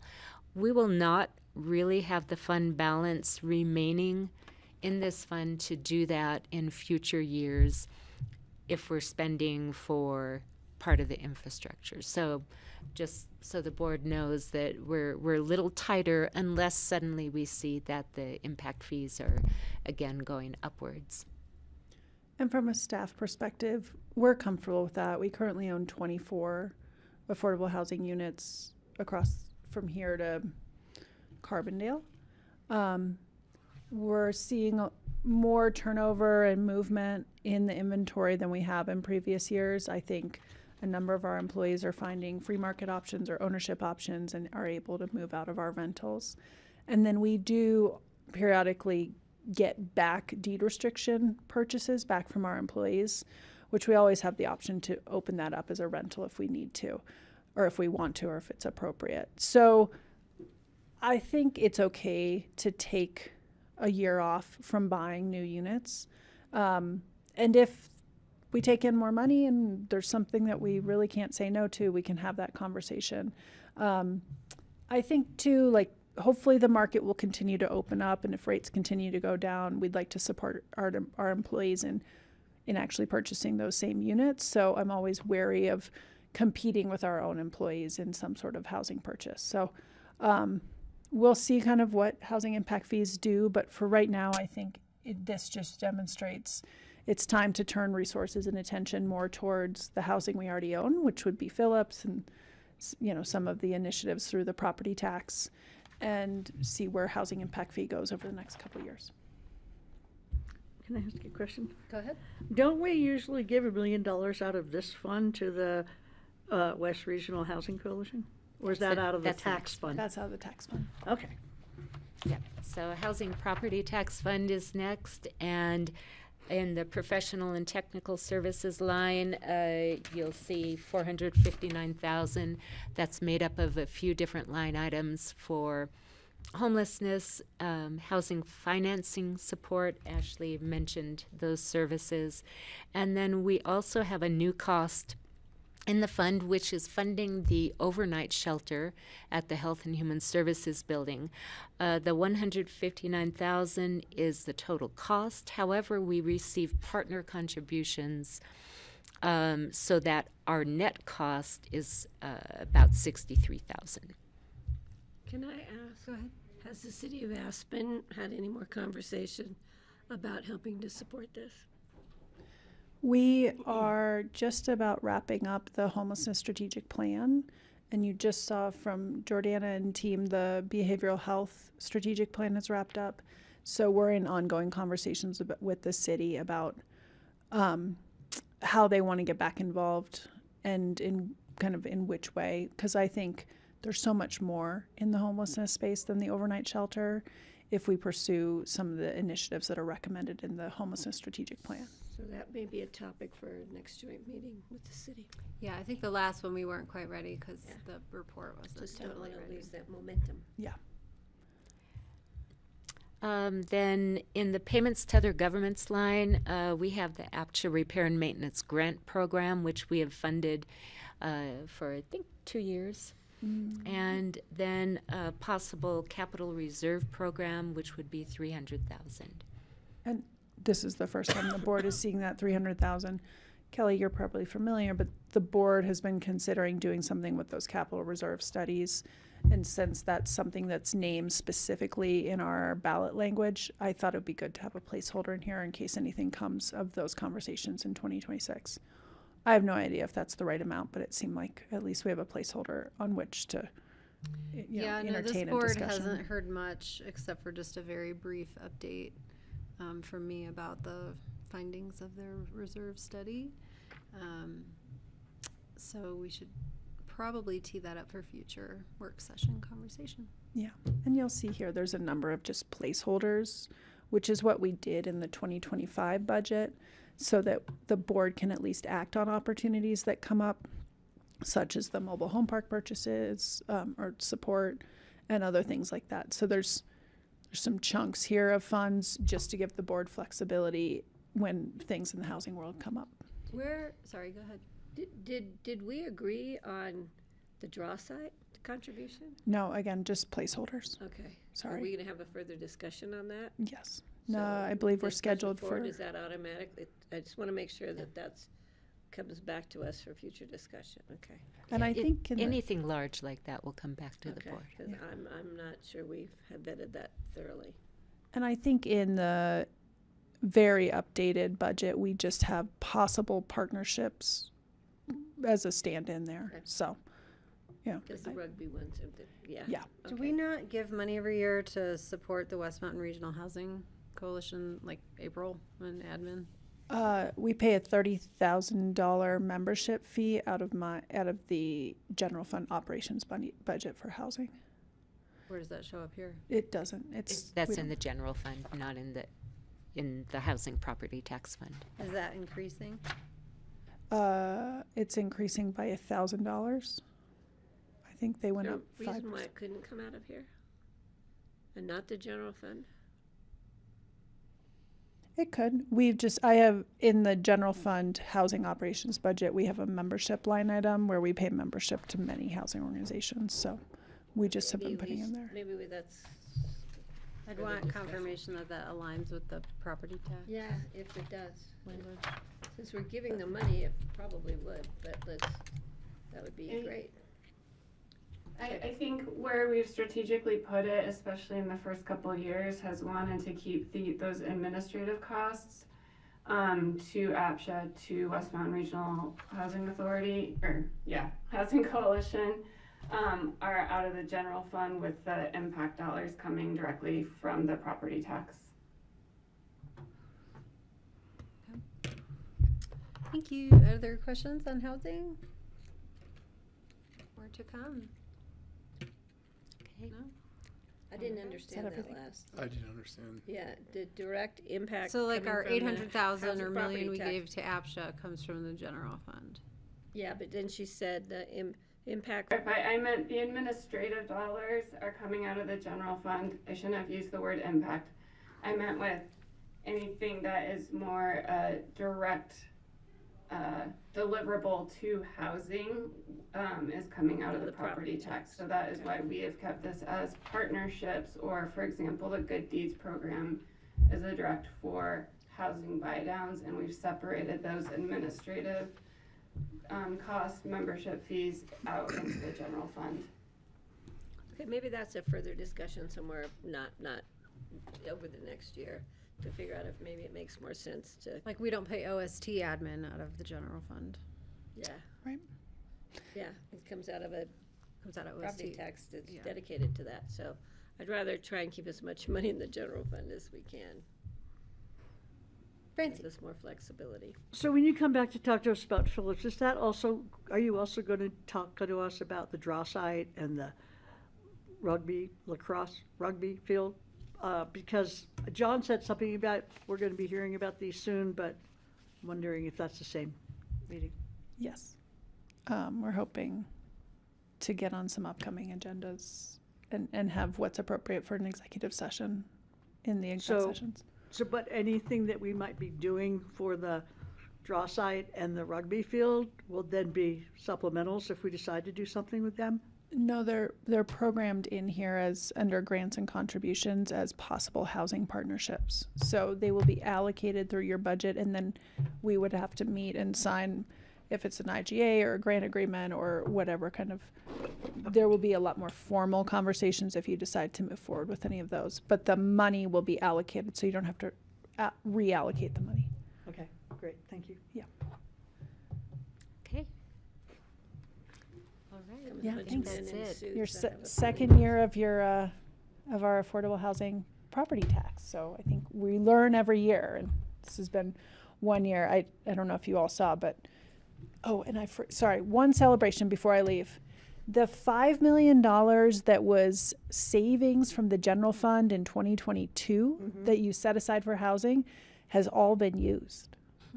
So that's no longer this lingering fifth bucket of housing budget out there, which is great. So that's what you're seeing here. Great, thank you. Yeah. Thanks. Okay. So I'm not sure that's really good news, but it I know. uncomplicates things a little bit. It does. When I there's have no to more say, money, it got doubled by a contributor. Somebody all the gave us money's another gone. $5 million. It's good news.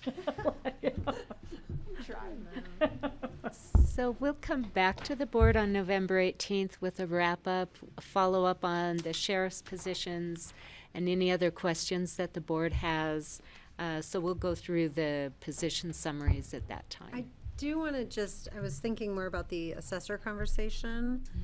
And I was wondering, given what Wendy was saying about needing to support new assessors, and given what we know about how long it takes to get people trained up and hired, that maybe those positions aren't best for like term limited or, term limited positions. But I'm wondering if something we can think about doing is potentially not filling vacancies or having them come to the board as vacancies occur.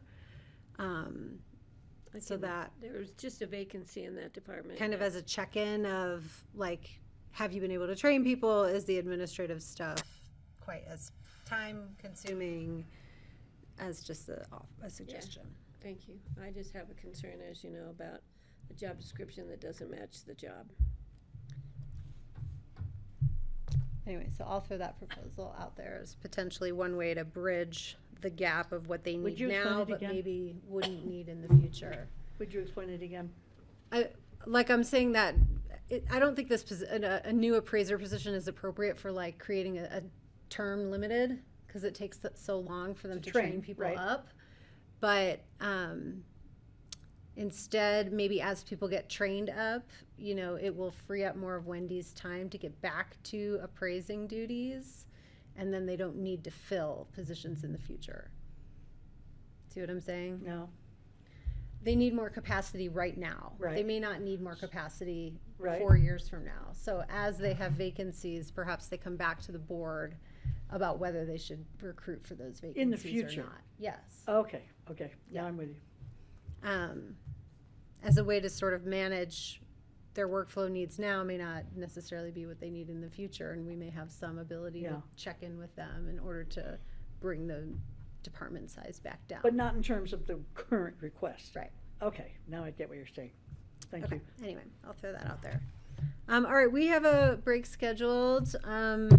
It looks like our next guests are here. You guys okay with a 5-minute break, and then real we'll quick. do Or I could longer? wait till after the DA. What do you? Either way.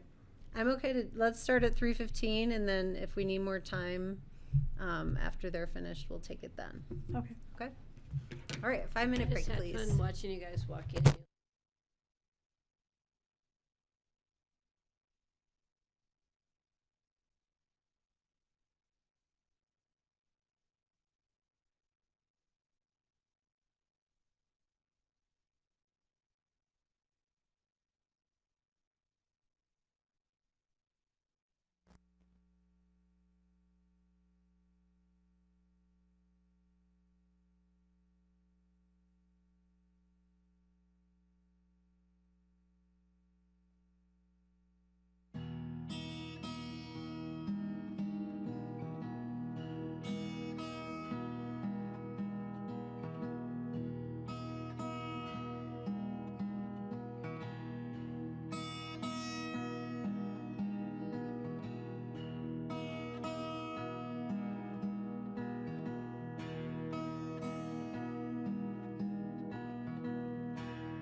All right, welcome back everyone to the Pickens County Board of County Commissioners work session on Tuesday, October 28th. We have the great pleasure of having our district attorney and staff here to talk about their proposed budget for 2026. And I would invite you to introduce yourself and your team, please. Great. Good afternoon to all of you. It's a pleasure to get to speak with you here today. I'm certainly grateful to you for your time and your attention, as well as your commitments to public service, much like the role of the district attorney. Today with me, I have my first assistant, Sarah Nordgaard.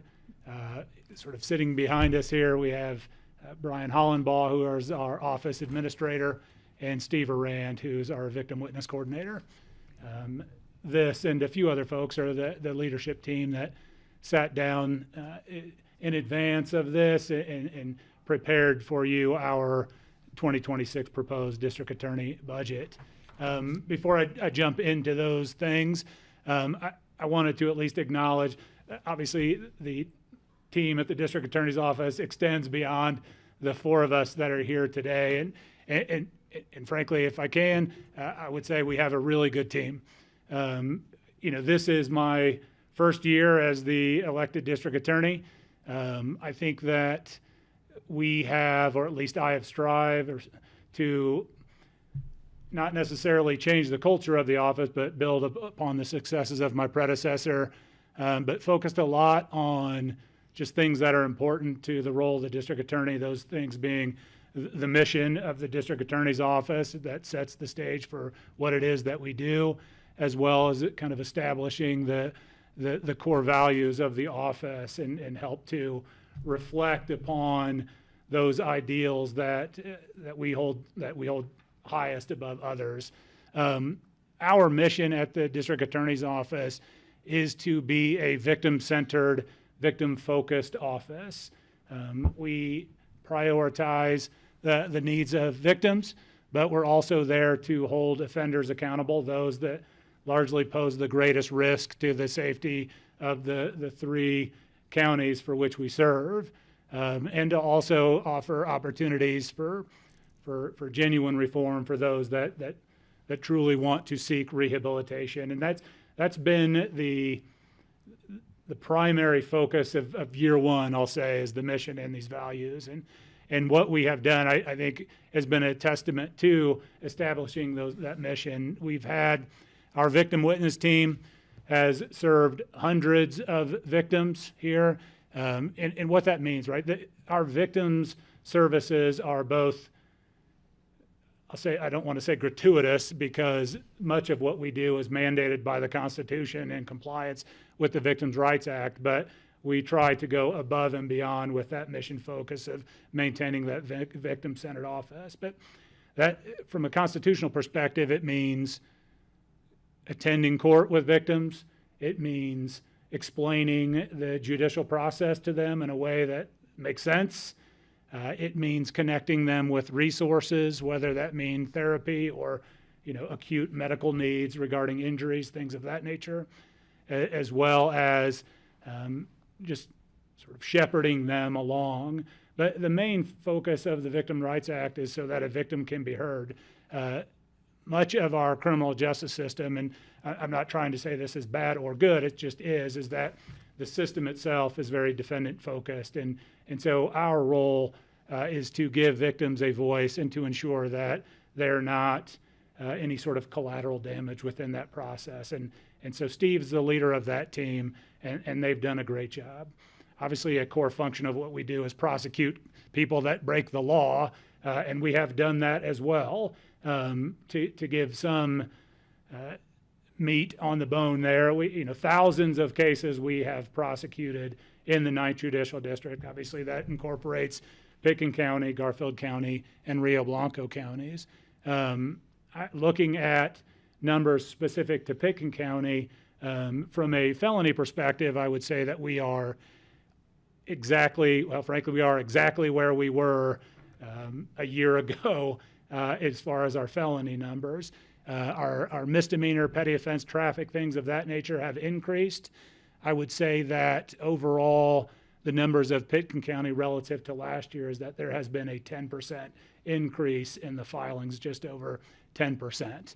My point of that is that we have prosecutors here that are doing the work that needs to get done to either hold offenders accountable when necessary or offer genuine opportunities at reform when necessary. One of the big things that I have prioritized as a role of the district attorney is our diversion program, which is a post-filing program, but it allows offenders an opportunity to avoid criminal histories, criminal convictions, any, I'll say, blemishes on their record through our internal diversion program.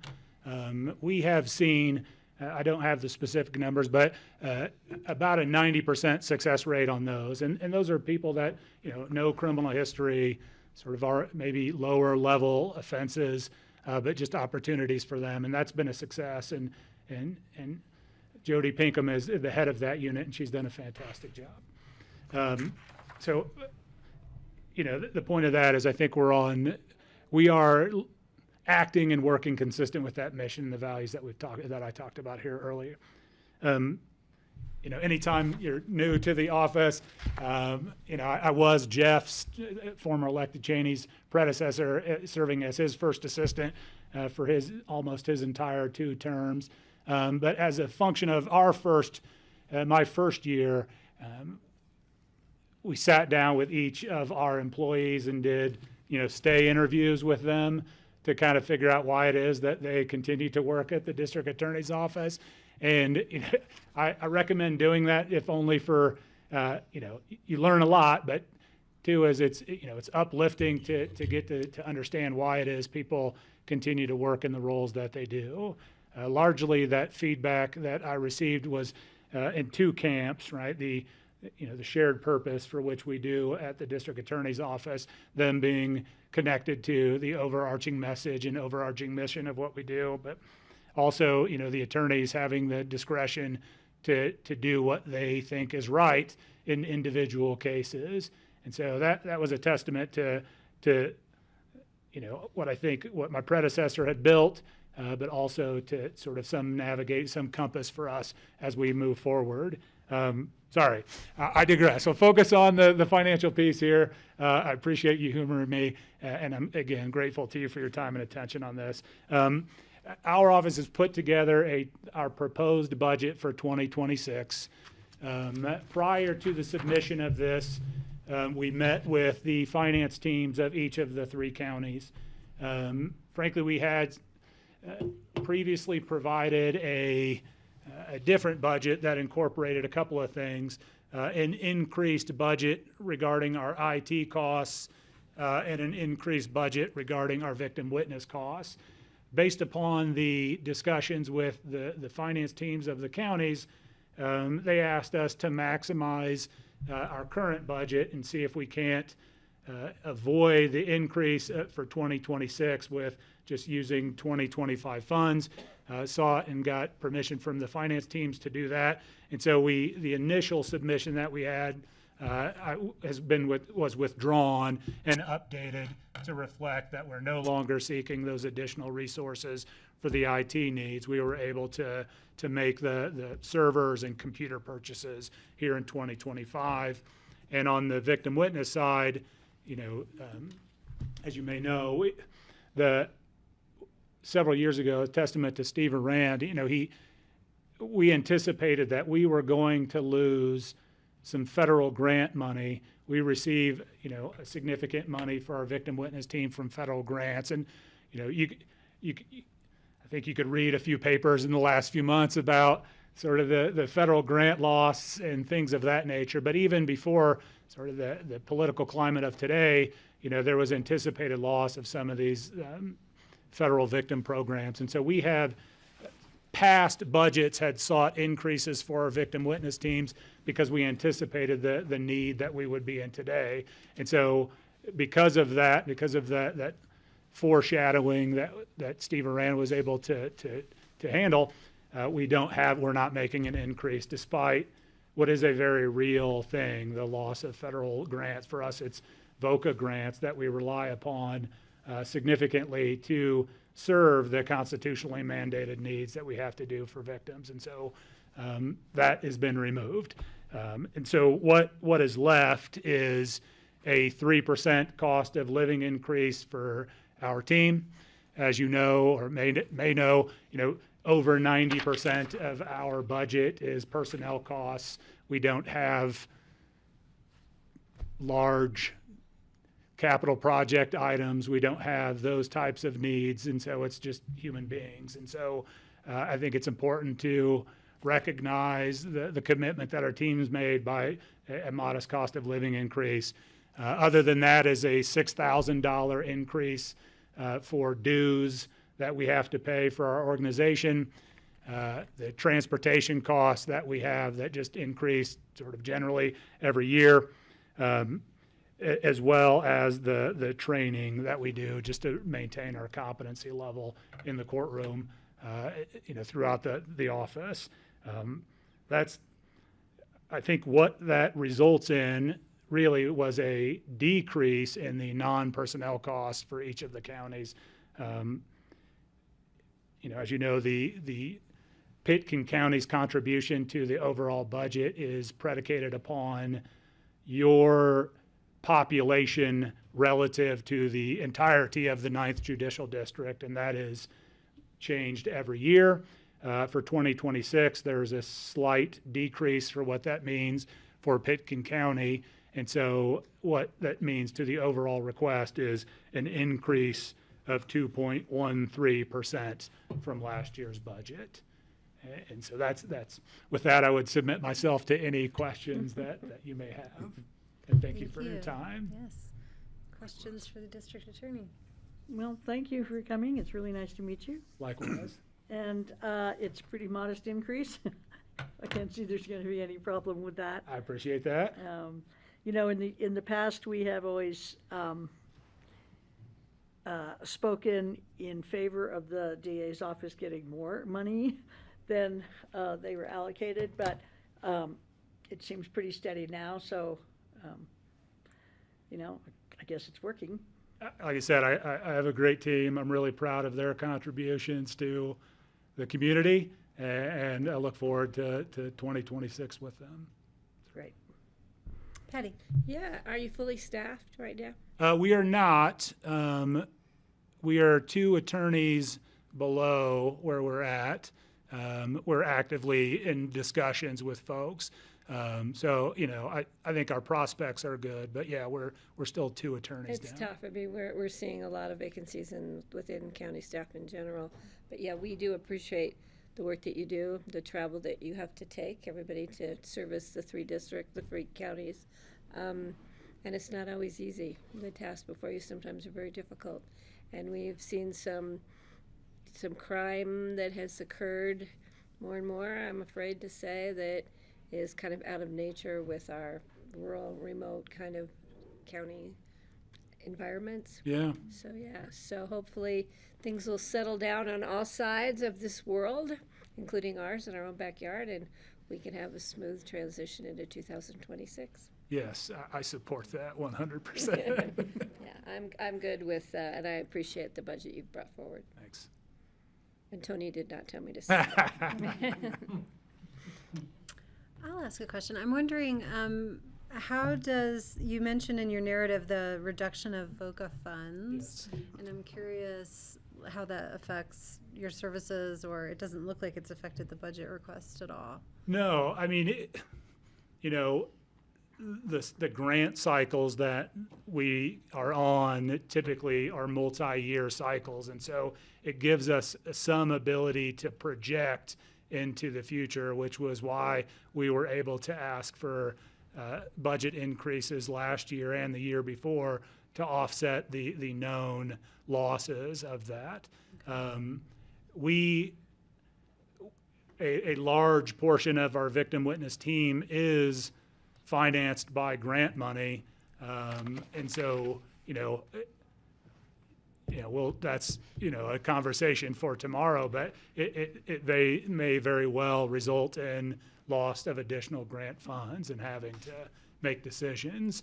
I mean, these are constitutional obligations, but also is the primary focus of the administration that I'm trying to run being victim-centered. And so the timing of that is very difficult in light of those loss of grants. But, you know, we're mindful of those. We're always paying attention to those.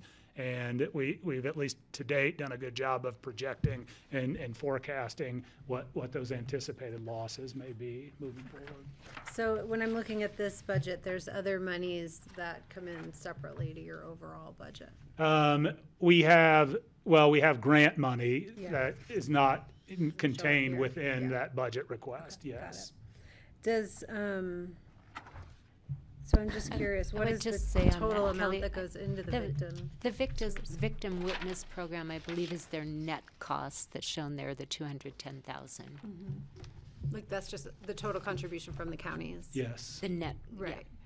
What is the full cost for that? Good question. I don't know that I have that information readily available to me, sorry. I'm just more curious about Steve? understanding how the Steve has those answers. Yeah, the overall victim witness budget is about $460,000. And the VOCA grants had reduced to about $85,000 or $90,000. So the amount of reporting and tracking and work that goes into that smaller amount of money, it was easier to put our resources into other ways of the funding. And then there were two administrative funds from victim assistance law enforcement funds and crime victim compensation funds that also come into the victim witness budget. And statutorily, one of those funds changed from 10% of revenue to 20% of the revenue that we get. So that was just some additional revenue along with those increases over the last 3 years to make up that difference. So our services haven't decreased or suffered at all. We're just moving some shells around. Okay, great, thank you, I appreciate that. Francie? I'm wondering about the rent costs in Garfield County. Is that for when you're working out of the Garfield courthouse, or what is that? Is that the line items dedicated specifically to Garfield County? Yes, and it's almost 100,000. Yeah, it is a pass-through so the county charges us rent, but then finances that, so we pay them back the money that they give us in rent money. So that's Okay. no additional financial responsibility for any of the other counties. It's just a pass-through mechanism. Frankly, I think it's just an accounting mechanism to understand sort of where the money's going and coming back from. Do you have permanent staff in Garfield Yes. and Rio Blanco? Yes. Yeah, we have multiple, we have a courthouse in Rangeley that we staff. We attend court there, but there's no staff dedicated to that building. We do have dedicated staff in Rio Blanco County in Meeker, where another courthouse is. We have a courthouse in Rifle that has dedicated staff in there, in Glenwood as well, and then in Aspen. Thank you. Of course. Can I just? Yes, go ahead. So have you been to Rio Blanco and Garfield yet, or are we first? Usually we're kind of last. Yeah, and that is no exception. You are the last. I have the met with best the for commissioners last, in is that- all of the counties, yes, except now this one. Okay, because sometimes if we make change, it has to go back and bounces back and forth. So if we move forward in approving, we're good with the other two counties too. Great, thank you. Thank you. Again, I'm taking the advantage of the opportunity that you're here to learn a little more. Sure. So I'm curious about the diversion, do you call it a diversion court? Yes. Diversion process. Are those focused on like drug and alcohol offenses, or do you have like a specific sort of type of offense that diversion program is focused on? I mean, I think the first step for the diversion program for somebody to make it in there, from my perspective, is an acknowledgement of guilt. If somebody comes in and acknowledges, I messed up and I did this, then that's going to be the first prong. The next prong is, have they been in the criminal justice system already? And if they have been into that, then they're probably not likely a good fit for our diversion program. I typically start that way. There are qualifying crimes, for instance, domestic violence offenses don't qualify for diversion. So there are some, but I wouldn't say that is a part of it, but not the toggle switch at the beginning. Okay, that's helpful, thanks. All right, other you. questions? Yeah. No, it's great to see you guys. You too. All right, Greg, let me check with you. Sorry, one of our commissioners is a little under the weather. Greg Pushman, he's at home, so I just want to. No questions. check in. Thank you very much, and thank you all for your service. And I really appreciate the presentation. Thank you. All right, well, I think we approve your request, and that'll get wrapped into our formal budget process, which gets approved in early December. And it's nice to meet you all. and to Yeah, have you nice here. meeting you as well. Yeah, Really thank appreciate you. your time. Yes, I promise to likewise. swing by the office more. I haven't Please been do. down there lately. I'll Yes, come please by. do. It's always you so good to much. come in All and right, see you cheers. guys. Thank you. We appreciate the work you do. Yeah, thanks. Stay safe out there. Okay. No, we keep bouncing back and forth about whether we're ahead or we're behind, we're ahead or we're behind. So we have our folks here for our next item about are you guys waiting for anyone from the fire district? Yes. No? No, okay. Then come on up. No, Let's just keep- yes, You are the fire Thank you, district. thank you, Connie. Jump to conclusions on your question. Yeah, no, that's okay. And then we didn't take our full break, so if folks, I'll check in and see if folks I'm good. want. Yeah. But for now, we'll go with you guys. Great. Yeah. Well, I'm Brian Pettit, I'm the Public Works Director. I'm here with, Matt Bergstresser, the Fleet Manager. Still got my name tag. Welcome back. and this is just a heads up for the board So because you know who you are. this is going to be coming to the next regular meeting. But some of you may not be aware that we do contract with the fire department for fleet maintenance services for the fire department. And this started about a decade ago, and we've had 2 5-year contracts. The second contract's about to expire, so we're wanting to re-sign that. The county can back out of the contract at any time with notification of the fire department, but from my perspective, it's going to be working. It's been working well for both agencies, and Matt can describe, how it works operationally and how it's working from his perspective. So what we've done is just pretty much included Aspen Fire's vehicles and assets into our fleet. So we have them on a regular scheduled maintenance for repairs and everything like that. It's set up in our system for fueling.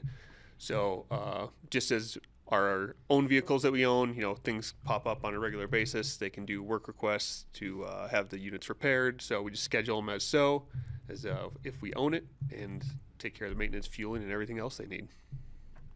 So pretty simple on our end. They've been great to us.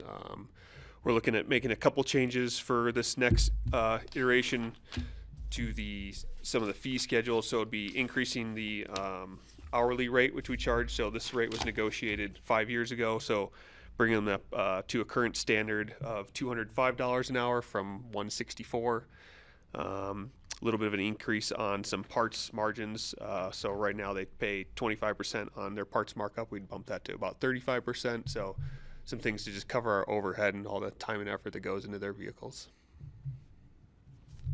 Questions? Well, And they agree to that's this? a big increase. That's a 25% increase. Yeah. Yep. But it's Yeah. warranted. Yep. Yeah, I've met with Jake on it, Chief, and they have no problems with it. We agreed to all this stuff, so the IGA is in their hands now. So I think everything's looking good on our end. And I think from the fire department's perspective, there's not a lot of options. Yeah. So to have the kind of service that the county is providing them in real time, I mean, they're one of the top priorities for fleet. They just can't find that in this valley.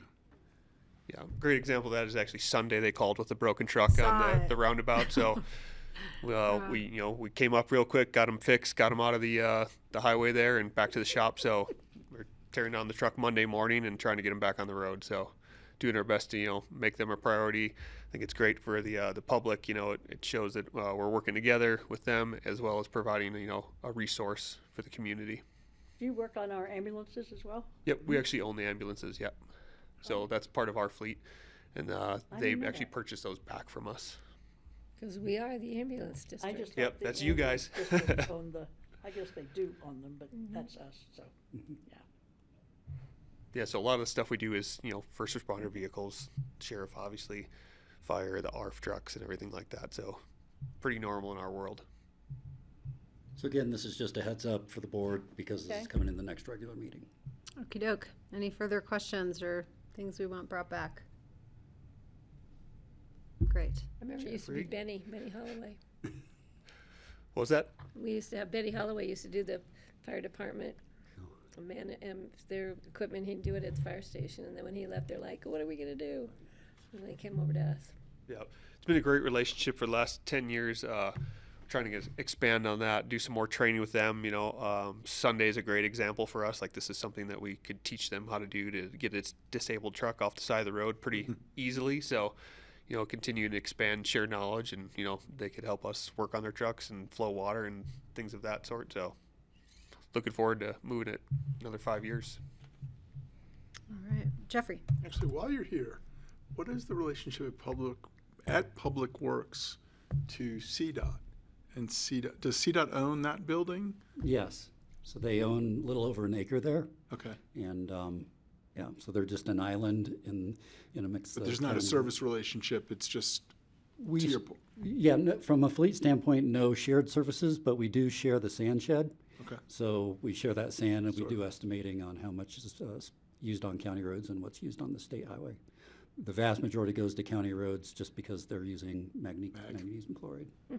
They use that other stuff. Yeah, they get other stuff. In a tank there. Question. Thank you. Yeah, thank you. Thanks, guys. Did we have another Public Works question for Brian from earlier? No, I mean, I would echo Francie's question. I've seen you working and building out both the ambulance and the transport vehicles, so I know those have been in the shop. And it was, again, it was interesting to see sort of the custom build and, you know, so here's what comes from the manufacturer, but this is what we do to make it a Pitkin County ambulance or a Pitkin County transport vehicle. So I was impressed. Yeah, a lot of work goes into it, no doubt. Yeah. We've been part of specking trucks with Aspen Fire. The last, you know, few trucks they purchased, we sent mechanics out with them to Wisconsin, you know, to give it like the mechanic once over. So it's been a good relationship for everybody. I'll just make a comment. I don't think I've ever told you guys this, particularly you, Matt, but I'm just always blown away by how clean your facilities are. I mean, you could practically eat off the floor. We in did your the shop. other day. Yeah, we did. It's amazing. I don't know how you do that. My ex-husband was a mechanic for a long time, and I never went in a shop that looked like that before. It's amazing. We appreciate that. Our guys take a lot of pride in that. You know, they want to have a clean shop, a nice facility to work in and out of. So it's high on our priority list to make sure it does look like that. So they clean it every day. They just like letting us throw parties there. Yeah, also true. It's cleaner Gives than us a many chance to show restaurants, I everything hate off. to tell you. All right, All right, thanks, well, we'll guys. see you on the 5th, Hype. Thank you. Okay. Thanks. Thank you, guys. All right. You can take your name tag off now. if you I want gotta to. go back. Okay. Still an hour left. Thank you've you. been going in and out. Thank you guys. I'm not sure if we have any admin staff. Kara, are you still with us? Sorry you've had to join us from your retreat or your What's that? conference. I'm wondering if we're gonna take a little more break. Would you like some break right now? Well, yeah, Yeah. I mean, I think more than 5 minutes for the whole afternoon is a good idea. Yeah, Walk okay. around a little bit. Okay, and then we'll come back at 4 for future agendas? Yeah, if that's okay with everybody. Okay, sorry, Kara. I'm ready to just get it done and be over with. Okay. But You are? Well, that's okay. I'm okay with 5 more minutes.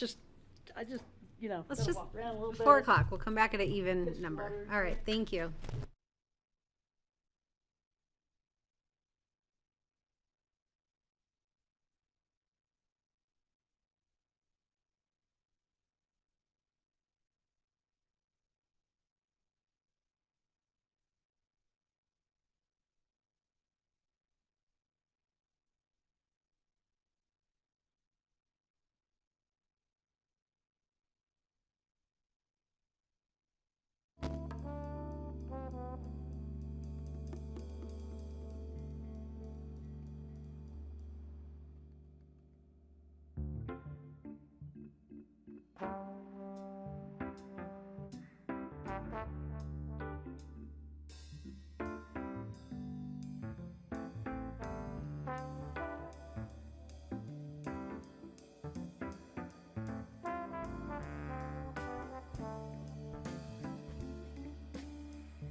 Welcome back. We are on our Tuesday, October 28th work session, and we are going to discuss future agenda calendars. And hi, Kara. Again, thank you for filling in today. I know you're probably missing some of your conference, so thank you. Okay, happy to be here. Do you have any notes about any of future agenda items for us? Am I freezing on all of you, or you can hear me? You're a little twitchy, but not frozen. Okay. The only item I have really related to future agendas, which is nothing too specific, is Charlotte's still working on the doodle poll for future airport travel dates, so we don't have much to discuss on those dates quite yet. We'll get more hopefully by next week. Okay, maybe it's a good time to bring up, Patty and I aren't totally sold that these are the best airport visits to do. I don't know why we're doing them, actually. We wanted to sort of check in with the rest of the board about the value of visiting Jackson and Bozeman, and if we think Well, I'd prefer to go to Dubai, but worthwhile visits or not. Or Amsterdam, what's the other one, Oslo or someplace, what's the other one? Yeah, I was suggesting places that like were known for sustainability initiatives. You know, Dallas, Fort Worth, Denmark. I think it's the Denmark airport. It's like number one in the world. Denver's third. See, we weren't asked. We were just told we're going to these, I don't remember being asked. We were just told we're going to these airports to tour them, and I'm like, what is the value and with the expense and staff time? We've got so much going on. Is it really going to be beneficial? Is it something we really need to do? If the board feels, the majority of the board feels we do, then go for it. But if not, granted the money comes out of the airport fund, but I kind of like leaving money in the airport fund when we can. And I'm just not sure of the value. I think Portland was great because it's their signature airport. We can see what kind of great work that the architects do. But again, as I kiddingly but not really kiddingly have said, do we need to see 2 log cabin terminals in the woods? I mean, because is that where we want to go and what we want to build? But it's up to. Bozeman's not quite that.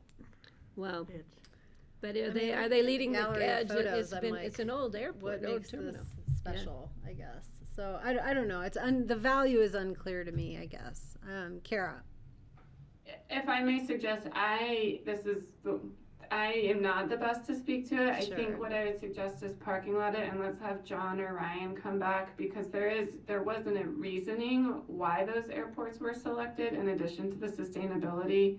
I can't speak to those, but I think we can bring that back so you all can have that conversation of why those airports were chosen and what they were feeling was important for you all to see in person, and then you can discuss if you want to still have those airport visits or if there's others that might be more appropriate. Sure, I get that, Kara. Thank you.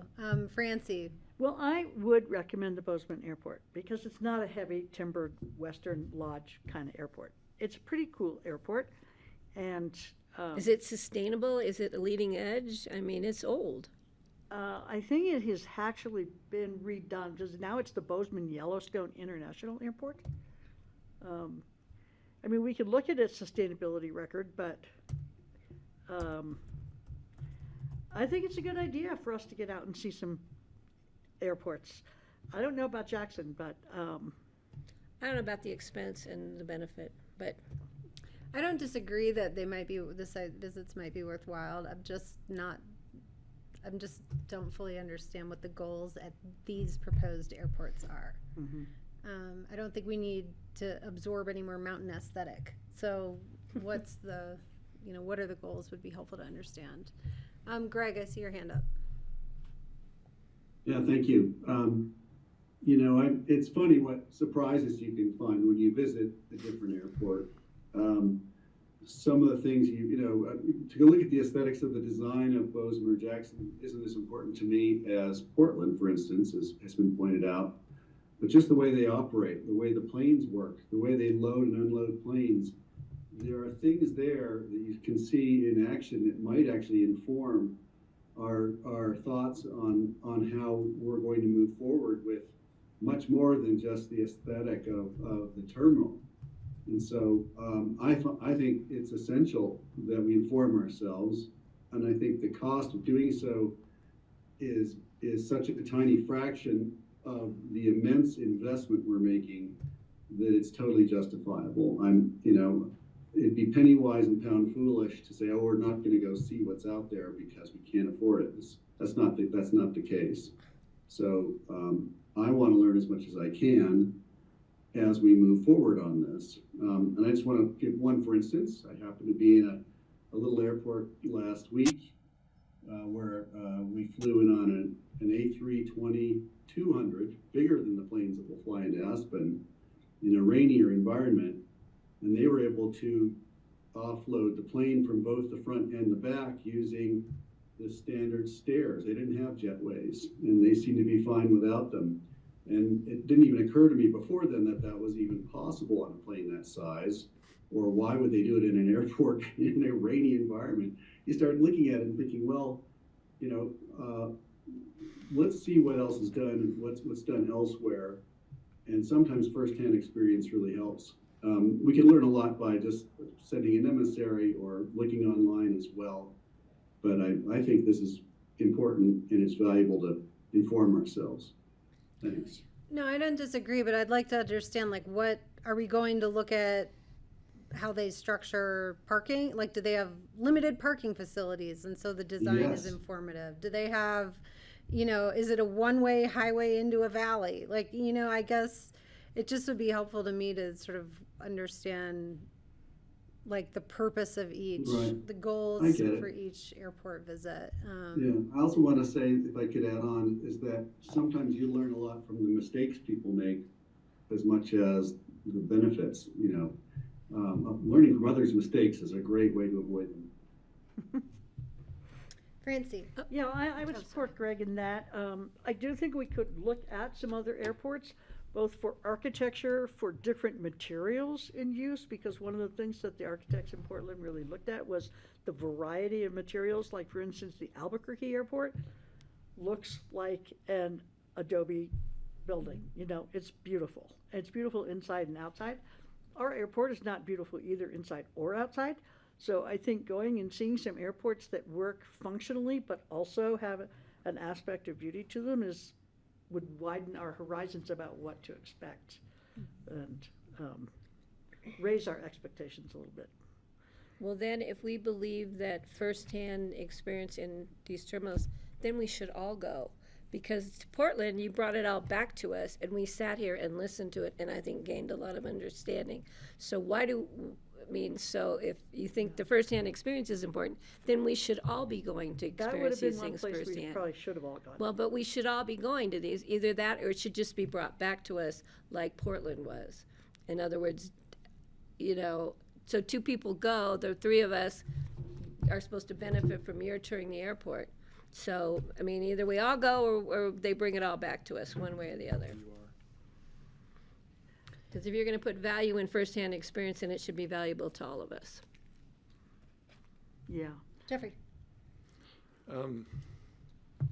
Leaving the names off, the beauty of the Portland experience was really about learning about the design process that both the architects and the engineers are undertaking, bringing back sort of the human scale and human factors and human-centric design, which I think is missing in a lot of these conversations. So, and I've been to Dubai and I've been to Amsterdam, so I'm happy with these short Western jaunts, if you will, and I'll leave it up to you to see what's best. But really, the takeaway from going on the Portland visit was just really the detail, the attention to detail, the human experience, the traveler experience that was so well thought out through both the design and the engineering, place that was free from structure. So those are pretty amazing lessons to go on on a single site visit. So I would encourage the board to keep a couple more in the calendar, and I'm open in terms of what that means in terms of domestic visits. Okay. Well, I think maybe we'll revisit this when we can understand, what how to figure out some criteria for airport visitations and how the proposed ones fit. And I have filled out the thing, the dates thing. The dude. Yeah, that. Okay, what else you got for future agendas, Kara? I have nothing, Okay, but I'm sure you all have some, and I'm here to take notes. okie doke. Jeffrey? So I will, I'll be attending CCI December 1 through 3. I know our future agendas now include December. I will not be going to CCAT. I don't know if someone else from the board is going to CCAT. I think it's next week or in 2 weeks. 2 weeks. I may. Okay. Don't know yet. But so I'm out December 1 through 3rd in Westminster. And you're Please. doing CCI. continuing ed training on the 12th, right? Yeah. Yeah, so 12th through 14th I'll be out as well, but 12th is the delayed Veterans Day work session. Okay. But if you need me on the 12th to call in, because I think one of the agenda items was Human Services, if I must be there, it's a work session. You're doing Veterans Celebration here too, was that on the 11th? Veterans is myself and Kelly on the 11th. Okay. We both responded to Adam. Okay. Thanks for the heads up. Francie? We have another conflict because we moved our regular meeting from Election Day till the 6th, so we have a conflict with the Transportation Coalition again. And so Greg, we can work that out. It's too bad. Yeah, one of us can go. We only have 2 more meetings, though, altogether. Okay. And they were put on Thursdays because we had our meetings on Tuesdays and Wednesdays, so that's that. But that move was made last year when we approved our agendas. It wasn't like we changed our meeting at the last minute. Yeah. So they just assumed we always met on Tuesdays and Wednesdays, had Thursdays off, so. And what is the schedule for that meeting? The Transportation Coalition? It starts at 12. 12 to 4 or something. Yeah. Okay.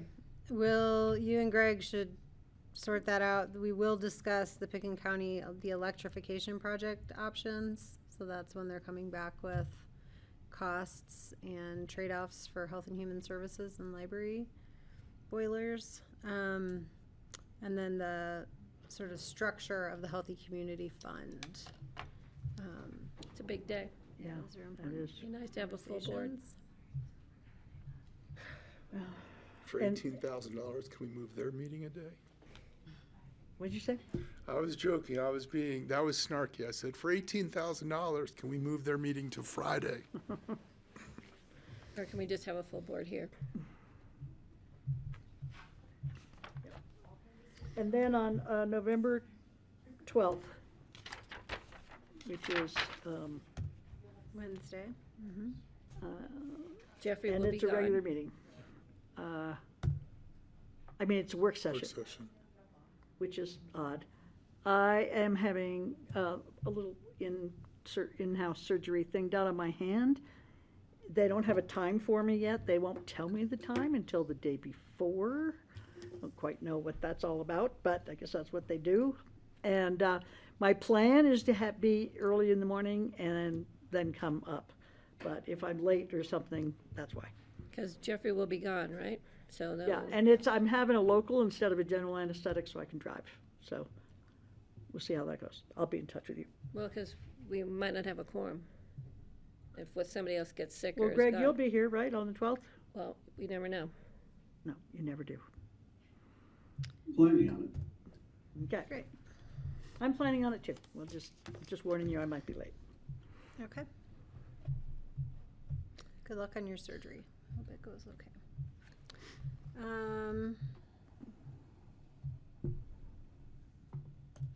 Any other? I would like some future agenda time. We had a rush to get our top 10 pick for working agreements. And that was a month ago or so. And we still have not had a discussion on working agreements. We haven't seen how many of us picked the same or close to the same top.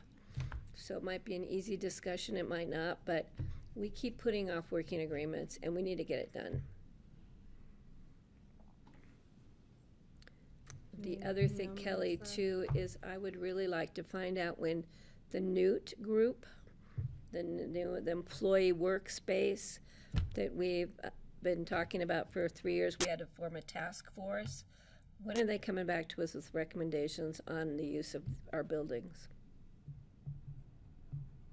Kara, do you have any insight on that? Yeah, I think they are working on a hybrid work policy right now with the idea that then that would be coming as far with that and all of the recommendations to all of you. My guess is it will probably be January at this point, but that within the next couple of months. And then we'll have the full recommendations for you all to discuss. Okay. Thank you, but it's just been way too long. Yeah, and we'll see what happens. Okay. Any further?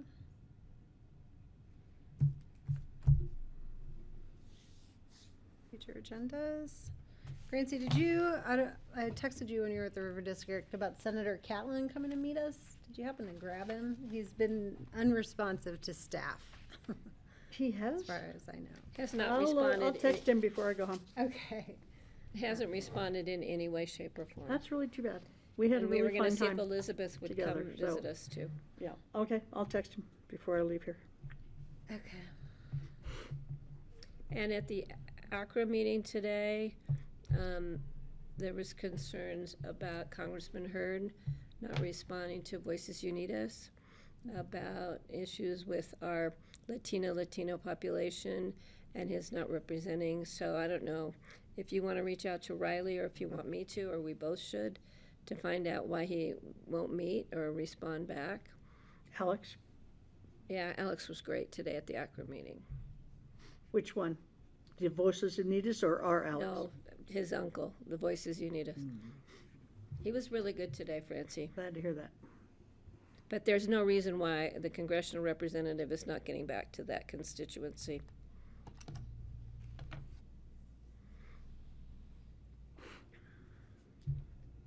Oh, future dates, big time. Winter school. Francie, I know you're going to come up here and join in all the celebration. Because I love fireworks. They don't necessarily do fireworks, but sometimes they do. They're doing the drone show that was been awarded to us by the state. Yeah, for the 150, 250 sequential or whatever the word is they use. It is December 11th through 14th. The ACRA will be having a special. Winter schools? 11th? They've moved it to December. Oh. They did it last year in December and it went over really well, so they are keeping it in December. Oh. So, but there is an opening celebration. When I get more details, I'll let the rest of the board know if they want to attend. We can put it on our agendas. So in the last 35 years, I have attended one winter school, just so you know. And I was sitting in Pinions, watching out the window as the Oh. parade came down. Is Pinions still around? No, he's been gone for years, Francie. God, it was great. I think there's still a restaurant in there, though. There is upstairs, but it's even more expensive than Pinions was. Did they choose a king and queen? I haven't heard. I know that usually comes closer to the time. All right, any other future agendas? Seeing none. Okay. Sorry, I was distracted. I was emailing Melissa about an update for working agreements. Okay. Why do you want to do the Transportation Coalition update, and then we'll do Yes. open discussion, and then we'll I be do. done. So where we are in the Transportation Coalition is making some decisions as a group last time and this next time about what kinds of recommendations we're going to make to the elected officials for steps that they can take to help reduce congestion congestion and reduce emissions and shorten commute time for people. So they've given us 5, the Fair and Pierce, which is the organization that we've been working with, who are sort of like the prominent transportation referral or consulting group in the country. They've worked in lots and lots of places, including with the city of Aspen. So Chris Fair has actually been working in and out of this valley for many years. He's really familiar with it. You'd think he lives here, but he doesn't. He lives in Seattle. But he's come to almost all the meetings in person and been on Zoom when he hasn't been there in person. And so he kind of coalesced all of the different presentations and comments and input we've had and put together a chart. And it's got like 5 levels in it, and it gets more complex the higher the number. So 1 is, for instance, using a rideshare app to fill empty seats. I think I might have told you last time that there are 34,000 empty seats that come into Aspen every day in automobiles. So I don't know how they come up with that number, but they it's interesting. counted them. They have vehicle counters, and also when Chris comes here, he stands on the bridge every time he comes and just watches the cars that go by and see who's in them and what they're doing. And so they counted the cars that cross the bridge, and they see how many empty seats are in them. It's pretty amazing. Anyway, it doesn't really matter where the number comes from. It's that is something that can be addressed with a rideshare app, and these apps already exist, and encouragement for carpooling with employers and stuff. So that's level 1, as well as things like enhancing WeCycle or supporting WeCycle trail improvements, all that kind of stuff that's low-hanging fruit. Level 2 is enhancing public transit. So it's everything you know about for enhancing public transit. And then there's improving traffic ops, congestion fees, and manage access. So I'm going to talk to you about what we did this last time.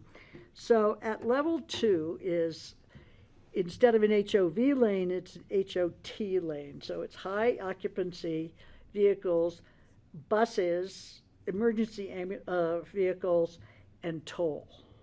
And so so it takes some of the cars out of the non-HOV lane and moves them over into the HOV lane. And one of the things that it includes is some infrastructure work, which Rachel explained is possible with the reevaluation. There are things that can be done. So before there's any infrastructure, though, the HOT lane would, for instance, mean that you could use the right lane in the roundabout even if you're not turning up Kessel or Maroon, to keep the right lane moving. Of course, then you still have the bridge. You still have the bridge after it. Yeah, and then we have the bridge. So it's all in the future. I mean, we're not going to have anything accomplished tomorrow. So it would have varying prices, and that's the way it's done in other places.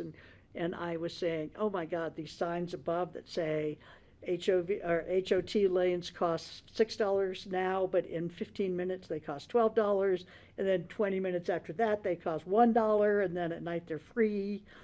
Now I was worried about the effect of those overhead signs, given how EOTC responded to the possibility of an overpass at Buttermilk, And but Chris explained that all kinds of small, cozy little communities in Europe and other places have them, and anyway, so that's one of the choices, and we did sort of some straw vote looking at what we wanted to focus on and hear more about, and that was definitely one of them. And one of the things we've talked about at quite a few of the meetings is how do we include Glenwood in this, because Glenwood has just as bad a problem as we have at the other end of the valley. And so one possibility would be to have this HOT pricing go all the way back to Glenwood, which would then inspire people back there. They'd know what they were in for, they'd know how much it would cost, and so on. So that's one possibility. And then there's some that are things like physical things between the HOT lane and the other lane. Nobody was particularly interested in those. But then there's the congestion or the cordon fee. So the cordon idea is that everybody would have to pay to get past a certain point, whether you were in the HOT lane or the other lane, the slow lane. And so there's only place that's doing that right now is New York. But that happens a lot apparently London. in this country. Oh, sorry. It happens a lot in Europe. And so you have to decide before you get close whether or not you're actually going to go into the city, because otherwise you're in and you're paying. So we haven't really talked about, well, what if you get close and then you discover it's going to cost you $20 to go into Aspen? Can you pull out and park somewhere? So we haven't really, this is things that we're going to look at a little bit more because people were sort of interested in it. Honestly, my whole feeling about paying to go into Aspen could be a PR problem for Aspen because we already look elitist, so now it looks more elitist. So, you know, it doesn't apply to carpools or buses or people who live in Aspen. They can come and go, you know, if you live. I was gonna say, I'm not paying to come into my own town to go to my house. No, and you park. don't have to. And for kids who want to drive to school, you know, they have to have, I don't know, 3 kids in their car or something like that. And then there's the level 5, which got no straw votes. And that is, it's managed access. You actually aren't allowed into Aspen unless you're in this group that have paid to be allowed in Aspen. Whoa. Nobody was interested in that. But apparently it's used in other places. It sounded just dreadful to me. Like a private club. Yeah, exactly. So that's where we are. We're sort of honing in on some things like that. And there was a lot of discussion about, well, how can the other people who are in this coalition support the elected officials if we make a decision we want to promote one of these mechanisms for reducing traffic or reducing congestion? How can they support us? Because it's going to be hot and hard, you know. So that's kind of where we are. So next time, which is the second to last one, we will discuss those a little further and then get specific. Like we did have some very specific questions, and we didn't get really specific because we were trying to reduce all of the options so we could focus in on some to make suggestions to the elected officials. Can I ask, you know, I had offered a suggestion, I've offered it many times, about construction traffic. You drive through the West End in the afternoon, it's lined up with construction vehicles, and they all leave through the West End to get out of town. They don't go back to Main Street. And it's the city gives them permits to park, whereas the county, you have to carpool. You have to. That's why Hanson and Shaw and all those R.E. Nelson have vans that work. The city doesn't have that in their construction management plans. They could do that tomorrow, put it in their construction management plans and say, this is how you can park at your job on Hopkins. You can have X amount of spaces that you pay for, but you can't have any more than that. Mm-hmm. And anybody else, you have to carpool them or they have to find someplace else to park. Yeah. Because it's limited parking. That would help reduce or incentivize contractors to actually have their employees working on these sites in the West End or in Aspen in general, as we already do in Pickens County. Yeah, and it works. I've talked about that for years But too. it's And not having being- lockers on site for tools so that you can drive in the it works carpool in the and- county. It's not even being considered by the city. That would make a big difference. My other thing is there anything new? Most of this stuff came out from the 2017-18 Aspen Institute Transportation Planning Group. And it was taken to EOTC and nothing happened, so. Well, I know. So here we are. But some of So- the apps could have happened like that because apps have been around for a while. Well, they have, but not like they are now where. Well, no, it's- because I where just they're did actually I got a security presentation protected. through Northwest Cog that was great. But, you So- know. So and- one of the things Wait, and who's going to pay for it? Pay for what? Well, if we have to do an app, if we have to do, you know, management traffic flow, or we have to do any of these things, who's going to organize? I don't know, I'm not sure where, you're being really skeptical and. I am, and because I am critical, really and skeptical. I'm not quite sure why. I mean, these Because are- Francie, I've been sitting here for a long time going through this process. And I felt at the beginning of this, we were going to go through and we were going to come up with most of the same recommendations that the Institute already came up with. It's time we figure it out, and That's now what we're trying to do. I know we're going back to things that we could have already been doing. It's not exactly true, I am but- concerned about them coming back to us and asking us for funds for something that they come up with. We don't have the money in Pickens County to Well, fund this. it's not they coming to you. You will, if you're on board with this, we will be making recommendations as elected officials. But they're coming So- to us with recommendations. Yes. You So- are, that group is coming to the electeds and saying, here's what we have decided, these are our recommendations to you. And then we're gonna be the ones that have to figure out how to pay for them. And I'm concerned about that. Well, we all are concerned about that. Okay. So one of the things that Fair and Pierce has pointed out that's progressed since 2017 or something is that Aspen, in fact, has gotten awards for this. We have put out a lot of carrots to make it better. You know, like we've rewarded people in every way we can think of. Aspen has recently, by the way, increased their parking fees to discourage parking. But anyway, so Fair and Pierce says it's time that you take, you know, the opposite approach. We need some sticks. We need sticks. That's what Bill Kane said. Yeah. So we've done the carrots, now we need sticks. And so that's what like the toll lane is and the cordon pricing. I'm not thrilled with the cordon pricing. I really think that it could be a bad look for Aspen, but we can also do staggered approaches. We don't have to do everything at once. We could put out a plan, for instance. We could put out a plan and say, we'd like to do this and this and this to reduce traffic. It's going to take a number of years and blah, blah, blah, blah, blah. And then we can take the first step. And then maybe the first step is like, oh my God, it's so much better now, you know. And so maybe then we don't go to the second step. Maybe we never go to cordon pricing or, anyway, that's where we are. How are the Down Valley communities participating? Well, like, that's, we're talking about that's solutions this has been in my Glenwood. issue with like, this from the where's- beginning. Yeah. Who's actively contributing to Well, Rafter's always there. Mm-hmm. The Glenwood manager, town manager, is always there. Clear is always there. I think she's there for the Garfield Clean Energy Board, or maybe just for Clear. Let's see, who else is always there? The town manager from Aspen, or the assistant town manager, sometimes both of them. Let's see, who else has been there? Jonathan Godis is usually there. He wasn't there at the last one, but he's usually there. Who is he representing? What? Who is Jonathan Godis He representing? used to be the mayor of, I know who he is, but who is he now representing? He's on the I-70 Coalition yeah. Executive Director. So that's why he's there probably. But this isn't the I-70, this is an I-70. I don't know, Patty. I'm asking I don't you- know how to respond to your negativity right now. I'm sorry. asking What do you you want me to valid say? questions. I want you to tell me who he's Is he representing. I attending think he's as a representing the representative, I-70 or corridor is he group that he's attending part of. as And an I'm individual? questioning What? that. I'm just wondering, is it he attending as a representative, or is he attending as an individual? I think it has his title where he sits.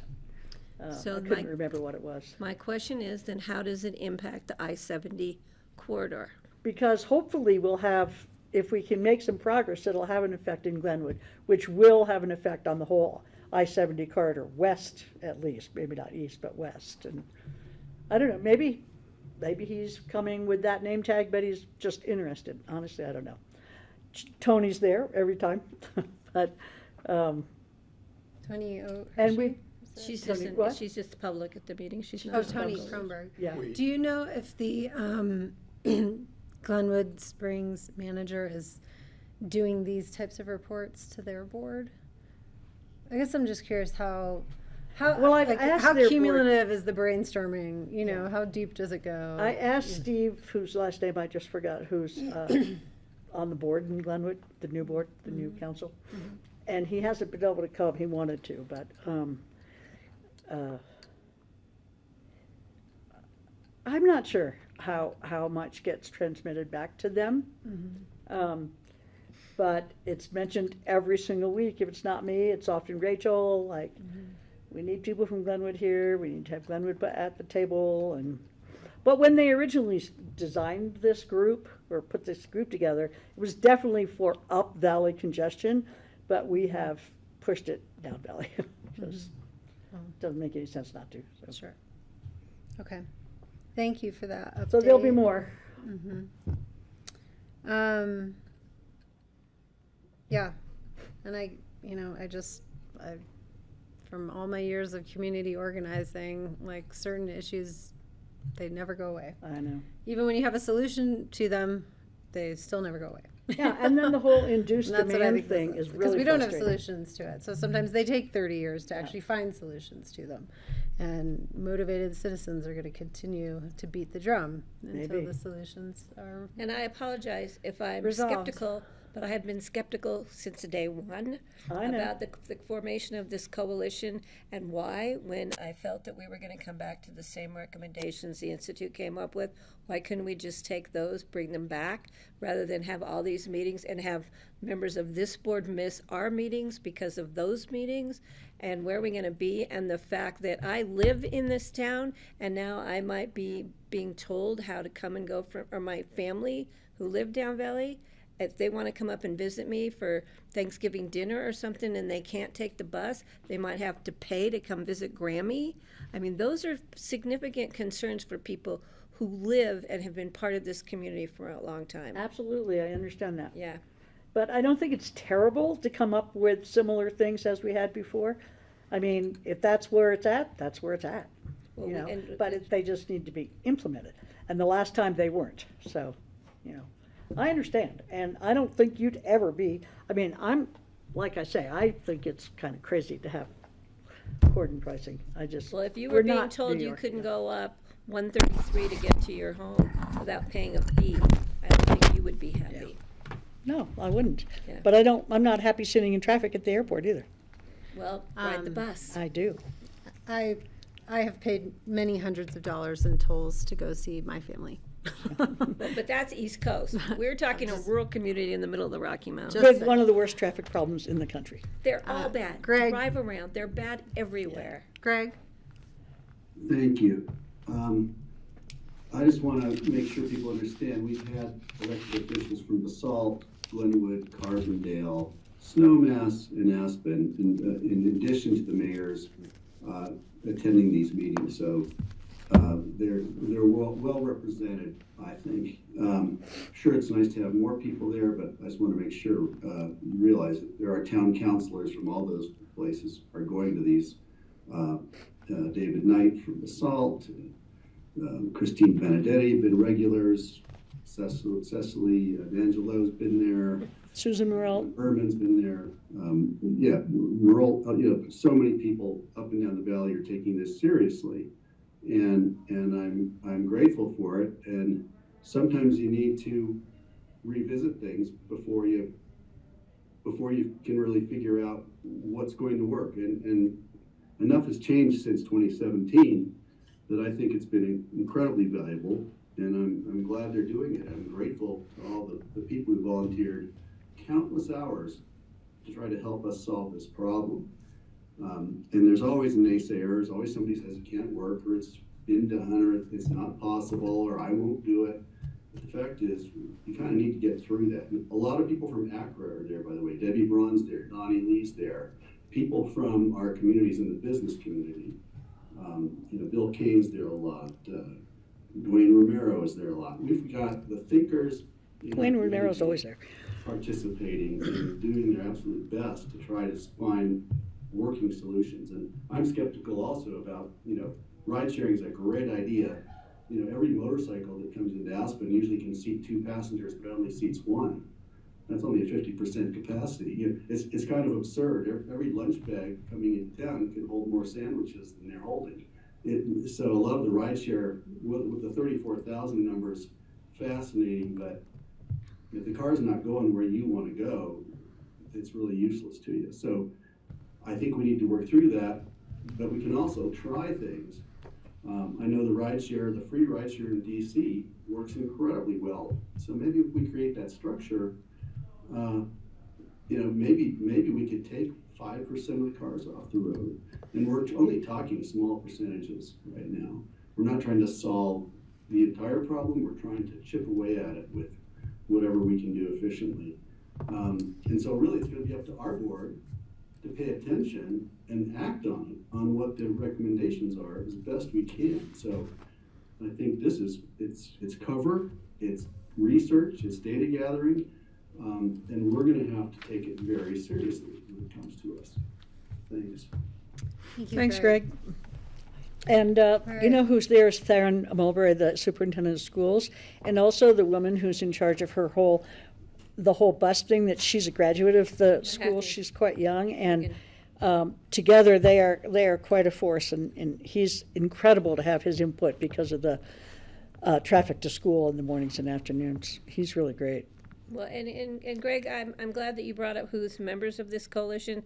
That's also of concern to me, because you have 2 members from the elected officials from these different boards, and all it takes is one more vote. So they're coming back to those of us who are not part of the coalition, and I'm already feeling like the deck is stacked. So I'm being defensive, because if you and Greg both agree on things, you can come back and only takes one more of us and the rest of us who have not been able to participate. That's why I was not comfortable with having 2 members from elected boards sit on these things. Greg is an alternate, different from all the other ones, but because it's very calculated, I think, that it only takes one more vote and we'll have a majority of these elected boards. And I'm not sure about the fair process there, but just making that clear. Okay. If we are finished with that update, let's move on to board open discussion. Greg. Matt Scherer's letter to Club 20. That was amazing. Speaks On for my itself. Okay, just wanted to see if everyone saw it. And, yeah. Well, I don't know. I mean, I would turn to Francie, I guess, because she's been our attendee to Club 20. About that. I don't care. I don't know if that got forward. I think it got forwarded to you. Anyhow. Well, it was on my list of topics for today, too. Okay, great. Well, I thought it was an amazingly well-written letter. It was amazing. I liked the examples. It sounded a lot like you talking about CCI. And I pretty much agree with everything he said, but Steve is very into it, and so is Rachel. And I think Steve does an incredible job crossing the aisle when he's at these meetings. I didn't get to go to the last one, unfortunately, but I don't know what to think, honestly. I don't think it really matters right now with the trifecta that we have in Denver what Club 20 says, to tell you the truth. I don't think the legislators really listen to them at all. I mean, maybe Jeff Hurd does, and a couple of other people, but so I don't think it's very powerful, but I feel the same way about CCI. I think that the Democratic legislators probably pretty much ignore CCI and Club 20 and just hear what they want to hear, to tell you the truth. But I don't know. I think they bring up some good things, but it is difficult to listen to what has come out of their decision-making, just like Matt was saying in his letter. But as long as Steve is enjoying it so much, I think we should honor that and stay involved. And I don't know. What do you guys think? He can be involved without us. I'm just curious what our dues He could. are. He is the vote for Yeah. Pitkin County. I don't vote. He's the vote Yeah. for Pitkin County. Well, he gets elected separately he gets appointed or whatever separately from this board. It's No, he was appointed when he was on this board, and then he stayed on. But he stays on in a different capacity. It's complex. It's not like we appoint a person to represent us in an alternate. There's always this other person from There's the like a community. community rep. Yeah, I just and Rachel's don't know on if too. that is dependent on us continuing to pay Is it? dues to the org. I don't know. Yeah, I don't know And not either. all the members are commissioners. Oh, I know. Yeah. Because they're appointed. He does an excellent job at it, and I think he does represent Pitkin very well, for what good that does. Is there any interest when we review the BoCC budget because I think that's where our dues. How much is it? Did he say in his letter? I didn't notice in the letter. I don't think he said. Do you know how much it costs, Kara, to be a member of Club 20? I I don't. It's not one of the larger organizational as far as compared to other membership dues, but we can get that information and send it all to you. Yeah. Yeah, or just, we can bring it up during our BoCC. It's probably helpful to bring up all of our dues during our BoCC budget conversation. That's a good idea. Because I do think we ask every year. Yeah. And as far as the COG for our dues, I already ran the COG one through, well, I ran it through John Peacock when we did our preliminary budget for Northwest COG. And it, part of the budget, everybody seemed to be okay with it. Because it's a little late for us now to, COG's budget will be approved prior to ours, but with some flexibility in there. And then they're trying to figure out if they should have come to all the jurisdiction and done a presentation of the COG services we get, because it's different. We actually get stuff back from COG than just being able to sit at the table. And we hear from you about COGS regularly. I mean, they've been doing some more focused discussions on issues of interest to all the jurisdictions, which I think is very beneficial, outside of the services we get through COG. I kind of wonder about Matt's motivation for writing that letter. You know, like, just try and get I us mean, to- obviously, I think he was representing his whole board. Mhm. Wasn't just him. I thought it was a good letter, but we've had the discussion many times. Rachel was the diehard. She got beaten up and got an award for being consistent with her representation of Pickens County when she was there. For me, it's more a matter of, do we not have a seat at the table and let them just, or do we go there and know that we're going to have a difference of opinion, which is not unusual. So, but a bigger discussion, Kelly, I think you're right. It's a shame to lose Eagle, because that's one voice that we could use. Other open discussion items?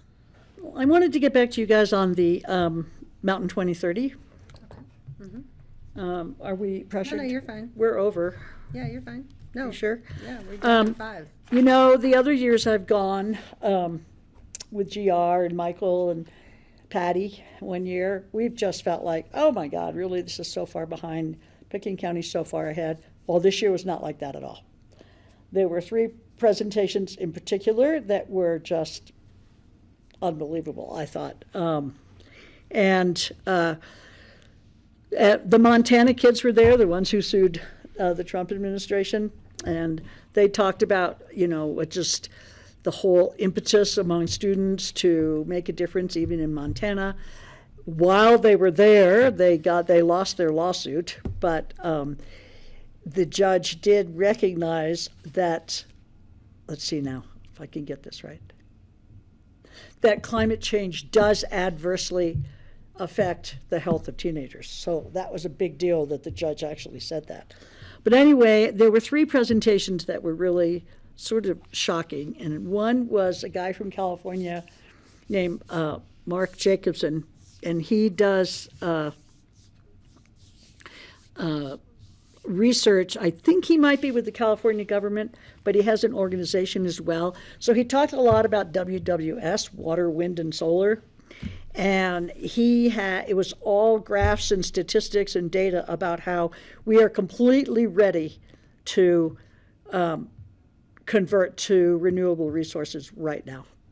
And he showed all of the statistics about how we don't need this period of time between gas and oil and renewables, that we can go 100% renewable right now. And the statistics were amazing. And I haven't gotten his slideshow yet, but when I do, I'll pass it on to you guys. And after his presentation, which was in the big forum room, so it was like 1,000 people there or whatever, I actually was able to ask a question. It's a miracle. And I asked him, a lot of his stuff about solar depends on batteries. So I asked him about the negative effects of lithium mining, both on the communities that live near lithium mining and on the environment. And boy, was he ready for that question, because then he had a whole bunch more charts that he put up. And he talked about the difference between lithium mining and oil and gas mining. It's 1/10,000th of the impact lithium mining is compared to oil and gas mining. It was pretty shocking. It was so slick and fast in response and convincing that I found myself skeptical, like, oh, come on, really? You know, like 1/10,000th? So, and his whole report was like that, but it was really way beyond anything I've seen at 2030 before. And then another presentation was from the Secretary of the Interior from Uruguay. And he was an amazing person. And he, about 4 or 5 years ago, hi. We have a P&Z meeting at 5. Okay. All right. Oh, sorry, it's not on our, we have an adjournment We don't at have it 5. on here. It's not listed. But Yeah. let's see if, wrap up with Francie, and then we'll see if there's just like any urgent thing. About 4 or 5 years ago, the government, Uruguay, was really broke. And they were creating only 40% of their own energy. So he wrote this long white paper, did a bunch of research, and sent it to the Uruguayan government. And a few weeks later, he got a call from the president who asked him to come in and be a Secretary of the Interior. They actually implemented his idea, and in 4 years, they went to 97% renewable energy based on biomass and solar. And they're just about to get to 100%, and now they export energy to Argentina and Brazil. And it took 11% of their budget, which was $9 billion. For us to do 11% of our budget would be like $350 million, but it's still doable. So that was also like, wow. And that was really a person who had done it. And then he came to a small meeting of the elected officials afterwards, so we got to talk to him one-on-one, and he answered questions. It was amazing. What do they do about their batteries? What was his name? Yeah. I don't know. I have to look it up. I'll get it to you. Did he explain what they do with their lithium batteries in Uruguay? No. And then the other one was Bill McKibben. You guys probably know who Bill McKibben is. And Levi and I got his book. It's called Here Comes the Sun. And his talk was basically the introduction to his book. But it was also amazing. So that was by far the best 2030 ever. It was so eye-opening and made me realize we're not such hot shits after all. You know? Did you see the article that came out about the 2030? About only Park City and Breckenridge have a 2030 goal of being totally renewable energy? I'm like, what about Vale and Avon and Gypsum and That's Aspen? weird because Kara presented. And It was amazing. It was just Park City and Breckenridge were the only two listed as being Where'd you ahead read of the that? curve. It was in something I got through the, I don't know if it was Colorado. What's the newspaper? Well, Kara's Maybe they were just presentation looking was at great on Vision And I thought it was 2050. pretty interesting that what about everybody else who was attending the conference? It's ahead of that curve. So. All right, are there any other burning, urgent, open discussion items? Because we just realized planning and zoning is meeting in here in 5 minutes. Kara? I have one, but I'll push it. It can wait until tomorrow. Tomorrow? All right, here tomorrow. There is no tomorrow. So what is it? Oh, okay. Airport advisory board appointment. Charlotte was looking Oh, yeah. for. Oh, yeah, that's easy. Okay. I forgot about that. We'll have to have a discussion about that. Can everyone please make sure they review the interviews if they missed any? Well, we won't be until next week. Prior to We have a meeting next. Yeah, we meet next On the Wednesday 5th. and Thursday. Is that okay, Kara? Yeah, we can work with that. Thank you. Unless Thank maybe you. everybody's already read them and done it. What? I think we're Already gonna looked have at to the have a interviews? discussion. No. Okay. Okay, sorry for the rushed conclusions here. You can always feel free to email resources to the board if they're helpful through Amy. And everyone have a great evening, and we'll be back here next Wednesday. Thank you. Thanks, everyone. Bye. Bye. Did you need your coat on when you went out at noon?